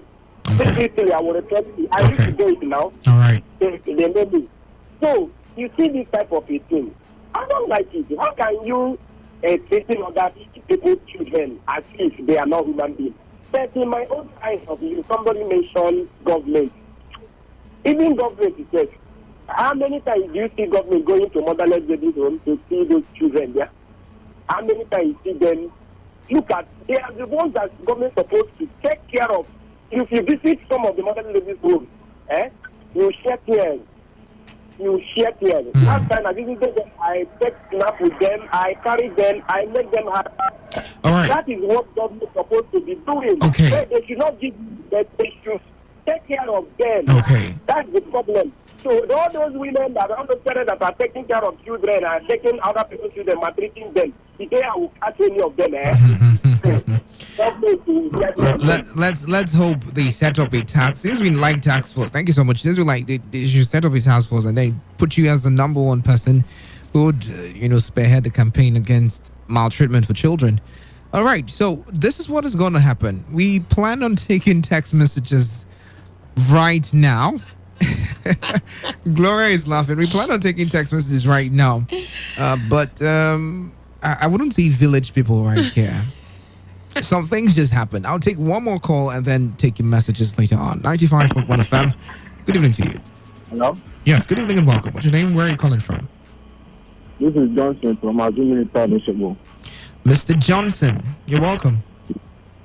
What I want to say is that I've been listening over what we are talking. Yes. No matter how one is, no matter how Christian one is, he cannot be more Christian than Christ. Either she be more Muslim than Muhammad himself.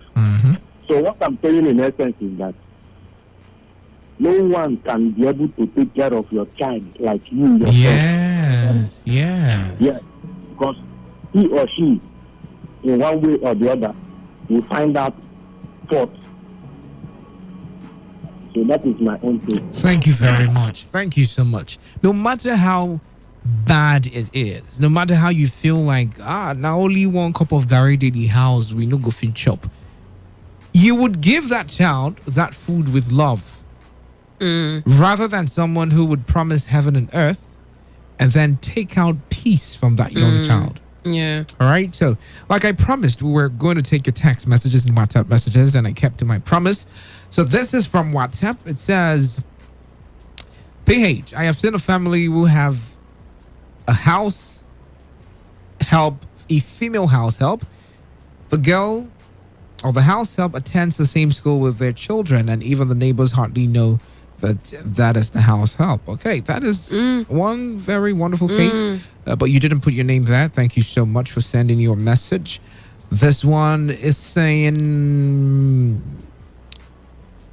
okay, good evening, my people. No, there is no better way of handling this issue except to put a stop to it completely. It is few, very few, like 0.3% out of 100% of couples that actually treat people's children well. In feeding talk more of education. I've been a victim for 3 good times. The last one was a pastor of a church. You mentioned the church, but I wouldn't say it. Who has a wife and a son, nearly raped me. Wow. I nearly lost my life. Please, parents should give birth to children they can train. Let everyone take their relations for slaves. Let everyone take their blood relations, or let it be abolished completely. But even if the same family, if the child is not up to 18, he should not be released either. I've also seen a woman who carries a nephew and still maltreats the children. Stabbed the boy, bits him with different dangerous weapons and tools. Honestly, there is no safer way than to stop it completely. Thank you. This one says, good evening, presenter. I am Peter from Oche. Growing up beside your parents is good. I myself grew up outside my parents and it helped me learn a lot. But some auntie go the extra mile to treat their children badly. All right. Thank you so much. I like the way you put that. Yes. But then again, you know that that's the thing about your own, okay? I was trying to explain why or state out how that, it's quite an irony when you're supposed to treat other people's property in a very better way even compared to what's yours. But then again, okay, we don't see it playing out. Even when they employ or they have with themselves their relatives. Yeah. Like your brother's child, your sister's child. You still see the segregation. So it's an inherent nature with them. It's something we need to learn. Okay. Just it's something to treat other people's the same way we treat our own. Yes, exactly. I think it's like you say, it's an innate thing. It's something that it's a stereotypical mentality. Okay, you put this ones outside, you segregate them from your children. This one, my children should be treated in this way. This one should be treated in this way. And then you expect your children to go out, because life will definitely happen. Your child would go somewhere where someone would need to accommodate your child, and you expect your child to be treated properly. Yeah, It's crazy how we think sometimes. Yeah, that's really selfishness. All right, so what should I do? One call, or should we call it a wrap? Because we should call it a wrap. Yeah, time is already far gone. But tomorrow it's going to be a very wonderful time again. From 9 p.m. to 10 p.m. we'll be having an opinion poll right here on Today 95.1 FM. It's such an amazing journey. The phone lines are still buzzing, but don't worry. Tomorrow we'll have another time to talk about these things, and of course take your comments on the social media platforms. But for now, it's good night, goodbye. My name is Dave Roberts. Gloria Carty, thank you so much for coming through. Yeah, my pleasure. You can follow me on social media, David Melford Roberts on Facebook, Dave_Melford_ Roberts on Instagram. And for Gloria? It's Gloria Carty, simple, Gloria Carty. I don't have an underscore, okay? Just Kartee. You spell Carty. All right, and on that very wonderful note, it is good night and God bless. Keep listening to your premium talk news and sports station, Today 95.1 FM. Coming up right about now is the world news. Stay tuned.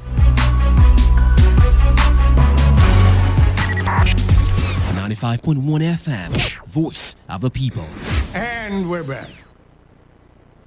Every day, every hour, when the big stories break, depend on our 24-hour news team to bring you the latest. Today, 95.1 FM.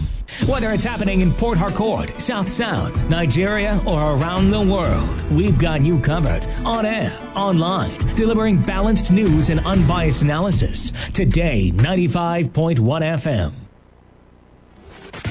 This is Today, 95.1 FM, Port Harcourt. News.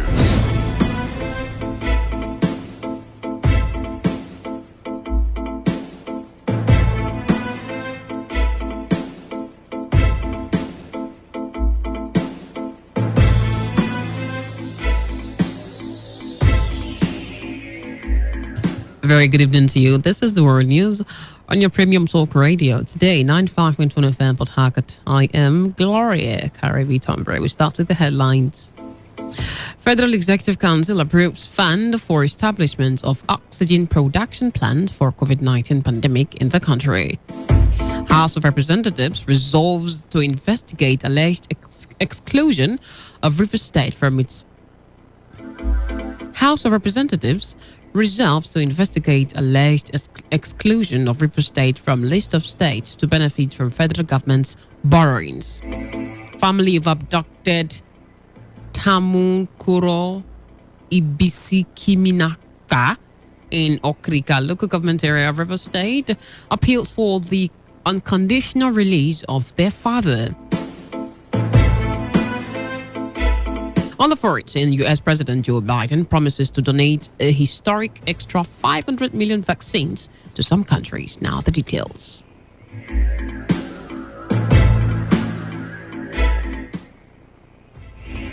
President Muhammadu Buhari has assured global leaders that federal government has initiated some specific actions to tackle and reverse the severe trend of biodiversity loss affecting the world. The president spoke in New York at the hybrid high-level event tagged Transformative Actions for Nature and People on the margins of the 76th session of the United Nations General Assembly. Buhari outlined other measures to include expansion of protected areas, including the establishment of 10 new national parks across the country, as well as the creation of marine protected areas and domestication of relevant international agreements, conventions, as well as laws and policies for the protection and conservation of biodiversity. He expressed gratitude to the president of Costa Rica, Carlos Alvarado Quesada, whose country currently chairs the High Ambition Coalition of Nature and People, of which Nigeria is also a member and co-chair, for the opportunity to be part of this great event. The Federal Government Council, FEC, has approved 836 million naira for the establishment of oxygen production plants for COVID-19 pandemic intervention across the country. Briefing State House reporters after the weekly FEC meeting on Wednesday, the Minister of Information and Culture, Lai Mohammed, said the approval of the upward review followed a memo presented by the Minister of Health, Dr. Osage Ihaniri, to the Council. The Minister disclosed that the Council also approved the revised estimate of cost and extension of the contract for the consultants supervising the Bagwai Water Dam Irrigation Project from an initial sum of 98 million naira to 302.8 million naira. The federal government says it intends to recover about £200 million stashed in the United States as part of effort to recover stolen assets belonging to the country. This is according to the Attorney General of the region, Abubakar Malami, who was speaking on the sidelines of the United Nations General Assembly in New York. The AGF said he would not like to further disclose the strategy the federal government will use in making the recovery, but noted that the government is trying to gather international momentum associated with the processes and procedures in terms of making things easier for countries to recover assets with ease. Gather international momentum associated with the processes and procedure in terms of making things easier for countries to recover assets with ease. So we are trying to create a consensus building towards the processes, towards the procedure, and towards a common understanding of how we can work together in making things easier in recovery sense. But as far as the meeting I intend to attend in Washington, D.C. by tomorrow is concerned, we are looking at the possibility of recovering further £200 million, among others. But then that does not mean to say that there are no other associated assets being pursued in terms of some other countries of the world, inclusive of Ireland, some other countries. We are pursuing a lot of assets across the globe, and we intend very soon to we are coordinating a further meeting relating to huge recovery in UK associated with certain personalities.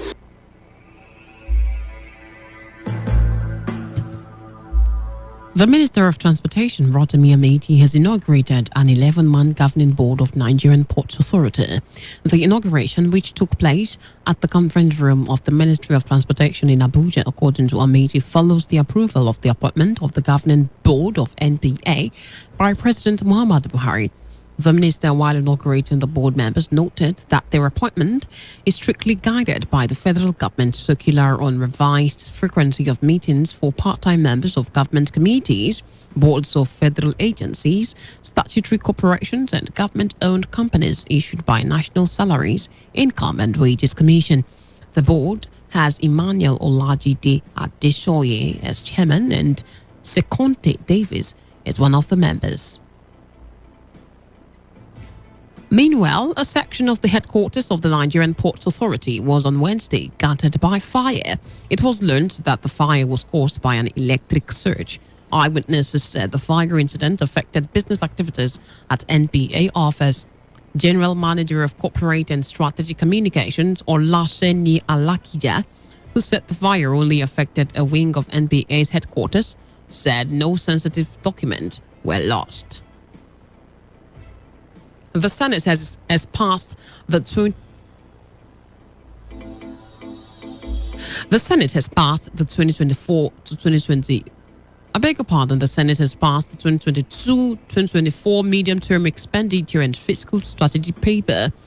The upper chamber retained all the assumptions and projections submitted to it by President Muhammadu Buhari in July. The lawmakers retained the exchange rate of 410 naira 15 kobo per dollar proposed by the executive, and also approved the projected gross domestic product growth rate of 4.20%.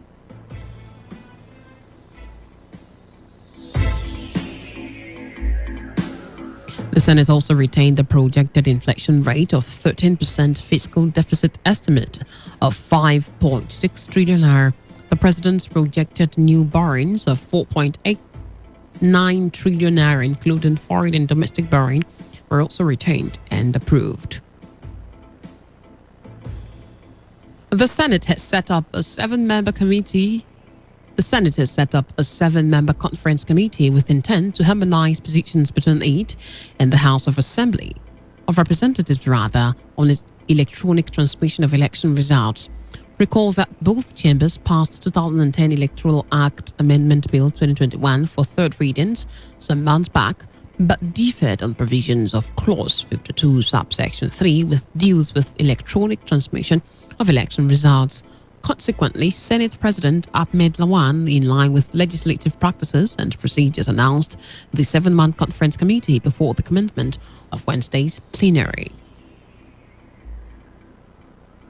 The House of Representatives has indicated its interest to investigate the alleged exclusion of Rivers State from the list of states to benefit from the federal government's borrowings.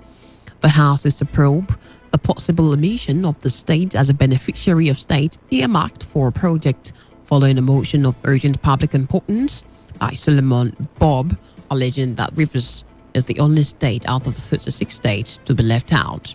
The lawmaker further alleged discrimination against Rivers State, which contributes enormously to the Federation account.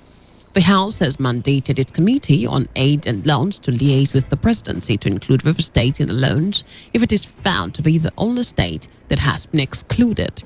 The move is coming 2 days after Rivers State Governor Nyesom Wike described as an act of discrimination the alleged refusal of the federal government to include Rivers as one of the states that would benefit from project for which it was seeking fresh foreign loans to execute. The ruling All Progressives Congress APC has rescheduled state congresses by 2 weeks. The exercise, which was initially scheduled for October 2, 2021, has now been moved to October 16, 2021. Secretary of the APC Caretaker Extraordinary Convention Planning Committee, John Akpanu-Dodehe, on Wednesday said an updated schedule of activities and guidelines for the conduct of the state congresses will be released to the public in due course. No reason was given for the postponement. You're listening to the World News on Today 95.1 FM, Voice of the People. After the break, more news, foreign and sports stories. Stay tuned. Every day, every hour, when the big stories break, depend on our 24-hour news team to bring you the latest. Today, 95.1 FM. Many thanks for staying tuned. Lawyer to the family of late Daniel Ikiaguchi, also known as Sleek, the young boy who was killed by a police officer in Port Harcourt, has condemned the delay in the payment of the compensation 1 year later. You may recall that Sleek was shot dead at the Ililienwa axis of Port Harcourt on September 19, 2020 by a mobile police officer. The lawyer, Noble Njoko, in an interview with Today FM, said the police has failed to respond to the several demand letters that have been sent to the headquarters. Njoko said the police has yet to reach out to the family despite the November 2020 court judgments ordering a 50 million naira compensation to the family. Actually, we had filed a lawsuit. It was fundamental human right enforcement, which was filed on October the 15th, 2020. And judgment in that suit was delivered by the Honorable High Court sitting at Port Harcourt, November 27, 2020, for 50 million naira as compensation, which doesn't ever go to compensate really for the loss of life. The young man who was up and coming, never going to come back again. But at least, that was going to be a little bit of a little something for the justice, as justice for the family. However, till today, we have made effort, sent a demand letter to the Nigerian police through their offices and men here in Rivers State and the IG. Have neither reached out to the family till this moment, nor even paid that money. Whatever effort, they have even brushed it aside on something that didn't happen, as if it didn't happen, as if that loss of life doesn't mean anything. Earlier, the father to the deceased, Dominic Ikiaguchi, accused the police of paying lip service to the case. They are more interested in protecting their members and justice for the victims. So at a point, I was not seeing any progress in that case at all. Throughout the time of arraignment in the magistrate court, there was no day the case was brought up. All we hear is they're waiting for advice from DP. I had to go and find out why is it that this advice does not come. We discovered that it has not even been taken to the DP in the first place. The police is yet to speak on the latest claim by the family. The Nkpolu Security Planning and Advisory Committee in Obiakpon local government area of Rivers State says it has arrested one Uche Johnson for alleged stealing. This suspect was arrested for attempting to steal a copper wire belonging to a company in the area. The Today FM gathered that Nkpolu has over the weeks experienced high rate of crime and unrest, especially at night. The latest of the series of attacks took place 2 weeks ago when some armed men attacked some shop owners in broad daylight. The leader of the local vigilante outfit, Wenenda Orubuogu, in an interview with House, however, assured that his group will provide adequate security for the community while appealing for support from the general public. We cannot even sleep at night anymore. People are no more doing their business in a peaceful manner. They come inside our community and they rob at the broad daylight with arms. That's so appalling. We are out for them this time. We want to sanitize our community. We are in every nook and crannies of this community. Olu is peaceful. As of now, we have bring peace in Nkpolu, and peace have come to last in Nkpolu. Getting information from some people to know where they are hiding all the criminals. So very soon we are fishing them out. We go to their hideouts. We are making sure we are leaving no stone unturned. We are calling for peace in the community. We are here for no problem. We are disturbing nobody. We are here for peace. In the meantime, a resident has lamented over increasing attacks by hoodlums and called on the vigilante group to come to their aid. We thank the presence of OSPAC in Mbolu under the leadership of Mr. Orubogu Winenda. Since the inception of OSPAC, before now, there have been cases of incessant robbery, kidnap, and pocket picking in Mbolu. But since OSPAC came on board in Mbolu, the relative calmness and peace have been restored in the Mbolu community. We thank the OSPAC and we pray them to partner well with the police of Nigeria to restore absolute peace in the Mbolu community.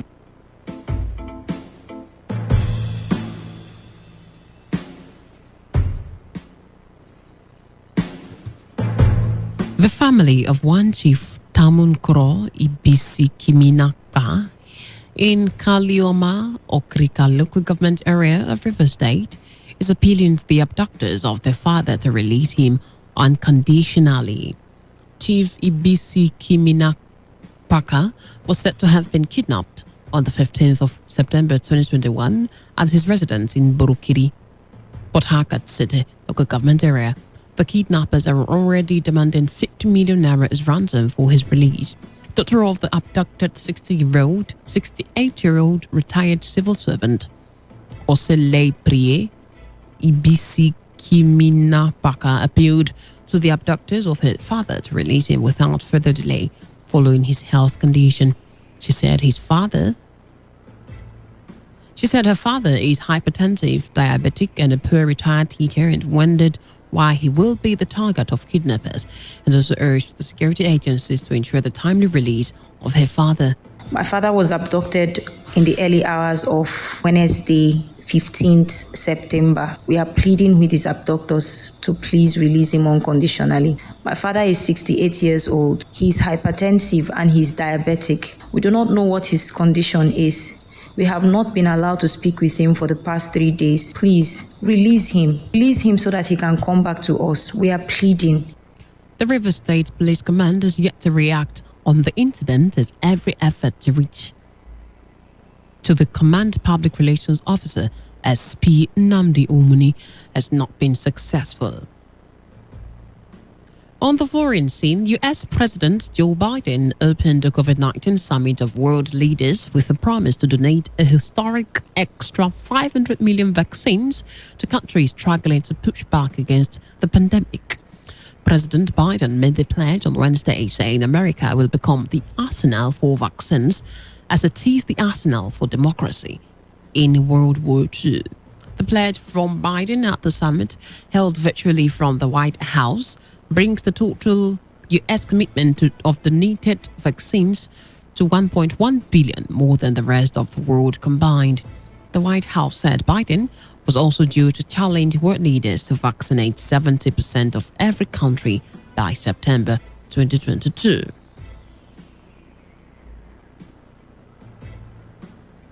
Former U.S. President Donald Trump has filed a $100 million lawsuit against his estranged niece, Mary Trump, and the New York Times, alleging they engaged in an insidious plot to obtain his tax return for the paper's Pulitzer Prize-winning investigation of his fiancés.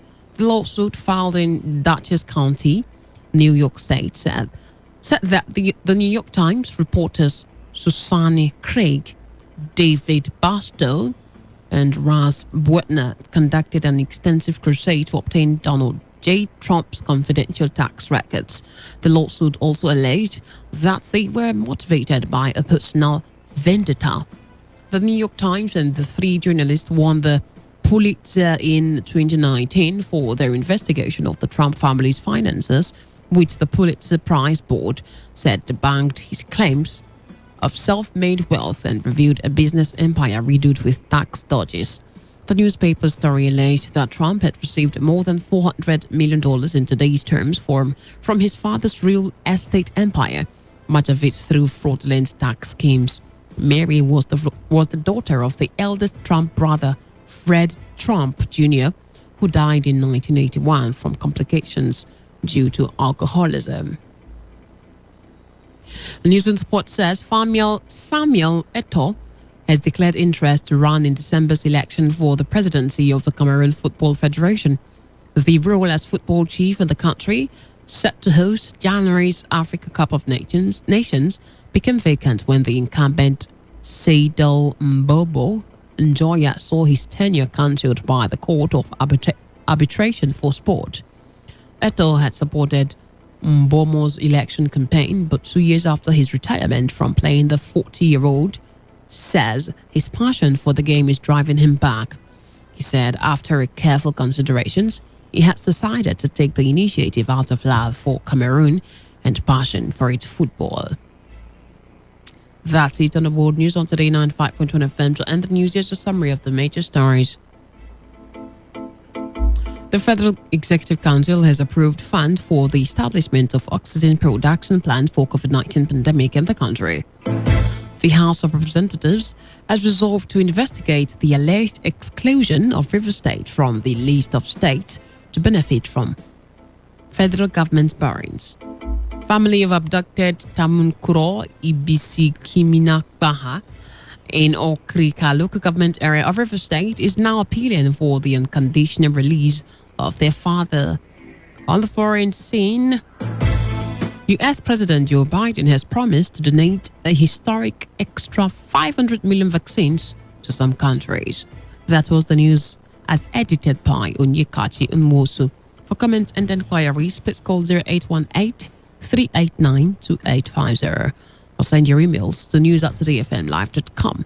You can also read our stories on www.todayfmlive.com. Do not forget, always take responsibility. Wash your hands frequently with soap and running water. Avoid touching your face and high contact surfaces to prevent coronavirus. I am Gloria Caribe Tombury. Good evening and many thanks for listening. Have a good night. Today's news, today's entertainment, today's sports, today's issues. Today on Today 95.1 FM, Port Harcourt. When the weather becomes strict and everything becomes unsteady, the only way to go is tune to Today 95.1 FM. And the world of information, entertainment, and education will be served as breakfast, lunch, and dinner. Welcome to the show. You're listening to today's Quest. The newspaper review segment is what we've Now got. who says I can't bring the party to your house right now? Because, even if it's raining, I still bring the heat right here. I am here for you, and I know you are here for me. It is surely the best 15 minutes of football you can find anywhere on radio.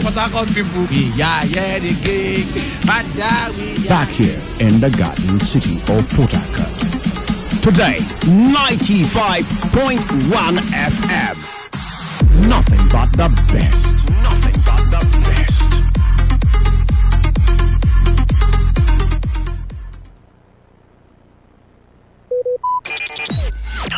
Talk radio. I listen to a lot of talk radio. 95.1 FM.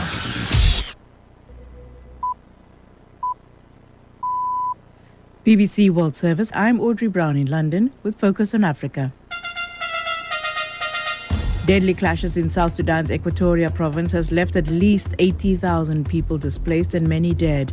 An MP from there says the violence is not over yet. Last night we could not sleep. We were monitoring the situation because they threatened to attack the town. The situation is really very hostile and very dangerous. The latest on indiscriminate attacks on civilians being reported by eyewitnesses in Ethiopia's Amhara region. Also, the cost of burying the dead in Nigeria's southeast. And in sport with me, Victoire Hume, while world record holder and Diamond League winner Francine Niyonsaba is loaded on her return to Burundi, another African athletics great announces her retirement from competing. That's all on the BBC tonight in Focus. This is Focus in Africa from the BBC World Service. Welcome to the program. I'm Audrey Brown. It's been 3 weeks since South Sudanese security forces deployed on the streets of Juba to prevent planned protests against President Salva Kiir's government. Activists had wanted to publicly call for Mr. Kiir and other senior politicians to resign. They'd accused the leaders of corruption and failing to protect the population or from providing basic services. Yet the government often denies these allegations. That may be so, but the evidence from the ground suggests otherwise, with insecurity and violence being daily occurrences for huge numbers of people.